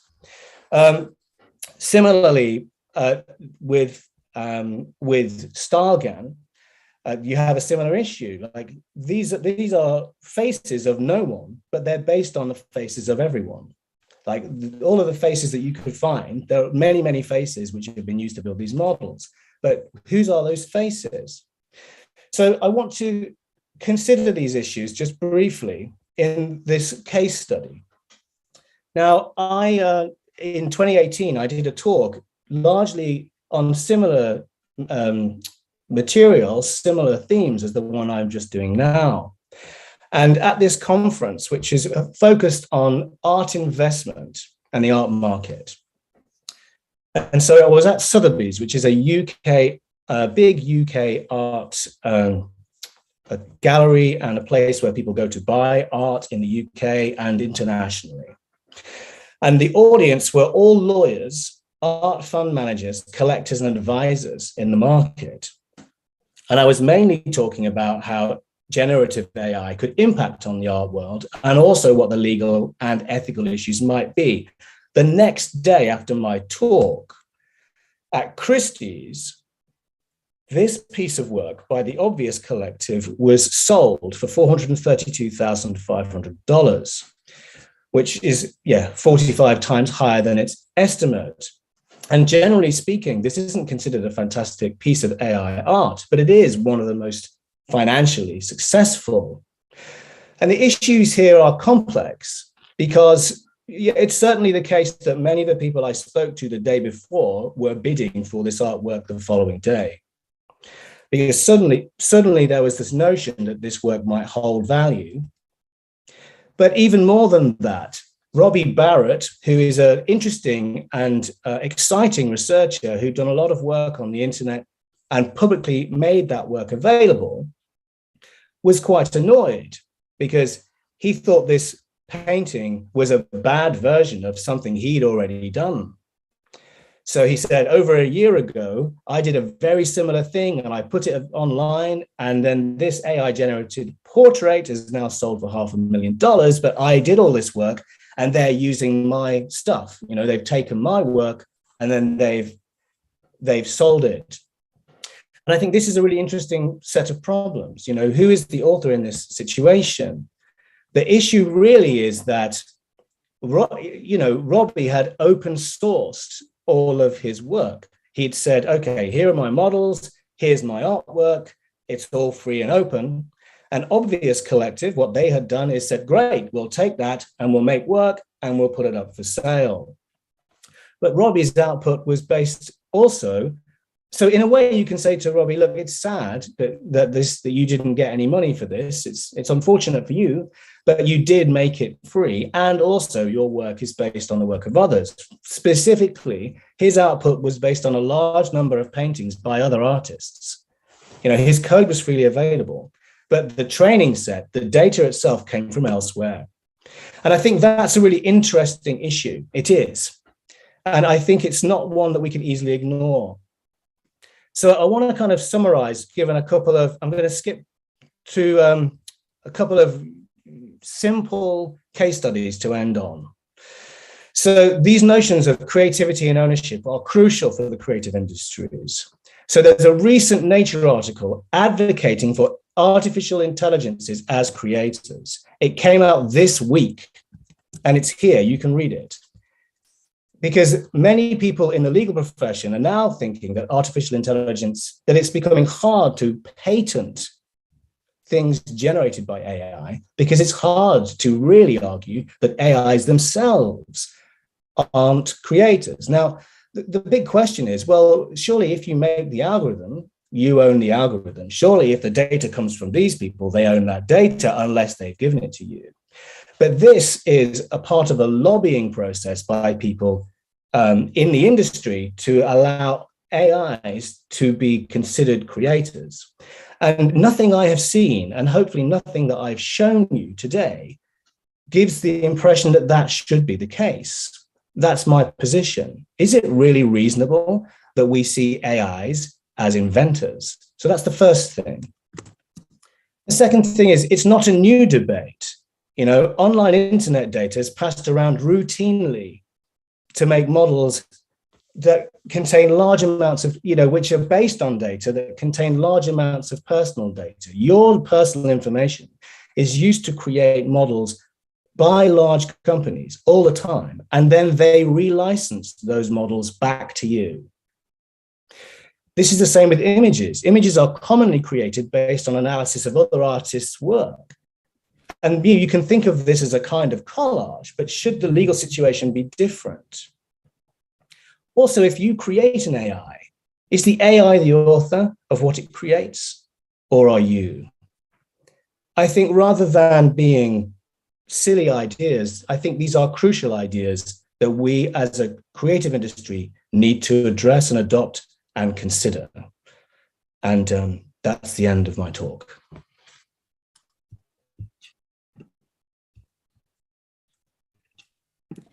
Thank you, Mick.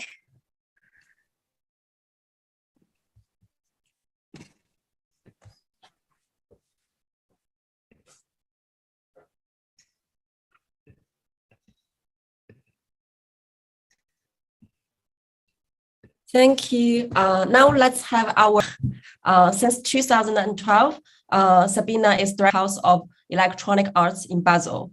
And also she was artistic director of the Edith Ras House and the exhibition director at the ZKM. Now let's have Sabine. Hello. Hello, hi everyone. For your presentation. Sure.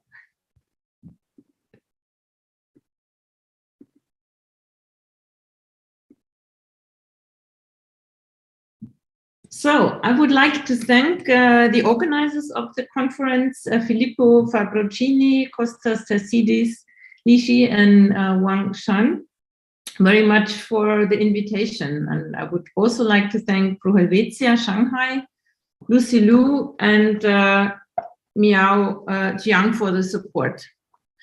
I would speak from my perspective as director and curator of HEC, a House of Electronic Arts in Basel, Switzerland. In 2019, we presented the exhibition Entangled Realities, Living with Artificial Intelligence, which focused on the use of AI in art. And since then, I can say that there was not one exhibition in which artificial intelligence did not appear, be it used as a creative tool in the artistic process or as a reflection about the impact of AI on society. Before I start, I would like to give you a brief insight into the institution that I run. HEC is a multidisciplinary museum. We showcase artworks that use media technologies for the artistic process or that reflect the input of these technologies on our society. In our program, we present solo shows of artists with an outstanding practice in media arts or group shows that focus on specific topics like AI or emotions and technology, for an example. We also present electronic music or interactive performances, and our programming also takes place in the digital space with special commissions like HEC Networks, for example. Also, educational activities with a strong focus on hardware and software skills for a young audience are an important aspect of our work, and we are collecting digital art with a focus on software and net-based projects, nowadays also including NFTs. So now to today's topic, AI and art.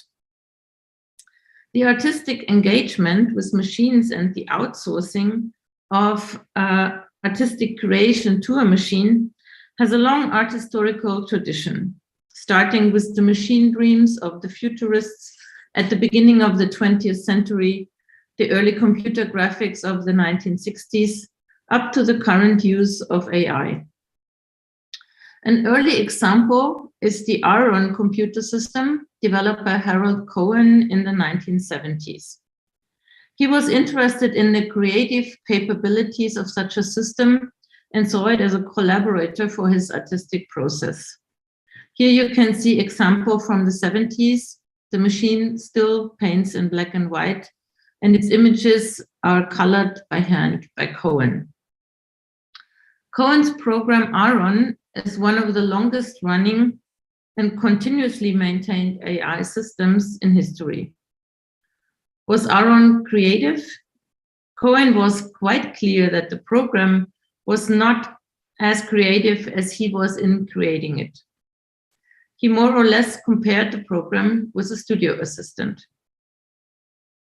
In recent years, and you just saw this, as Mick showed it as well, there has been a hype about art created with AI. You might remember the auction of this work portrayed by Edmond de Bellamy by the French artist group Obvious for $432,500 by the auction house Christie's in 2018, a result that was almost 45 times higher than the estimated value. Artists are fascinated by the possibilities of AI to create surprising visual outputs or unheard sounds. Musician Holly Herndon has trained an AI that is part of her musical ensemble, and meanwhile realized the AI model Holly Plus that allows other people to work with using her synthesized voice. AI pioneer Mario Klingemann lets his AI create uncanny images that explore the latent space of image production. In 2019, together with Boris Magrini, I curated the show Entangled Realities, Living with Artificial Intelligence. In the show, a focus has been on AI as a tool that's used for designing new worlds of images and sounds, and how artists working with AI evaluate the creativity of the machine or define its authorship. The title reflected that through the interaction with intelligent algorithmic systems and the empowerment that we already give to machines in various processes and areas of life, new intertwined realities are created. Therefore, we must acknowledge that our living world is shaped and co-designed by AI, and it is important to consciously shape this new interaction between man and machine. The German artist Mario Klingemann is a pioneer in using AI as an artistic tool. He is training his own neural networks, so-called generative adversarial networks or short GANs, for his works to generate surprising aesthetic manifestations of AI in real time. The data he mostly finds on the internet, be it works of art from past centuries or images of human faces or objects. His work, Uncanny Mirror, which you see here, was greeting the visitor when entering the exhibition. Visitors are confronted by their own representation, not in a real mirror, but seen or interpreted by an AI, which was trained to recognize human faces. The continuous emergence of past or future images and formal details gives the work a surreal and eerie character to which the title alludes. In the exhibition Entangled Realities, we also wanted to make curatorial use of AI and asked the artist group Fabrocini to train an AI to develop the scenography for our exhibition. For this experiment, we gave practical specifications such as the number of elements in our wall system, available lighting, sound and technical requirements of the works, etc. The result was surprising.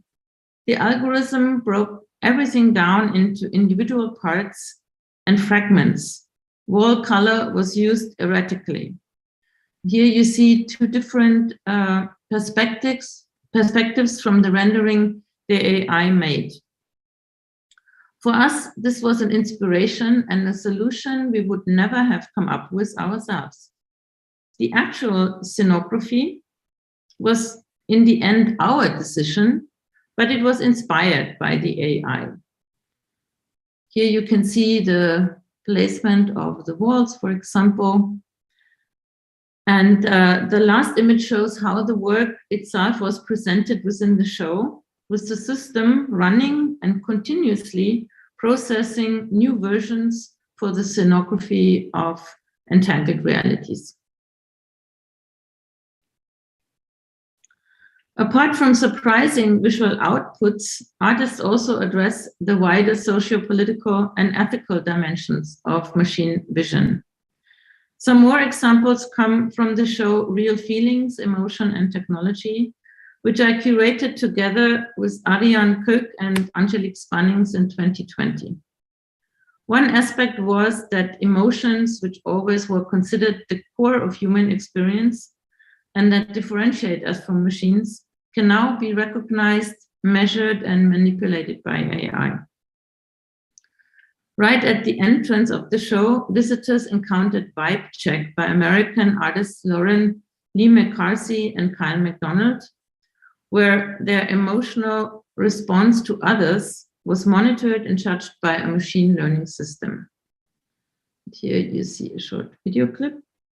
The work has been commissioned for the exhibition. It consists of 6 screens on which visitors are portrayed and certain emotions are attributed to them by an AI system. While walking into the exhibit, visitors encountered cameras that film them and their interactions with others. A machine learning system analyzes their emotional responses by 6 universal emotions. At the end of their visit, visitors experience their own image with their respective emotions. I don't really know. While walking around the exhibition judged by a machine learning system. This project was developed by the 2 artists during the pandemic and it presented us with the challenge that the facial recognition using AI would not work if people were wearing masks. The artists were aware of this and conceptually incorporated into the work as a potential failure. And you could see some of the examples where the system got the emotions completely wrong, of course, because it could not decipher the half-hidden faces. I don't. In her new work, also commissioned for the exhibition, Dutch artist Coralie Vogelaar focused on the detection and interpretation of emotionally loaded body language in her piece, Infinite Posture Dataset. For this, she has a dancer move on the life-size screen that is endlessly rocking back and forth, like the gadget that cheats the step counter on your smartphone. Her body is reduced to a few markers, which should make it easier for a machine learning system to decode the emotional postures. And I show you a short clip. I don't really know what I'm longing for. Hopefully.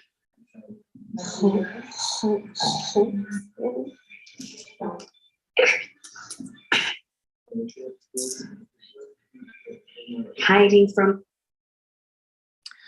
The Korean artist collective Shinseongbak Kim Yong-hun has long been interested in the boundaries and definitions of humanity, for which they have realized numerous experiments with AI and facial recognition software. Their interactive installation Mind creates a space where people's emotions come together like an ocean. A rotating surveillance camera in the back part of the installation, where drums are arranged in a half cycle on the floor, analyzes the facial expressions of people entering the space based on the selection of universal emotions: happiness, sadness, anger, and fear. The drums with the metal balls rolling around create a sea noise based on average emotions of the last 100 faces that entered the room.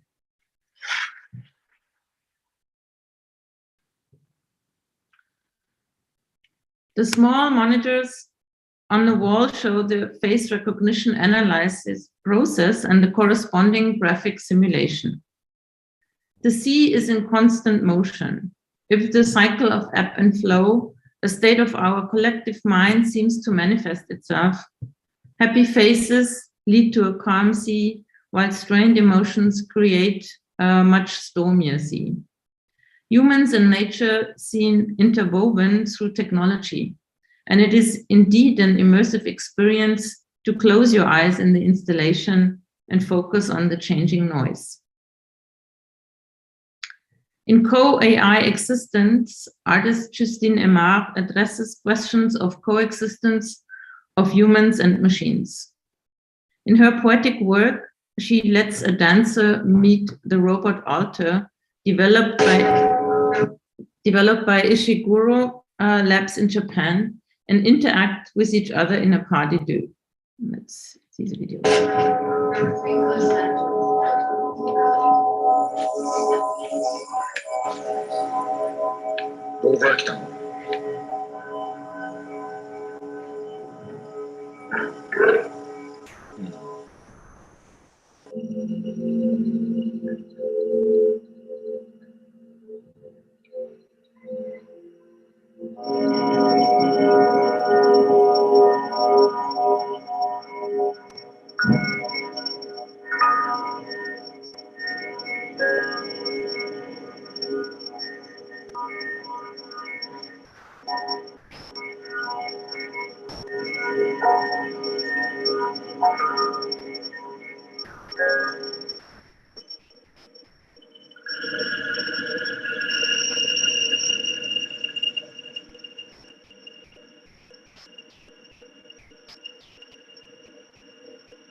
Animated by AI and equipped with sensors, The robot responds to the dancer's movements and verbal contact. There is no common language yet, but tiny points of tactile encounters and forms of touch. This seems to make an emotional connection possible, and we feel moved when the machine seeks contact with hands or makes guttural sounds in its exploration of the environment. In an upcoming exhibition titled Earthbound in Dialogue with Nature, we also feature several AI-based works. The British artist Alexandra Daisy Ginsberg is exploring the relationship between nature and man and examines how this is changing through the progress of design and technology. In The Substitute, a northern white rhino is digitally brought back to life using AI. A life-size projection shows the artificial rhino in a virtual white space that becomes more real the more the rhino grasps it, an allusion to AI learning from its environment. The rhino's shape and sound change from pixelated and distorted to lifelike. The behaviors and sounds come from rare research footage. They remind us that without its natural context, a rhino remains entirely artificial. Alexandra Daisy Ginsberg's video installation addresses how we trust that biotechnology can bring us back species that are already extinct. At the same time, she raises the question of whether we would better protect a resurrected rhinoceros after having previously wiped out an entire species. Is this artificial rhino a better substitute for a real thing? And my last two examples are from a recent show where Swiss artist Mark Lee critically reflects upon the use of AI to analyze profile data and create personalized advertisements and the belief in techno fixes to our environmental problems. In France, we are confronted with AI-generated faces. We've seen that also before in the presentation of Mick. Faces that make us think about the protection of personal data. We are confronted with an almost infinite continuum filled with anonymous faces and transparent bubbles flooding the space. And here you see how it was installed in the exhibition. We are constantly being stared at. In our constant desire for attention in social media, now the machine looks back at us. Successfully, Lee addresses the influence of social networks on individual and collective behavior. So as you can see, the interaction worked with a mobile phone, and constantly new images were popping up, everything created by the AI, faces that do not exist. And you could also see with the 3 characters also generated by the AI. In Yanto, Yaw and Not Tip Over, we see a speculative future with an ocean inhabited by AI-enhanced flora and fauna that may survive contaminated environments. The work was created in cooperation with the Chinese artist Iris Q. Xiaoyu and the Iranian composer Shervin Saremi. The installation creates an alternative fictional reality. Lee created realistic fictional fish species with the power to defy man-made pollution and survive in contaminated environments. Drawing attention to nature's fragility, the work provides insight into the status quo and explores a possible, albeit somewhat dystopian future of an evolving computer-generated ecosystem and novel fish kingdom. But can we really compare our ecosystem to a technological governed system? Here again, you see how the work was interacted with, and here you can see in the smaller monitor before the projection where the simulation showed the changing CO2 level, the acid level of the ocean, and so on. The examples showcase how artists are using AI as a tool for their artistic palette, but also that they are critically reflecting the impact of these technologies. In the best sense, they provide us with new perspectives. They make us aware of the limits of objectivity of these automated systems. An algorithm follows a set of rules and is based on pattern recognition processes and their problematic categorization of deeply personal and delicate matters such as emotions.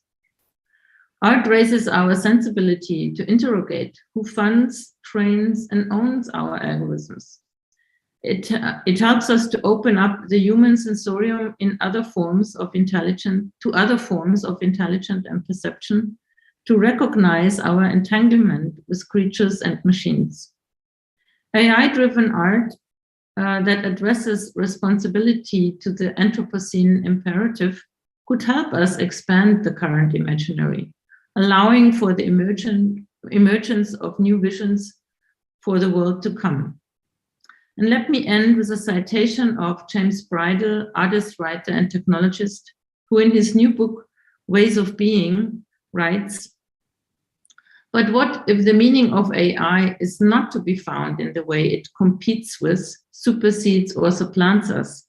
What if its purpose is to open our eyes and minds to the reality of intelligence as something doable in all kinds of fantastic ways, many of them beyond our own rational understanding? Let's stay open and aware of that potential as well." Thank you very much for your attention. Thank you. Now let's have our last speaker, Professor Kostas Terzidis. Kostas is a professor at the College of Design and Innovation at Tongji University and the director of a permutation design lab. Previously, he was an associate professor at Harvard University. Now let's have Kostas. Yes, let's. Hello. Yeah, now you can share your PowerPoint. And that I will.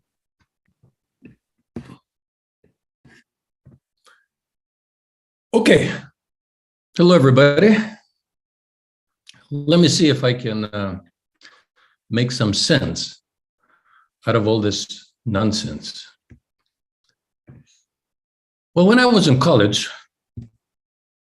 it was a long time ago, I studied about quantum physics, and I realized that there's something strange about it. And it was attractive to me very much because I saw things that I didn't expect, things that were beyond my imagination.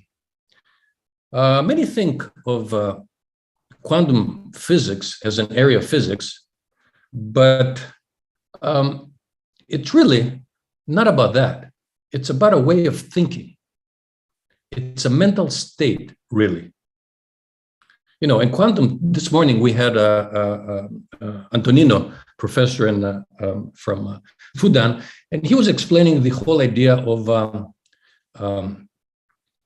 superposition, where basically in a quantum mechanics, there is a strange phenomenon where a particle may exist and not exist at the same time.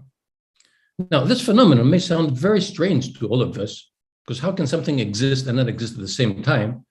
But in a way, it is not so. This phenomenon may seem strange, but it's not. What do I mean by that? We may be experiencing this every day in our lives. How many times are we split between wanting something and not wanting it at the same time? Having something and not having it. Being and not being. Now, the recent lockdown now that we are going through in Shanghai is such an extreme experience that demonstrates exactly that point. We are and we're not. We exist and yet we don't exist. We're about to go out, and we don't. We have, and we don't. Let me back up for a second here to give you a perspective of what I'm talking about. I would like to refer to a few recent events for you to understand what I mean. Well, before the big lockdown, there was a small lockdown, a mini lockdown, which I had a chance to participate inadvertently. What do I mean by that? March 9th, 2022. That was about 2 months ago. A few days before that day, a professor in the school here in Tongji asked me if I can give a lecture in his class. Without any thought, we decided I'll do it at 1:30. But that day I was a little bit late, so I decided, I told them that I'm going to be a little bit late, so I'm going to come around 3. And I did. And normally the class was about to finish at 5 o'clock, but I continued until 5 because, I like to talk, and we're talking, and, there was a conversation, and it was going fine. And at that moment, we got a message from the school, an announcement that said that we have to stay put, do nothing, close the doors and wait. And that was the message that we got. It's required by the university that you immediately wait patiently and for further instructions from the superior. So I suddenly realized that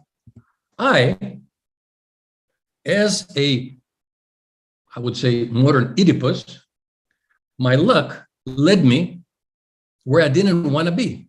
I didn't have to be there. It was just a matter of just random events. It was 1 o'clock. I said 3 o'clock. It was 5 o'clock, 5:05, and it happened. And I realized that the more I tried to avoid the situation, like Oedipus, the closer I got into it. So I was confined in the school for 5 days. Now, of course, I was also in the school with 100 other students, teachers, administrators, staff, a lot of people there together with me. My friend Filippo was also with me. I have to admit that my initial judgment was very wrong. I can say with a great amount of certainty, this was one of the best times I ever had in my life. I had conversations with Filippo. We had conversations with everybody. We had the best food in the world. I mean, I would love to live in this kind of environment here. We played games. We had like all kinds of sketches and movies, and it was the best time I ever had. And I thought that I was the worst thing that could happen to me. So I realized that something else is going on here that I am not in control of. This is us after the post-lockdown era. So actually, as a quantum person, I was, and I was not upset. I wanted to be there, and I didn't want to be there, all at the same time. Like a coin who cannot decide which side it is, I was right there in the middle of this situation. April 1st, 2022. 2 weeks later, the big lockdown started. Unfortunately, it lasted almost 2 months until today. Actually, I personally am in the lockdown. Opinions split. Many believe that the quarantine was a bad experience. Others believe the opposite. I'm in between, as usual. I believe it, and I don't believe it. Like a zombie during this time, I am and I'm not. I want the experience, but I don't want the experience. But one thing is for sure. The experience of the lockdown, if anything else, is quite didactic. During these 60 days so far, my wife and I wondered every day what would happen next day. In the beginning, we had no idea what's going on. Will we go out tomorrow? We didn't know. Will we have food? We didn't know. And here's some pictures over here that you can see the people and the different PCR tests that we took, and the food the government provided for us, which was a lot, by the way. We had no idea what will happen to us. Uncertainty, basically, I would say, was the main feature. But this uncertainty led us to a series of discoveries. We learned a lot of things in this period of time. We learned how to make use of everything we had available. This is the food that we made every day, different. I usually make Greek food. I ended up doing all kinds of different foods. My wife was combining things. We made all kinds of strange foods because that's what we had available. We invented new things, new recipes. We organized ourselves on the fly. Something came, we made it. And most importantly, we learned how to not complain for what we didn't have. Yet, one thing made more impression to me: the lack of control over the things in my future, and the last time salvation of everything. Somehow, we had no control of things. We were waiting for things to happen to us. And somehow, last minute, everything happened magically, as if things were saving us for the last minute. I discovered that the control of things did not belong to me, and that things were controlling me instead. What do I mean by that? Well, my wife always told me that the house chooses us. We don't choose the house. Which to me was very funny because, you know, I come from a different culture, and I was like, what are you talking about? The house is like, I am in control of the house. She says, no, the house wants you or the house doesn't want you. It doesn't matter what you want. Bread. Making bread, which I have done a lot and I learned it, it's almost like a living thing. You know, if you ever did any baking, you will know that, you know, the whole dough process, you know, the dough is sleeping, the dough is awake, the dough is relaxing, the dough is growing, the grower is ready, the grower is, all the time it is about something as if it is true. It has a life of its own. Also learn that onions and potatoes are not friends. They don't like each other. They're like enemies. As simple as these thoughts are, they have a primitive logic into them. The passive voice that is being used shifts the responsibility from us as living beings to them as supposedly inanimate objects. So an idea occurred to me. What if things have a mind of their own? And what I mean by that, not that the actual materialistic things have a mind of their own, but the systems that they represent have a structure that actually is capable of making decisions within their domain that actually affects us without us being aware of them. In other words, let's put this in a little bit more easy to understand terms.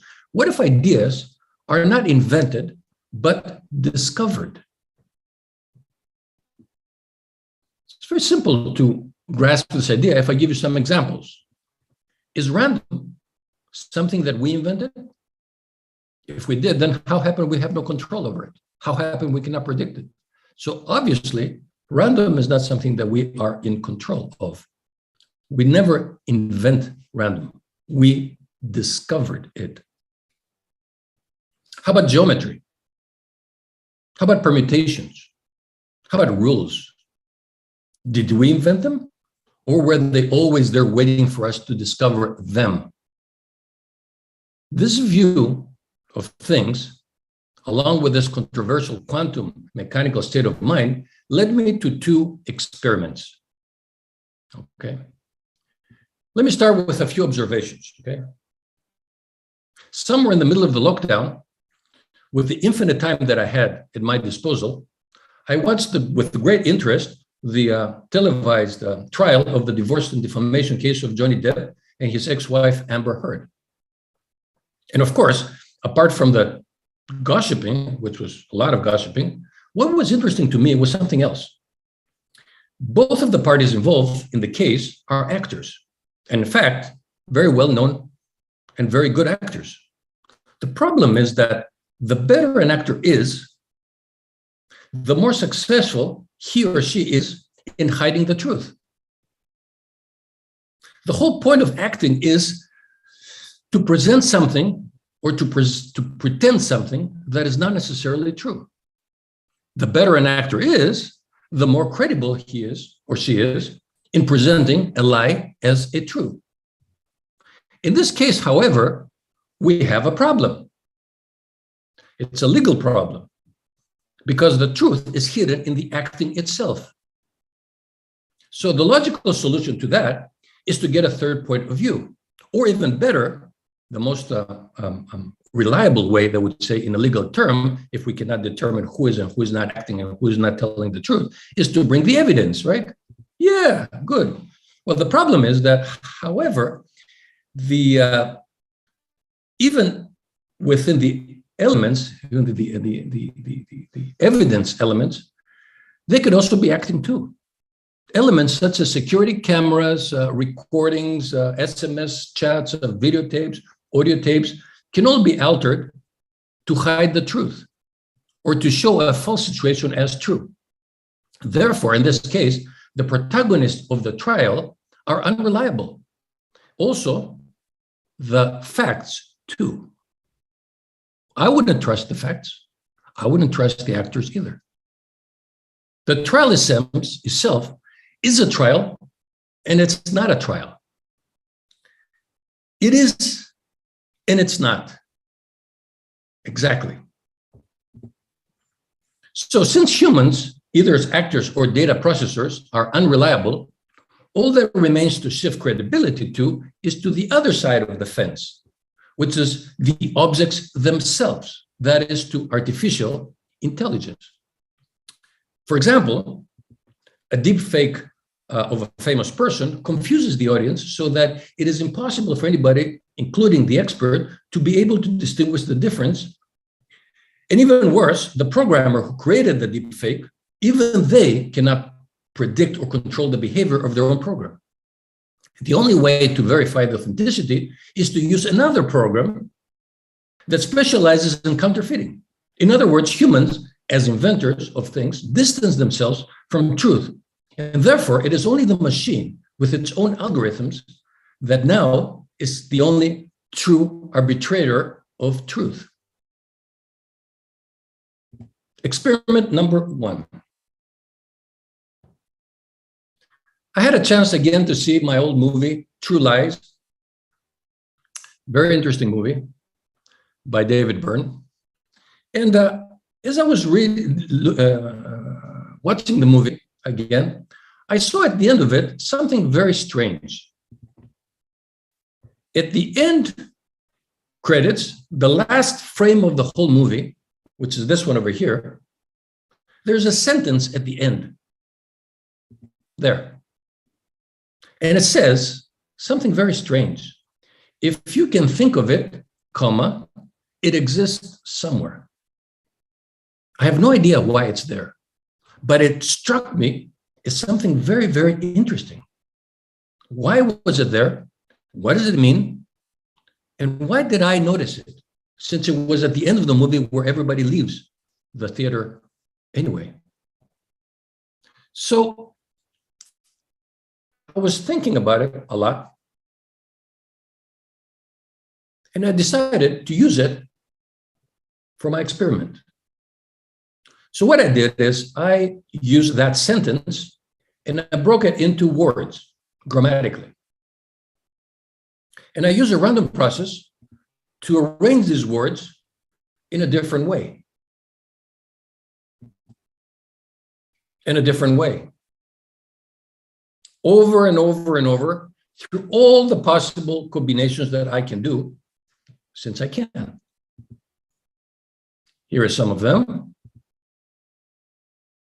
Some of them. 16 million. You can't see them all. I couldn't go through all of them, So what I did is I used a copy of my mind. I trained a system to make sense out of every sentence and come up with the sentences that make sense, or rather, the sentences that I can distinguish as different. This is the sentence that came out at the end. If it can think of you, comma, you exist. That's a very profound sentence because it reverses the whole premise of the sentence. And it reverses in a strange way where the object, not us, becomes the true subject. We're not the subjects anymore. We are the object of observation. In other words, our existence, what the sentence is telling us, is that our existence is determined by it. The thing determines that we exist, as opposed to the first sentence, which we were the ones, the arbitrators of reality. We distinguish things. This said the exact opposite, something that I myself would never have thought of. But here is where it gets even more interesting. Since I am the developer, the software developer, it means that I also have access to the code, right? Since I wrote it. So here's the code right in front of you. It's 30 lines of code and it's all based on certain processes. You can see here the first one, or the first arrow, is a random seed. How do you make a random seed? I don't know. I just close my eyes and I type. That's how it came out. Am I in control of it? No, I don't even know what I'm doing. I'm just typing blindly on the keyboard. So that's the initial starting point. Then I put it into a neural network, a classificator, and I generate 3,000 random sentences with these words. Then, and I use Chinese because it's easier to make it because it's one symbol only every time. And then I convert it back to English. And then I produce sentences that are based on syntax. And the syntax is very simple. Subject, verb, object, SVO. So every question, every clause is an SVO and an SVO. If I can, then you can. If I am, there you are, right? So it's like subject, verb, object, subject, verb, object. That's to make the syntax correct. And then I have that the subject cannot be an object and the subject cannot be an object. The same one cannot be the same thing repeated because then we have the same repetition all the time. I am I because I am I. That doesn't make no sense. And that the verbs cannot be the same because we want to use two different verbs because it is a possible connection. And that is actually what happens here. And then I train it and then I run it and then I got this. And the third sentence that you just see over here, if it can think of you, I am, meaning like I exist. So, but here is where it gets interesting. Nothing of these things that I use is related to me, right? So random, geometry, permutation, rules, as I said before, are not mine. I'm just using them. So the system basically is producing a profound philosophical sentence as a response to a human sentence, again, that actually is much more profound than the original. And not only that, but it shifts the whole philosophical argument to its self. So, in other words, this is the sentence. So, as another actor, I am presenting something that is not mine. I am, and I'm not, the processor of knowledge. As yet another actor, I'm in a position to mislead the audience with a lie that I cannot control myself. And the question that I have to you, and again, it goes back to Mick's argument, who is the author in this sentence? Do you know? Because I don't. Experiment number 2. Another interesting thing during the lockdown, with the infinite time that I had at my disposal, again, I had the good fortune to read again, to reread the great book of Gabriel Garcia Marquez, the novel Love in the Time of Cholera. In short, the novel is basically the story of a triangle, a Psenian triangle that is a woman and two men. In short, the story is about a woman who falls in love with a man when she's young, and her father takes her away because he doesn't approve the relationship. She goes out, marries a doctor, stays married with him for about 50 years, and then when her husband dies, she gets back with her first lover. That's the story. Of course, the interpretation of the story, as it is eloquently done by Marquez, is very, very important. But the structure of the story is very simple.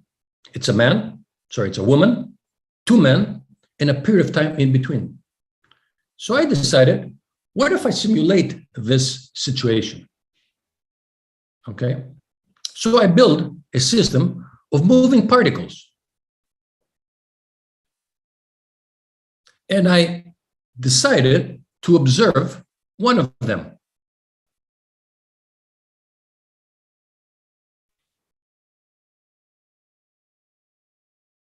Fermina is the woman, and Florentino and Urbino are the two men. So I'm going through the interaction with other people, most of which being trivial, but I keep the ones that actually involve them as my target. So the rules are very simple, extremely simple. All you see is that two opposites are attracted and two of the same are repelled.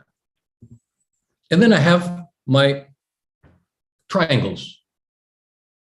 So either it's Fermina with Florentino and Urbino, or Fermina with Urbino, Florentino, or a friend or a girlfriend. That's kind of like the possibilities. And that produces the number of possibilities of interaction with one another. So here is where it gets interesting. So this is the data on the one side. This is the description of the data. In other words, Roberto replaces Florentino. That's what happens here, right? It's very simple. That's the logic behind it. And then there's interpretation where I take it and I use it into a poetic way. Here's another one.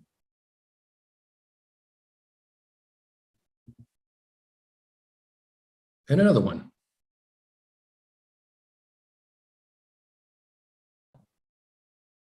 Of course, the system goes forever. It's in a constant motion. It's still going on. I randomly choose to see only one of these actors in the relationships with the other ones as it is attracted or repelled by that other person.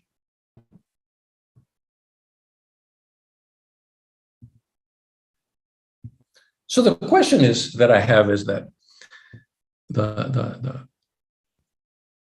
as the system is going through, the story develops, continues. After Urbino dies, what happens later on?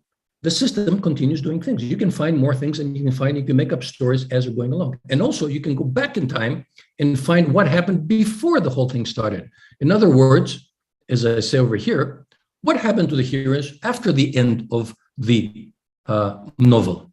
What brought the heroes to the story before the story began?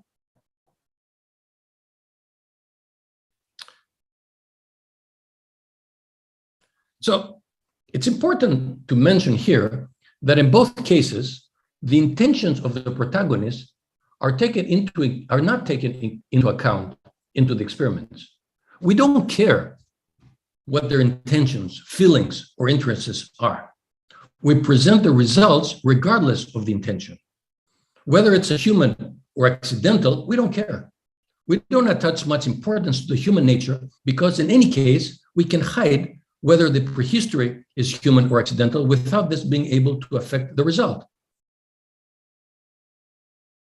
I had to be the one to break it out to you, but the Turing test is long, long gone.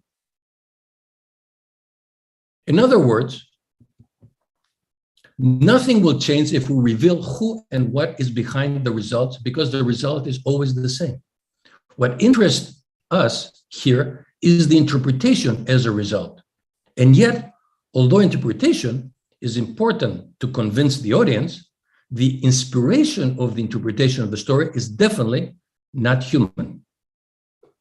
So, one final thing that I would like to show, which is a very strange analogy. The Russian roulette, no pun intended. They say that guns don't kill, people kill.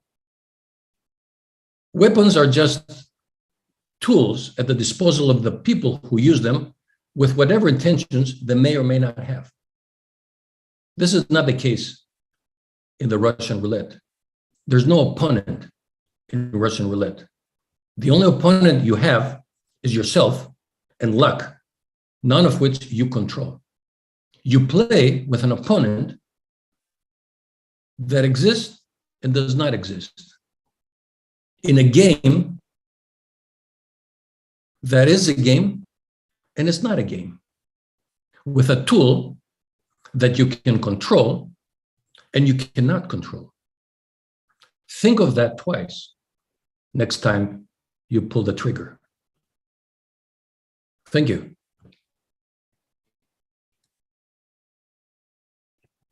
Thank you, Kostas. Now, all the presentations are finished, so it's our panel talk. Let's welcome back the other speakers. And Kostas will be the panel host, and the audiences, you can type your questions in QA box directly. Okay. So I am the I'm the panelist and the paneler at the same time. I'm the questioner and the questionee, and I'm the answeree and the answerer at the same time. Like, do you understand what I'm talking about? Are you getting it? This is exactly what I'm going through, okay? You, John, you said, I'm disappointed that I'm not here now. Really? Are you? No longer. I'm now completely happy because you've explained that I'm there and not there. 60 days. 60 days, and we have another, probably in my case, because I am in the Yangpu district, we were told that probably we're going to stay another 20 days. So I'm kind of like, I don't know yet. I don't know. It's just, Kostas, it's a rumor going on. But the rest of Shanghai is going out. It's okay. And as I said, it's not a bad thing. You can open a restaurant with all these incredible new foods that you've invented. So this will be a benefit in the long run. Oh yeah. I'm not buying bread anymore. No bread. We make it ourselves. We make a little baby. It's an amazing experience. I'm telling you. You have to. I mean, it's theoretically you don't get it. You have to be in the position of not knowing what's going to happen. You have to be physically, you have to be there and actually say, okay, what am I going to do now? Or you have to have the infinite time that we have to think. I mean, it's a lot of thinking going on. I mean, I wrote all this stuff in the last few days. I mean, even last night I was writing code. Okay, so it's not like it's like an entertainment that, I mean, I'm also entertained. I do a lot of reading and a lot of movies and all this kind of thing, but there's a lot of inspiration to do things because you are with yourself. You're a monk in a way. You know, you're kind of like dealing with yourself all the time. Of course, my wife is on the other room. We have a very big house. But I mean, this idea that you're on your own is very important because it basically self-reflects into this idea of you and yourself. And again, that's the whole point that we're trying to explore in this conference. And we brought this from the very beginning that it's not about AI. It's about AI, but the I is different. It's about imagination. And it's about the lack of common sense. So as Filippo said in the first day, there's something called common sense. And common sense is the thing that we use to judge our existence as humans. Really, at the end of the day, it's all about common sense. Animals don't have common sense. Plants don't have common sense. Objects don't have common sense. We are the only ones who possess that thing. So the question that we're trying to investigate here is whether there is no common sense in the human. In other words, nonsense, but not nonsense, more like a neo-dada type of nonsense, where the objects are the ones who determine the sense, not us. So that's why we use the word artificial imagination. So I'd like to ask all of you, which means me, because I'm asking, since I'm one of the actors, and I mean the panelists and the panelee, how do you define, or what's the difference between human imagination and artificial imagination? And that goes to Mick, because Mick is like very, very, very interested in you and what you're doing. So how do you define artificial imagination? You made an excellent point in your talk about the Turing test. And I think that a lot of people misunderstand the Turing test. They think the Turing test has been devised to aid the discovery of artificial imagination or artificial intelligence, when in reality, it's not that at all, I don't think. I think we agree, I hope, that it's about understanding the limits of human interpretation from external things, objects, devices, machinery. And so I think that the unfortunate truth for me ends up being that it's very much humans interpreting the structure and the uncovering of what looks like sense in those things that are around us and interpreting them as imagination or allowing them to inspire us for us to think. I think it's almost impossible for us to understand how to even begin to describe any other kind of interaction. So I say that, I think you're kind of substituting imagination, intelligence for imagination, and then in a way falling into a similar trap, potentially. And that intelligence is very hard to define, and we tend to define it very poorly, and that's been a problem for AI research. If we replace it with imagination, we have a similar set of problems. Right. So you said in your talk, you said that at some point in the beginning, you said that the AI is statistical, probabilistic, and stochastic. And that is not, in a way, conscious in a way. And my question is that when we're dreaming, isn't that exactly what we're doing? Isn't that statistics, basically, of our mind, of the things we did during our whole life? Isn't it probabilistic? Isn't it stochastic? Yeah. So isn't a dream really exactly that? That's a great question. And dreams are one of those things that I've spent an awful long time trying to simulate. I think answering a question of that kind is quite fun. So I'm going to give it a try. I think that if you are trying to describe the processes that go into understanding human dreams in a way which relies on our current methods for calculating meaning in the outside world, including mathematical models, at that point, things already are breaking down. I think, we have a model over here, a set of models which we use to describe the universe, and we can apply them in computation. And that's what we do when we create artificial intelligence systems using computers. We do computation. But computation itself is quite ineffective at describing the universe. And that's why I made reference to Christoph Koch's Feeling of Life itself, in which he argues that awareness can't be computed, consciousness can't be computed. And in it, he leans on similar resources philosophically that you yourself do in your talk, including panpsychism, the notion that these, things, even objects, could have some intelligence. But I would just say that the difficulty hits you again, you can make that decision, but if your model for describing and actually carrying out your measurements is constrained by your understanding of the universe, yet you are the universe, you're already going to lose. hence, consider Goodell's incompleteness in the same way that Penrose does in The Emperor's New Mind as a starting point for his discussion of consciousness. And that mathematically deriving that something like that is very difficult given the constraints of mathematics. I'm sorry to interrupt. I have to introduce one ghost member here, which is Antonino, which is, so you know who this person is. He was in the morning panel. He is a physicist, a quantum physicist, and with a lot of kind of like down-to-earth information that, again, I tried to poetically put it into the context of our own existence and make it more philosophical.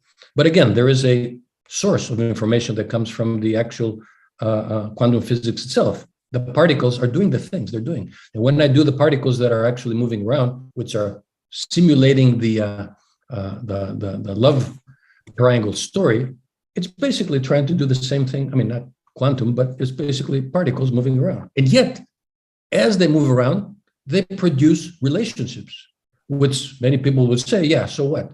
Yeah, they inspire me to write a novel, the second part of the sequel of the cholera thing. It's not that they actually write the story. I mean, most of the GPT-3 are actually writing a story, which makes not a lot of sense to me because it looks like the first experiment where I took the text and I randomly put it into order. And again, one came up as a random event, okay? But the second one is more Platonic. There's a form that produces, like there is an interaction of things, and the interaction actually produces the text. And the text has been interpreted by me, but the inspiration of the text is only mine. So the quantum, in a way, if you like, is the legal IP belongs to the system, not to me. Okay, and I think that's a very simple thought. I don't know why we make such a big deal out of it and how it has to be legally, and we have to go through the obvious group and how much money they made and the guy, the Robbie and all this kind of thing. It's very simple. The system owns it. It's the system. I think that's a dangerous and slightly ill-thought-out conclusion. I don't know. And I'll say why. I think it's because it's a good supposition, let's think about it properly. There are already legal precedents in the UK for such systems, famously the computer game Entombed, which no one could quite figure out how it did its maze generation. No one really knew. And the story is quite amusing. That in order to understand how this maze generation happened, everyone was interviewed, the programmer was tracked down, found out the programmer was drunk and couldn't remember how it worked. And maze generation is a fundamental form of kind of artificial intelligence research, particularly in the 80s. And the idea that this very good, high, robust maze generator appeared in this game led people to think that perhaps that the algorithm itself was the author and not the programmer, not the publisher. And laws were passed in the UK to enable the computer program to be thought of as the author. And that's a precedent in the UK. But the truth is, it was then uncovered just last year by a series of mathematicians exactly how the program had been written and how it worked. It's simply that the people couldn't remember. And as a result, the person who was the author simply, there's a very simple AI here. It's not complicated. But the notion is that simply because they had forgotten what they had done meant they no longer owned it. And that's just one example. I think the notion that somehow the algorithms themselves have rights is before humans. I think that is what I principally am objecting to. Mm-hmm. Exactly. Sorry, go ahead. I think for artists, the situation is also quite clear. I mean, I mentioned Holly Herndon with the Holly Plus program. She really developed this AI herself called Spawn. And the AI became part of her ensemble that she was working with. So she credited some creativity, but then for her, it was always clear that she was the one making decisions regarding, the final output of a vocal piece. So I think for them, or also for other artists, they really used AI as a tool. But is it? Do you believe it's a tool? I think it is a complex tool, but I also do think it is a tool. Yes. But a tool is something you control. If you do, that's what I said. The Russian roulette was exactly the point, that if you cannot control something, one of the main definitions of a tool is they think that you have the control of it. If you don't, it's not a tool anymore, right? So when you use the word tool, you're just using it periphrastically. It's not really a tool because you cannot control. If you don't predict the results of what you are supposed to be, then you're not in control of it. So therefore, it's not a tool anymore, right? Are you familiar with John Cage, the composer? Yeah. Of course, sorry. But you appreciate that aleatoric composition is an ordinary mechanism in formal creative practice. And it's not that every element in the piece is always the same. It's that the system itself is constructed and results in the same work. And the aleatoric processes form part of that work in the same way each time. I think it's similar to that, in my view. Can I say something related to what Mick was adding before? Because I mean, I kind of resonated that I don't know eventually if I'm resonating exactly on the same frequency or on a different part of the spectrum. But and in this related also what Kostas was saying, that when we process information somehow, I mean, we have to make a bipartition that usually, I mean, it's better if a multi-partition of the ensemble that we are accessing. And in this sense, there is something extremely important, which is the role of the environment. And there are ways to extract information and encode information in which the environment is essential, because usually the environment is what in quantum information, quantum mechanics provides, basically is the actor that decohere the system. So the coherence up and through a kind of interaction with the environment. And then, I mean, it's because of that, there is a flow of information that can go even around to people, which is a bit also the triangle that, I mean, also Kostas was showing, you know, in his talk.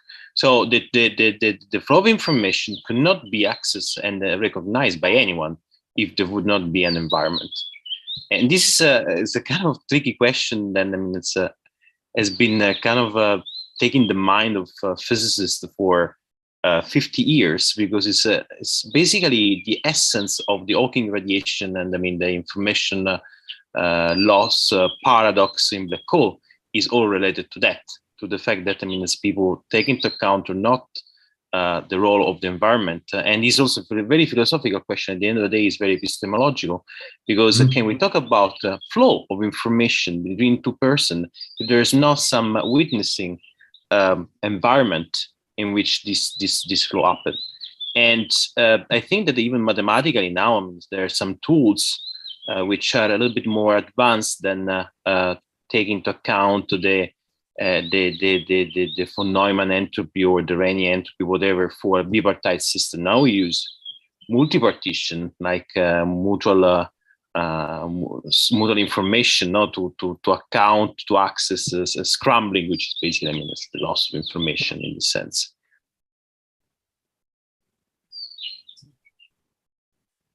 I'm going to just jump in because I'm just curious as to, I was so excited by the first half of, well, most of Kostas' talk. It was wonderful because I came to this event with somewhat mystified by how quantum related to the notion of the relationship of human beings to the natural world. And my starting point, I thought, might be difficult to explain, namely that humanity has created systems and expectations of control, science, language, mathematics, and so on. And that in attempting to control nature, we've caused many of the problems that we're now having to confront today. So it's wonderful to hear Kostas explain to me for the first time that the essence of quantum physics and quantum understanding of the world is that, yeah, things are not possible to control in the way that civilized people have tried to do so for several hundred years. But it's now I feel there's a kind of slight regression backwards. So notions of ownership go to me along with notions of control. They're very human specific relationships to reality, that we can control it and therefore ownership from the discussion we had earlier. And I think that what I see AI as an enabling situation is to help us move through that notion that we can aspire to control nature to a more kind of collaborative and convivial relationship, as to say that we are kin with all other nature. We're not separate from them. We're not the masters. We're not their owners.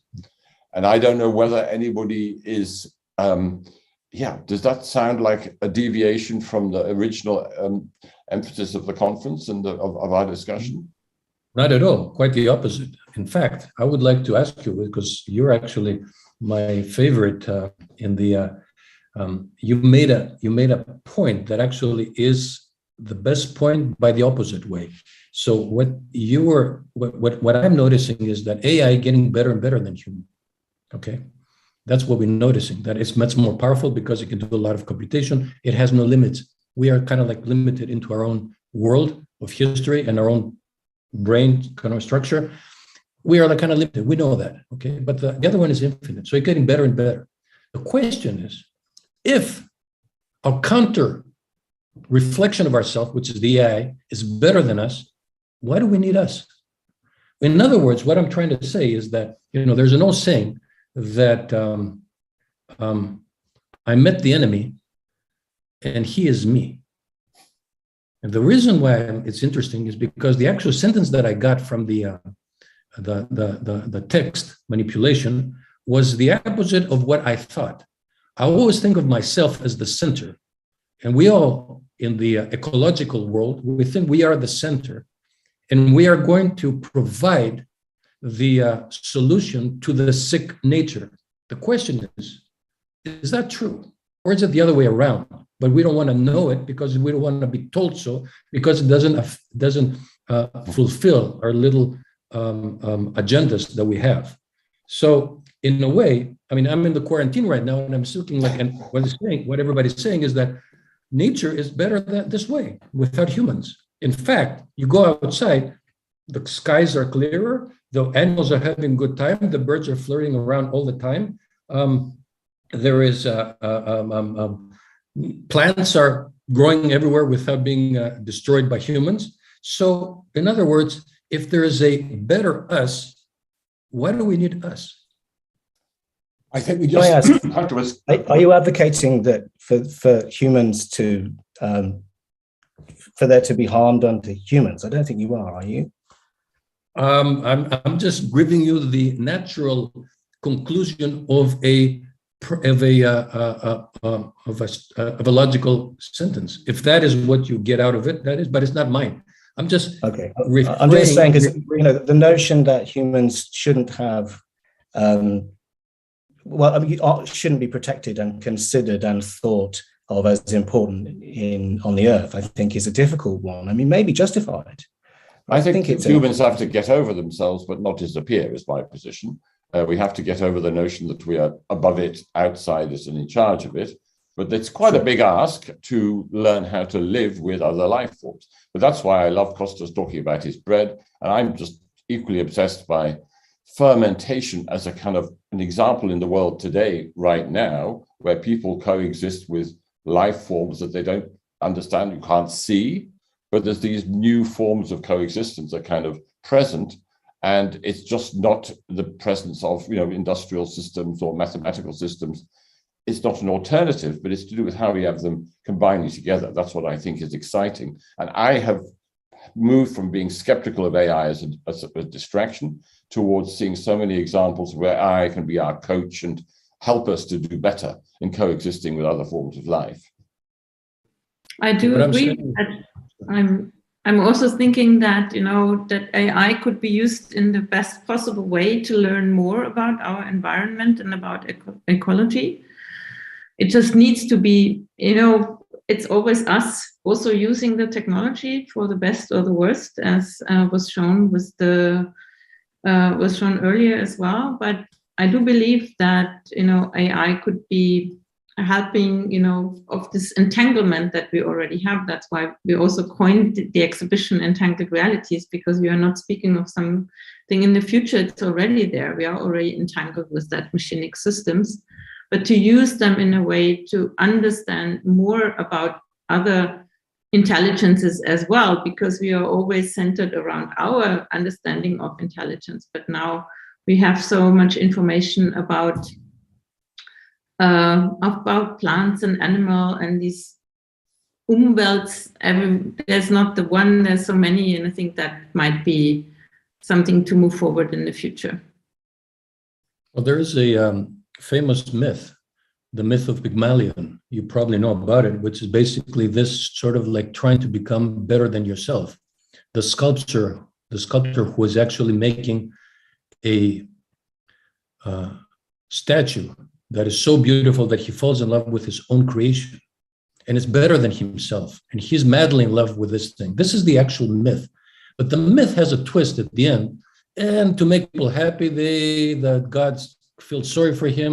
They make the sculpture, the woman, into a real woman. They get married and they live happy ever after. That's not true, okay?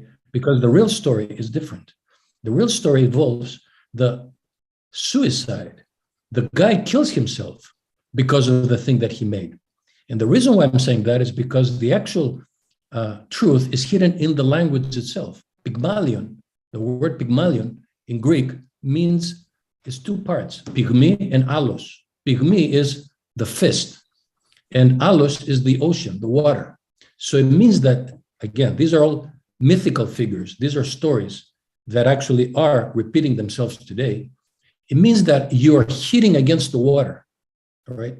That's impossible. You can never win the water because no matter how much you hit the water, you're never going to get it. In other words, Pygmalion is that he's never going to get what he wants.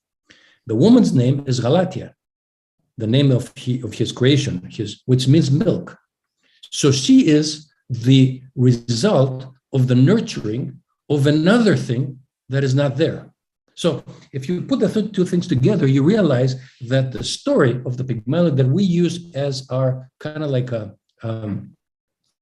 what can I say, an example to be followed, or like a very nice romantic kind of story that, oh yeah, he fell in love with his own thing and then they got married. So therefore he win, but twice. First, because he made something, and second, because he married the thing he made. That's not true. The point is that at the end, he loses everything because he wants to exceed himself. And in the process of exceeding ourselves, we create something better than us. And that thing that is better than us hits us back and kills us. That's actually a much more adult and much more mature version of the story than the kids' version that we all believe into. So in that sense, back to Mick's argument and to, I think, Sabine's argument, I saw the marriage, okay? And the marriage is like a man and a human, a human and a woman. I don't know if it's a woman or a man, and there's like the marriage. And my question is, first of all, why are they getting married? What does marriage mean anyway in the first place? Second, why is there humans? I mean, we know about platonic love. Platonic doesn't have a shape and a form. It's an abstract love. Why is it that we have to always associate ourselves with things? And that is exactly the whole point that I'm trying to make here, that text, language, is the ultimate creation of the other. It's not the shapes, it's not the forms. These are illusory, not the music. All this thing is aesthetics. It's like very nice to the senses, but they don't talk to the mind. The mind is what is the true AI. The AI as in AI intelligence, AI imagination. It's in here, not here. The eyes are very bad ways of looking at the world. So, I mean, that's my, and then if it's inconvenient to say that the world is like suffering because of us, I'm sorry, it is. It's a true statement. I cannot hide it because we are destroying the world. I mean, that's the, John can attest to that. If I'm wrong. But I think the fact that you're pointing to your mind as being some kind of entity in your head is a big part of the problem. I think we can overcome that. I'll just give you a practical example about when AI has taught me to think differently about my relationship to living things. I guess many people here go through forests in the autumn and kick dead leaves. It's just a nice, many of us have done that. I've done that all my life. When I saw the work of this scientist, Julian Lieber, who analyzes and visualizes the hi-fi traveling through the kind of layer of the earth underneath the dead leaves. That just it blew my mind, but it mainly in the way that I suddenly realized that there's life all around me in that forest, which for all my many years I'd never realized before. So that's where I find you feel something special in a forest filled with dead leaves or dying and decomposing leaves, but not quite knowing why. Now, thanks to AI as a kind of, and science as a coach and a prompt, my whole experience is different. And I just hope that can be done on for many people in similar ways. Could I possibly respond to that and perhaps offer a middle way? I'd say two things. The first one is, I think that ideas about the particular nature of awareness and consciousness and that we've been talking about, they've actually, and certainly some of the ones that I mentioned in my talk, they've been used to advocate for animal awareness and have led to animal rights legislation in Europe, which has had a big impact on farming in Europe. And it's the same researchers who I mentioned in my talk who have been pioneering that work. And their fundamental approach has been, well, humans consider themselves to be over the animals because of their consciousness. Actually, our way of looking at it allows us to be seen at the same level, to have and for animal awareness to be thought of in a way which is similar to human awareness. And I think that that's as a result of this, of defining what awareness might be better. And I think that those are the same people who say that it can't be computed, right? So they're the same people. That's the first thing. So I think that there's a way, if you can be very clear about your definitions, you can deal with ownership, rights, etc., in a way which makes the planet better. And I think that's the angle that I'm coming from. I'm not trying to say, hey, we need to think about our bread. I'm saying, we need to think about the world as it is. And that brings me to my second point, which is that unlike you, Kostas, I'm fundamentally inspired by materiality. Material things are the things I focus mostly on, and those are for philosophical reasons. And all the work I'm engaged in is about understanding and operating with material. And I think that is because, although the mind, fascinating as it is and crucial as it is an ever-present part of all that we do, the material things concern me more. I worry about the nature of our material existence and the material existence of us on this planet. And I feel that, and that's the position, to have clarity about those things brings greater freedoms. And so that, I think that's a kind of, I'm trying to propose a middle way of seeing these different ideas, pointing in the same direction. True. In fact, you actually made that clear. I was very happy to hear when you said that you do believe that AI is the inventor. You said that, and I kind of thought about it as you actually pertain to the theory that ideas are discovered. So when you say that the rules of the society, there's two ways to look into the rules, like who owns what and who is the author of something and who is all these things are either seen as inventions that we invent, so we are in control of making the decision about what is the rules that we're going to put into society, or you can go the other way around and say that it's a discovery. It's about rules that exist beyond us, that there is rules of, let's say, justice, fairness, that are not ours. We don't make these rules. We are actually addressing these things in the sense. In that sense, you have the idea of ownership of an animal is not something that we decide, but it's been decided by us, by others beyond us. It's because it is, let's say, religious. It is because it is something that is philosophical in nature, something that is not our personal opinion about it. And then I'm with you, because then we're talking about the same idea, that then if that's the case, then the algorithm is also a thing that owns something, has a right beyond our not understanding it, because it doesn't look like a human. So therefore, how can it possibly have the right? I think that's not what I wouldn't say that. I couldn't agree with that. I would say, and fundamentally that's because I'll give you another example as to why.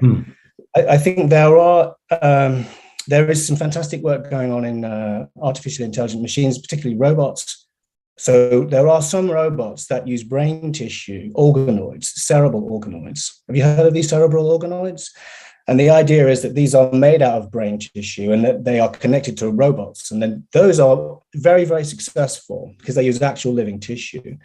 It's not just because, it's for a lot of reasons. There's now a moratorium on research in those fields because no one can be sure whether those cerebral organoids, brain-based devices, are or are not aware.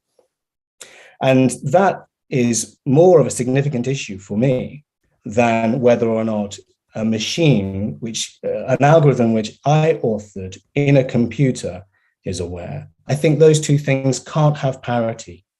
I think they're not on the same level. I'm not saying that there will never be a time when computation won't lead to something aware that can be an author. I'm saying, meanwhile, there are humans who are having their rights removed and their ownership of their own things are being removed and their sense of identity is being erased. And that's a problem.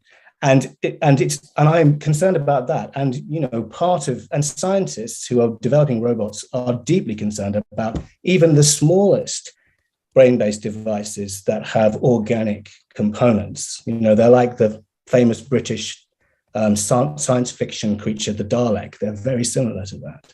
So, they're not really like that, but you see my point.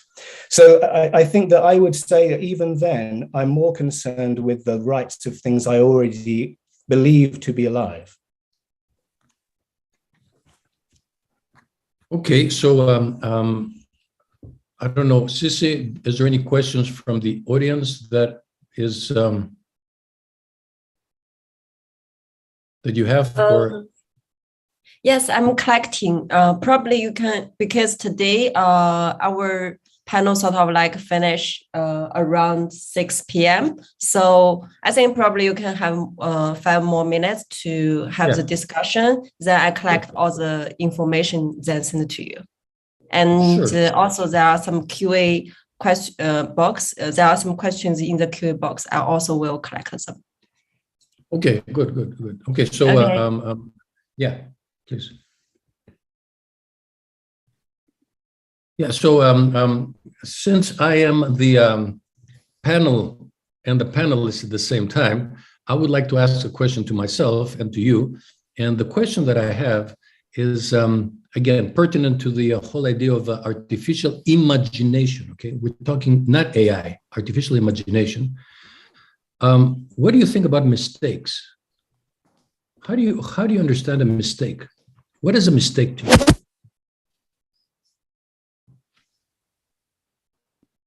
Sabine, what is a mistake to you?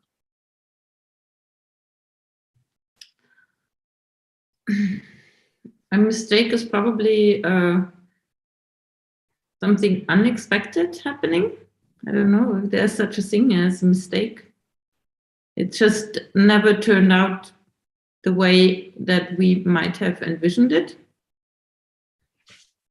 So when you make a mistake, do you get an insight into it? I mean, there are mistakes that are bad and there are mistakes that are good. I mean, a mistake can kill you, but a mistake can actually save your life, right? And yet, none of which is under your control because it's a mistake. So, I mean, hopefully we make, we have insights from the mistakes that we make, yeah, I would say. I mean, of course, when you put it that way, that a mistake can kill you, yes, that would be a worst case scenario, but from everything else, I would really say it also has a chance of a learning curve. So if we abandon the real world and we get into the world of imagination, which is the mental world, what if a mistake there? What happens there? You don't get killed in a mistake that is in a mental state, but somehow a mistake can inspire you to come up with a new idea, right? I mean, it's not talking about mistakes, but when we, the example that I showed of the AI that we trained to help us curatorially, kind of like placing the scenography, it was surprising. The outcome was something that we never thought of, because this kind of thinking, like I'm doing an exhibition, I build a wall and I see a wall or a box for things to place in. And then what was inspiring was that, of course, this algorithm had no understanding of a box. It just had these simple elements that it positioned randomly. And that was for me like an amazing moment when I realized, oh, wow, we can do whatever we want. I would never have come up with that idea to create walls that are not, that are so random. And actually what happened was that the audience said to us, wow, this is the best scenography ever, because it was so dynamic. It was a different flow of the exhibition space. And I think that, that was super interesting. And I think that was also my point in the presentation, that it's really that entanglement together, not this oppositioning models of human against the machine, but human with machine, can change things for the better. It's interesting, this question of yours, Kostas, because so mistake, if we want to see it from a point of view which is literal, is something which is not taken how it should be taken eventually. Does not adhere to some paradigm that we have, some orthodoxy in terms of the right view. In this sense, mistakes are extremely useful because they prove ourselves against a framework which we can then revert. So mistakes are eventually occasionally given. So there may be fluctuations in a certain sense, randomly distributed, and there are a great opportunity in this sense, because allow to change mind and then to create something new. Mm.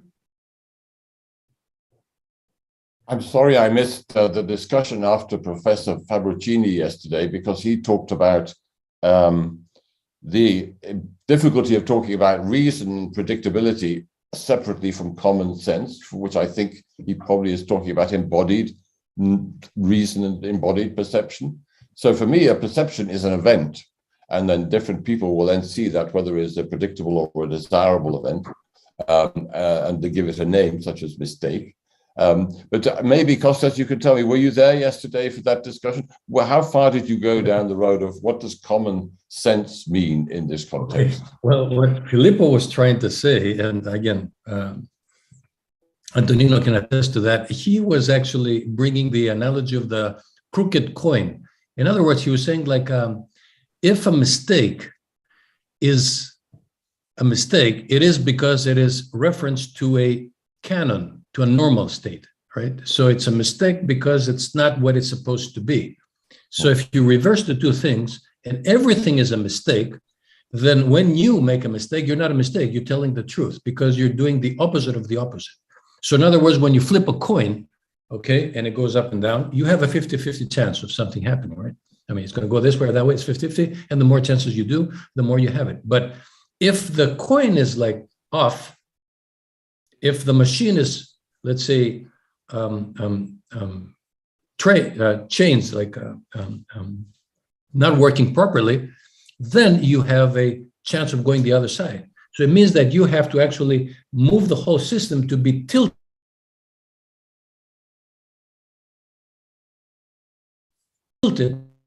so that it will be this way, and that's 50-50. So the idea behind it is that an accident is not an accident anymore. That's basically, I mean, I don't know, Antonino, go ahead. Somehow you can recast everything you said, totally resonate. Also thinking that in a certain sense, since every mistake can be seen and regarded as a possibility, we can think that, this is actually what happens, for instance, in quantum mechanics. In quantum mechanics, a trajectory, which is, let's say, we can consider as the real trajectory in classical mechanics is basically the semi-classical path. Any other path would be just false, because it does not minimize the action, the classical action. So does not is not adiabatic in this sense. But in quantum mechanics, also the other paths are available, and actually we can even measure a probability, an amplitude for this path to take part, let's say, to the final sum. So what was impossible and what was a mistake now becomes part of a possibility, and actually we could even revert, and we can even think that for every path that we can imagine, we can associate a theory, which is basically its model, or if you want, is the organon, let's say, that somehow classify that path as the real one. So we can even construct theory out of mistakes, in which the mistakes becomes the model. Right. I will just add one thing, which is that in my past career as a jazz guitarist and drummer, mistakes were essential to good outcomes. You know, and that notion of embodied interaction with something in order to unconsciously allow things to emerge as part of your, performance, that's essential. I think it's a beautiful part of how humans create. And when I say mistake, I use also, inadvertently, you can use accidents, glitches, even nonsense in a way, nonsense that is actually sensical nonsense. Like if something is that appears to be a mistake before it's been studied to find out that really it was the right thing, but we thought it was a mistake before it happened. And the whole idea is not, and again, I said there are good mistakes and there are bad mistakes. There are good mistakes in jazz and there are bad mistakes that can kill you. And there's good mistakes that actually could open a world into a beautiful world of imagination. Again, artificial imagination. I'm not talking about our imagination, I'm talking about the artificial, the thing that has a mind of its own. And somehow it looks like it's a mistake. We look like something is wrong in this whole thing, but really at the end of the day, we are the one who are wrong, not that. And that sort of mistake is, I think, where the artificial imagination starts to emerge. It's almost like a little voyeurism into like another world where you look a mistake and you look through it and you say, wow, there's something going on in the other side. And this is the only way to see it, because that's where the light came out from the other side. That's a very kind of like to us, to Filippo and me, because that's the conference theme, if you like, but it's also like the kind of papers that we're writing right now. And the whole idea of the exhibition that we're trying to put together is exactly that. That is going to be a guiding force. The nonsense that we think is not like in the same, it's almost like a neo-Dada kind of thing. Dada came from mistakes that human made intentionally. You try to make a mistake because when you didn't make a mistake, the world was worse. The whole point of Dada was that because we made sense, the world happened and everyone got destroyed. So it's better not to make any sense at all. But they could not make a mistake. They couldn't make no sense through a machine. They used themselves. Look, they become like nonsensical as humans. I try to be like hallucinate myself. But now we have a machine. We have a thing that is thinking. So now the data, the nonsense comes from the machine itself. So we can actually look into the machine as a solution to our problems. Because the way that we think right now is wrong. Look what happens to the world today. Everything is wrong. But somehow the solution may be in the other side of sense, which is in the artificial sense, in the artificial intelligence or in the artificial imagination in that sense. So that's kind of like where we're trying to put the whole twist of this conference. And again, I'm talking now as a panelist and as a responder to my own questions.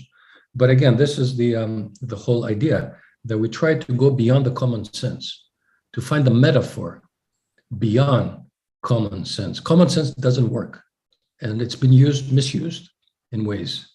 at least from our perspective. And that's why we're trying to invent a new technology. And that was the experiments that I did in my little confinement monk environment that I'm living right now. Again, the key word being distancing. You're distancing yourself from yourself in a strange way, using any kind of. So, Sissy, is there any yes, questions? And I saw the message from John, and he may have to leave us because, yeah. And also there are several questions from the audiences. One question is for Mick.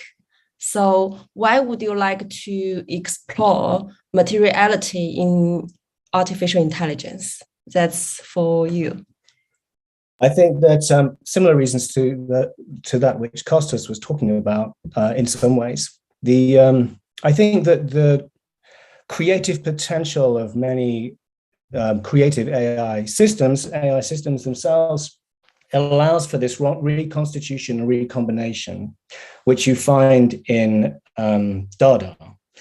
And I think that, so it's no surprise that the art systems that people are using a lot these days are named after Dada and Surrealist artists, for example, DALL-E 1 and 2. And this is large companies like OpenAI who are acknowledging the influence of Surrealism in the output and the construction of their work.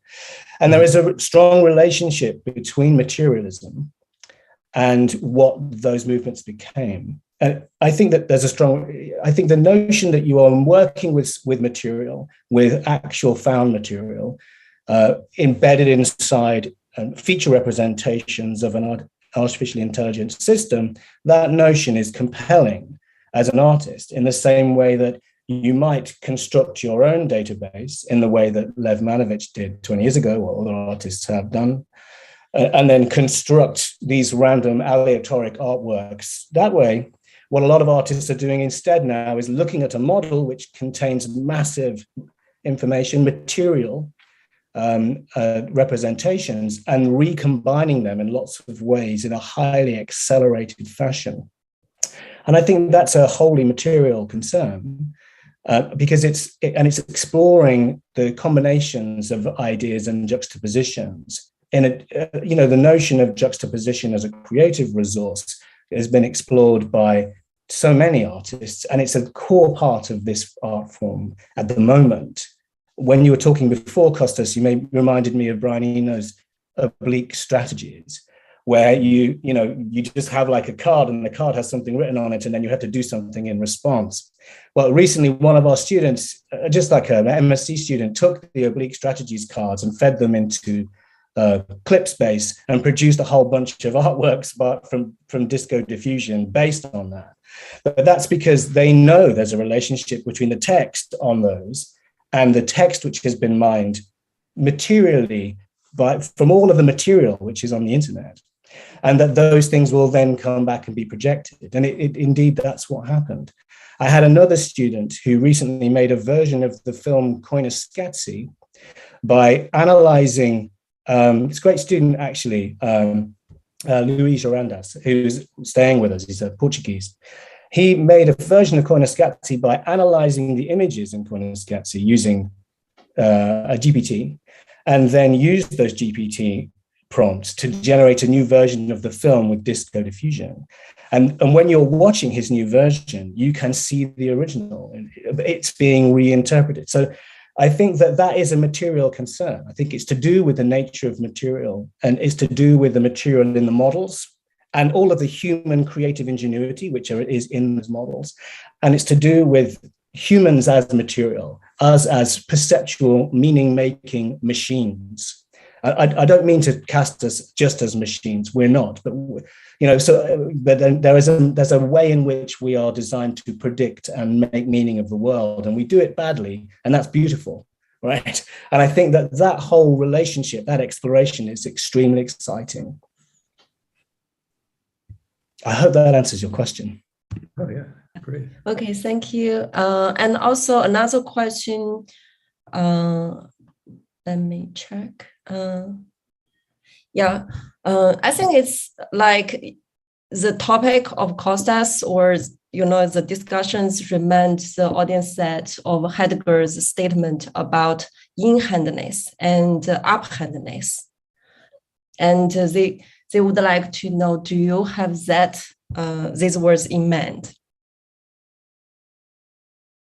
Kostas?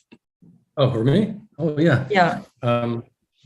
Say again, what? The Heidegger's... It's the statement about in-handedness. That sign? Yeah, I'm not sure, because there are only two words, sort of like in-handedness, up-handedness. I'm not sure if German. you know that. Okay, so probably I exchange to another question is that there is one statement is that because we use pen or tools to express, right? And when you are not good at it, you sort of like lost control. And when we mention about AI as a tool, or it probably means that, or if you, let me check how to say that, sort of like if you lost of the control, probably because of not good at. You are not good at the tools. That's why you lost control. At the tours. Yeah, for instance, like I think the topic is similar to the discussion between you and Pascal last month. Like when we have to learn drawing or painting, we have to do many practice. Then you can express yourself properly, right? And it's similar to using AI. And when you are not good at it, probably you lost the control and you cannot sort of like express yourself. Well, Mick is playing jazz, and the more he loses control, the more people are like celebrating, right? That's probably the moment that the jazz guy goes out of control, and everybody's like happy because he's not actually following the rule. That's the whole point. But that's the human world. Again, we have to distinguish the human from the artificial. Different things, completely different things. And I said before, it's the opposites in a way. It's a complementary kind of thing. So what is in the one world is a advantage, is a disadvantage of the other one. So for example, a mistake, a lack of control in our world is a bad thing. I mean, you're driving a car, you're out of control, that's not good, right? But in another world, the artificial world, where the machine is out of control, okay, it's a different thing. And again, we don't know exactly what. We don't know how it works, because this is the very beginning of the whole odyssey that we're going through in order to get into that other side of the world. And but we have a few little indications. Every now and then we see things that actually reminds us, like Mick said earlier about the car. I mean, who is responsible for the accident of the Uber car, okay? Or who is responsible for the credit that is being taken for the obvious painting, okay? These are like things that are just starting to become important. Today, I was reading in the news, like a woman was raped in the metaverse. I mean, like, what are you talking about? This is something that is new. We don't know exactly what they are, but they're glitches. The little, as I said, voyeurist holes into the black wall that we have in front of us. And on the other side, which is the side of the object, is the other side that we're not the subjects. They are the subjects. They're talking to us. We exist because they think of us, which is the actual statement that I got from my random reshuffling of the text. That world is visible to us through little holes right now. And the more time passes by, the more we actually start seeing these things happening. And we start to appreciate them, not because of what they are, but what they mean for us. We learn from these things. We understand who we are and what they are as it, the thing. That those things have a mind of their own, okay? And that includes everything. I mean, even the machine that we use today, we have already a computer in front of us. How many times have we actually fallen in love with our computer? I mean, it is a machine, it's a thing. And yet it has its own existence. It has its own, in a way, facilitating personality It is our friend. It is the one that we cannot leave. You know, you take your cell phone, right? It is something that you have to have it all the time with you. You love it. It is a thing, and yet it is not, because we see something in it. We see a reflection of ourselves in it. And this is exactly the whole argument. So the lack of control is not a bad thing at all.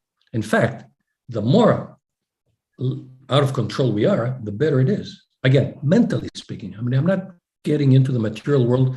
Mick would disagree with me. He doesn't want to kill anybody. He doesn't want to get killed, because that's the material world. But in the mental world, we're allowed to do anything we want.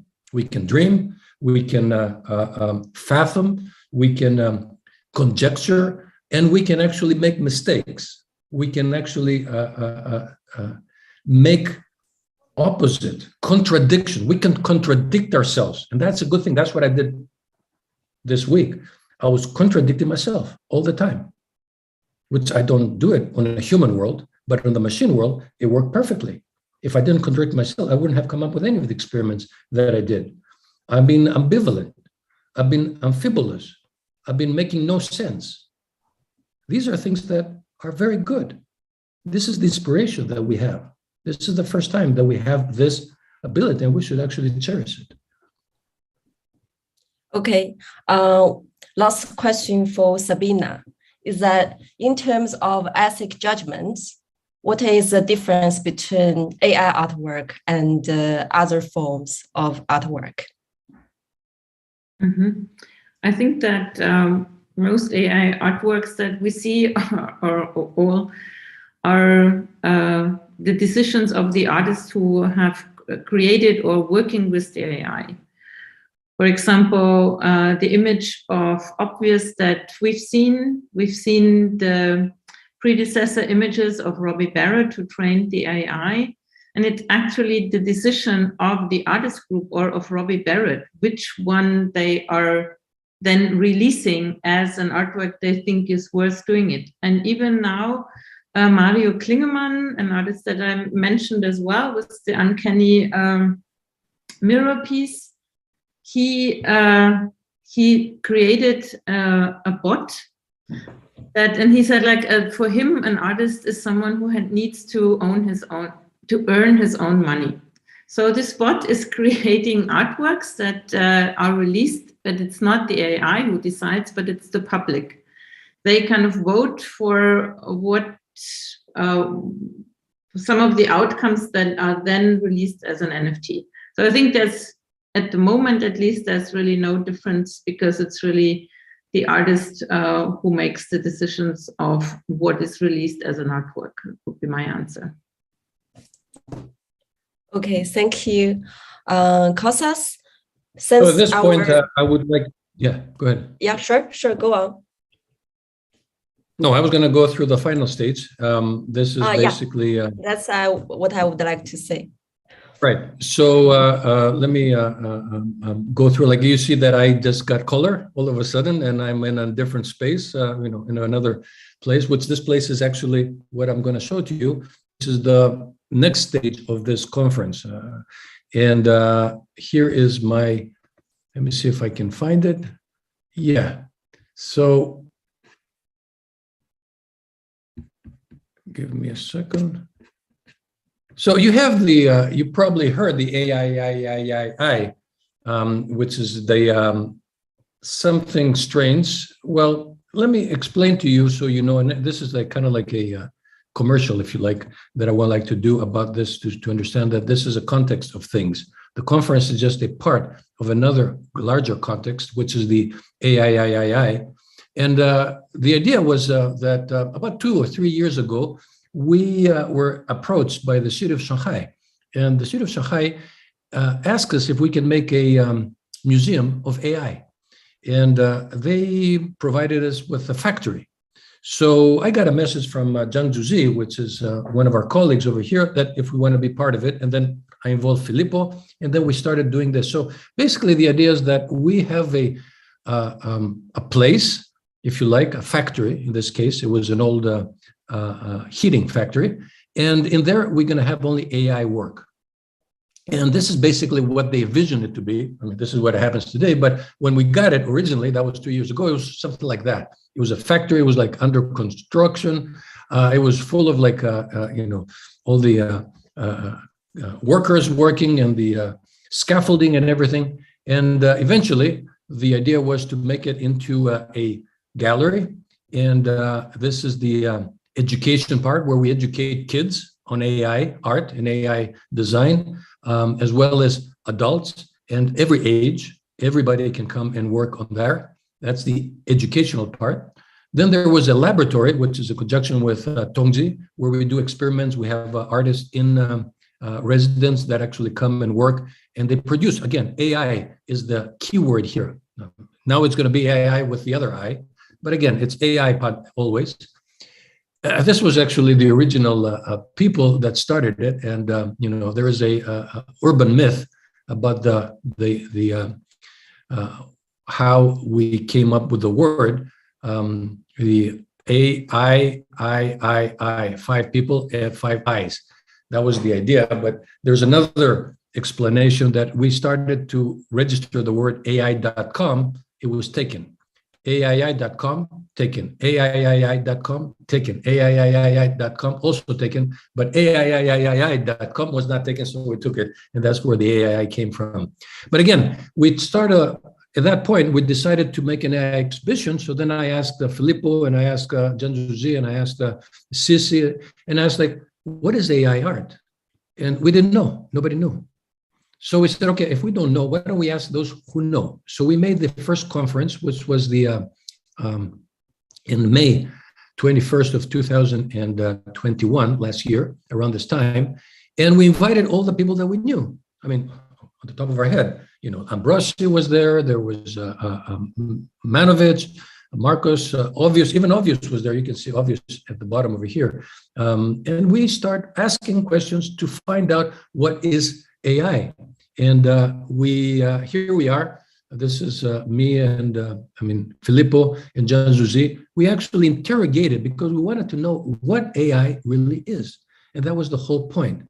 And we titled it as What the Author Is. And again, you may have noticed that we have these strange titles.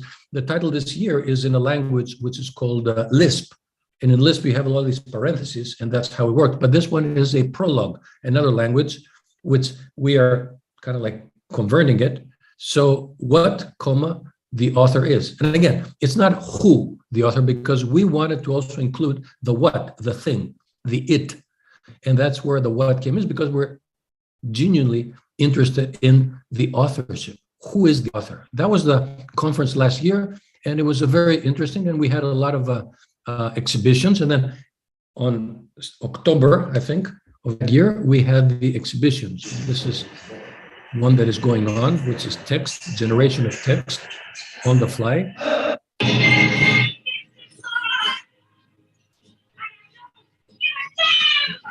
This is another of the exhibitions. This one also, it's inflatable by Sofia Crespo. This is actually inside right now. This is Dabe's butterfly project, which was an NFT style, kind of like permutational. And this was the exhibition last year starting, which was in October. It started until, I think it's still going on, right, Sisi? And we are going to make the second exhibition starting, I think, sometime in September. So this conference is basically a precursor to the exhibition, which is going to come soon. Again, we don't know who, but this is last year's, and it's still going on. I mean, you cannot come here, but if you could. And it was kind of like very nice published, and we had a manifesto, and this is the actual date of the opening ceremony, just before it opened. And here's all the people who came, and it was pretty interesting, very nice. And we had a lot of talks, a lot of conversations, and wine, and whiskeys, and a lot of things. And this is the project of Sofia Crespo, and that's it. I just wanted to put this into the context so you know what we are doing and why this is. Again, Shanghai is in lockdown right now, but not for too long. I mean, it's going to be out. And so this is going to be, again, the last 2 years, there has been no virus at all. We have been completely like isolated, if you like, from the rest of the world. So we didn't have masks, nothing like that, while the rest of the world was. Now, of course, it's the other way around, but I think in the given what I'm seeing right now, we will be completely free in the next few days. I don't know, Antonino, are you out or not yet? I hope that that will be better soon, like you say. There may be some recurrency in this, but I mean, I tend to be realistic, following what you say. Okay, and Sissy, are you out? Sissy is still in. Yeah, I'm here. Yeah, you're out or you're still in lockdown? Yeah, I'm still sort of like locked down. So you're in your home right now? You're not at a cafe? Okay. All right. So that being said, I'm very grateful for all the information. Mick, it was a great pleasure meeting you, and Sabine. And of course, John, I know him already. He is, and of course, Antonino, we're all the time together, and Sissy. So it was a great pleasure meeting you, and I'm sorry if I was pushing you sometimes, but I need sometimes because I'm interested myself. I want to learn. Okay, that's why. I mean, nothing personal. I'm just curious. So, Sissy, I will allow you to close the ceremony. Yeah. Okay. Now, so far, our 4 sessions are finished. So thank you all the speakers engagement, and also thank you again for the participating. Thank you all the audiences. Okay, thank you. Bye. Thank you very much. Thank you. 再见。